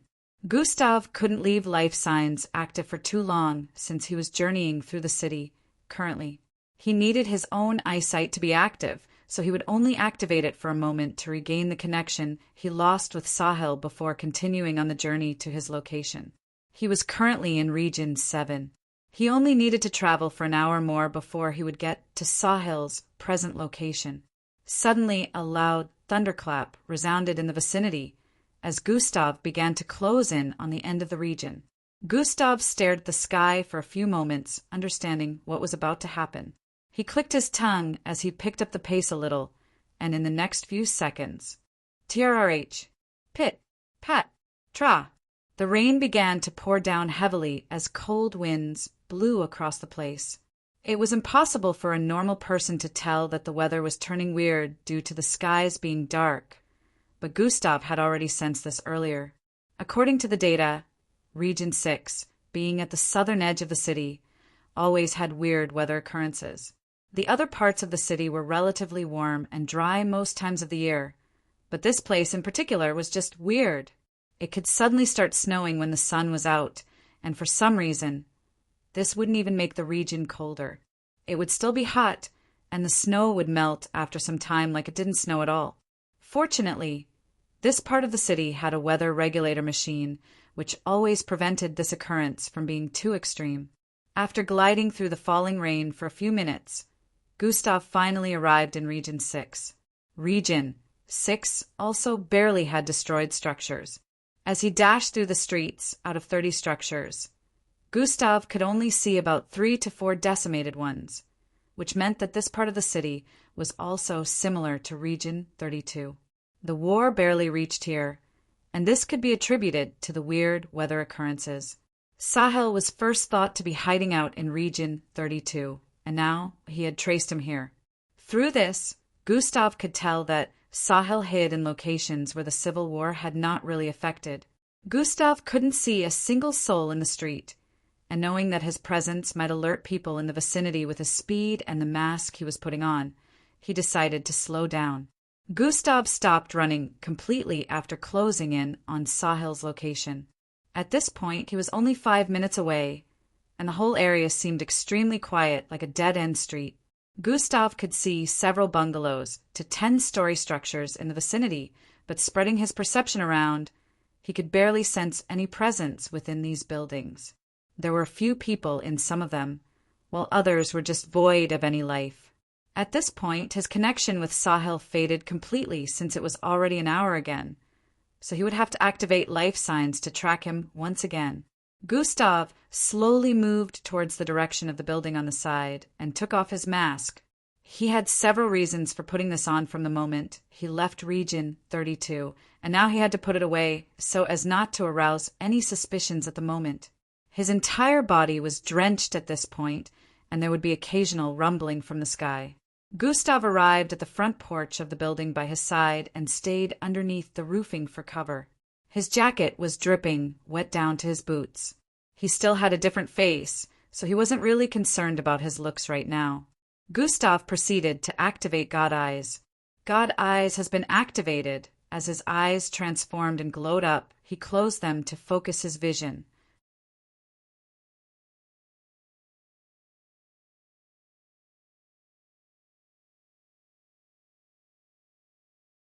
Initiating life signs tracking, the instant his vision started to warp, a voice was suddenly heard from behind. "Who's there?" Gustav opened his eyes as he heard that and turned around. The voice came from within the house. "I didn't sense that anyone inside earlier." Gustav thought. His plan initially was to break in and get cover from the rain before tracking Sahel again, but he decided to stay on the front porch. He was glad he didn't break in now. "Catch him!" The door slid open, and a buff 79 tall male with a buzz cut and dark skin tone lowered his back along with his head before stepping through the door. "Who are you?" he asked with a suspicious glare. "I needed shelter from the rain." At this point, Gustav's eyes had returned to normal. This was officially the tallest person Gustav had met in his life. 9 inches taller than Eldris, who was said to be the tallest in their set. Even without trying to scrutinize this person, it was obvious that he was a mixed blood. Normal humans didn't have abnormal growth like this, and there were mixed bloods said to be over 12 feet tall. This was without transforming into any creature whatsoever, just them in their normal form. This area is off limits. If you're looking for shelter, you'll have to find somewhere else, the massive buff man stated. This area? From where to where exactly? Gustav asked with a look of confusion.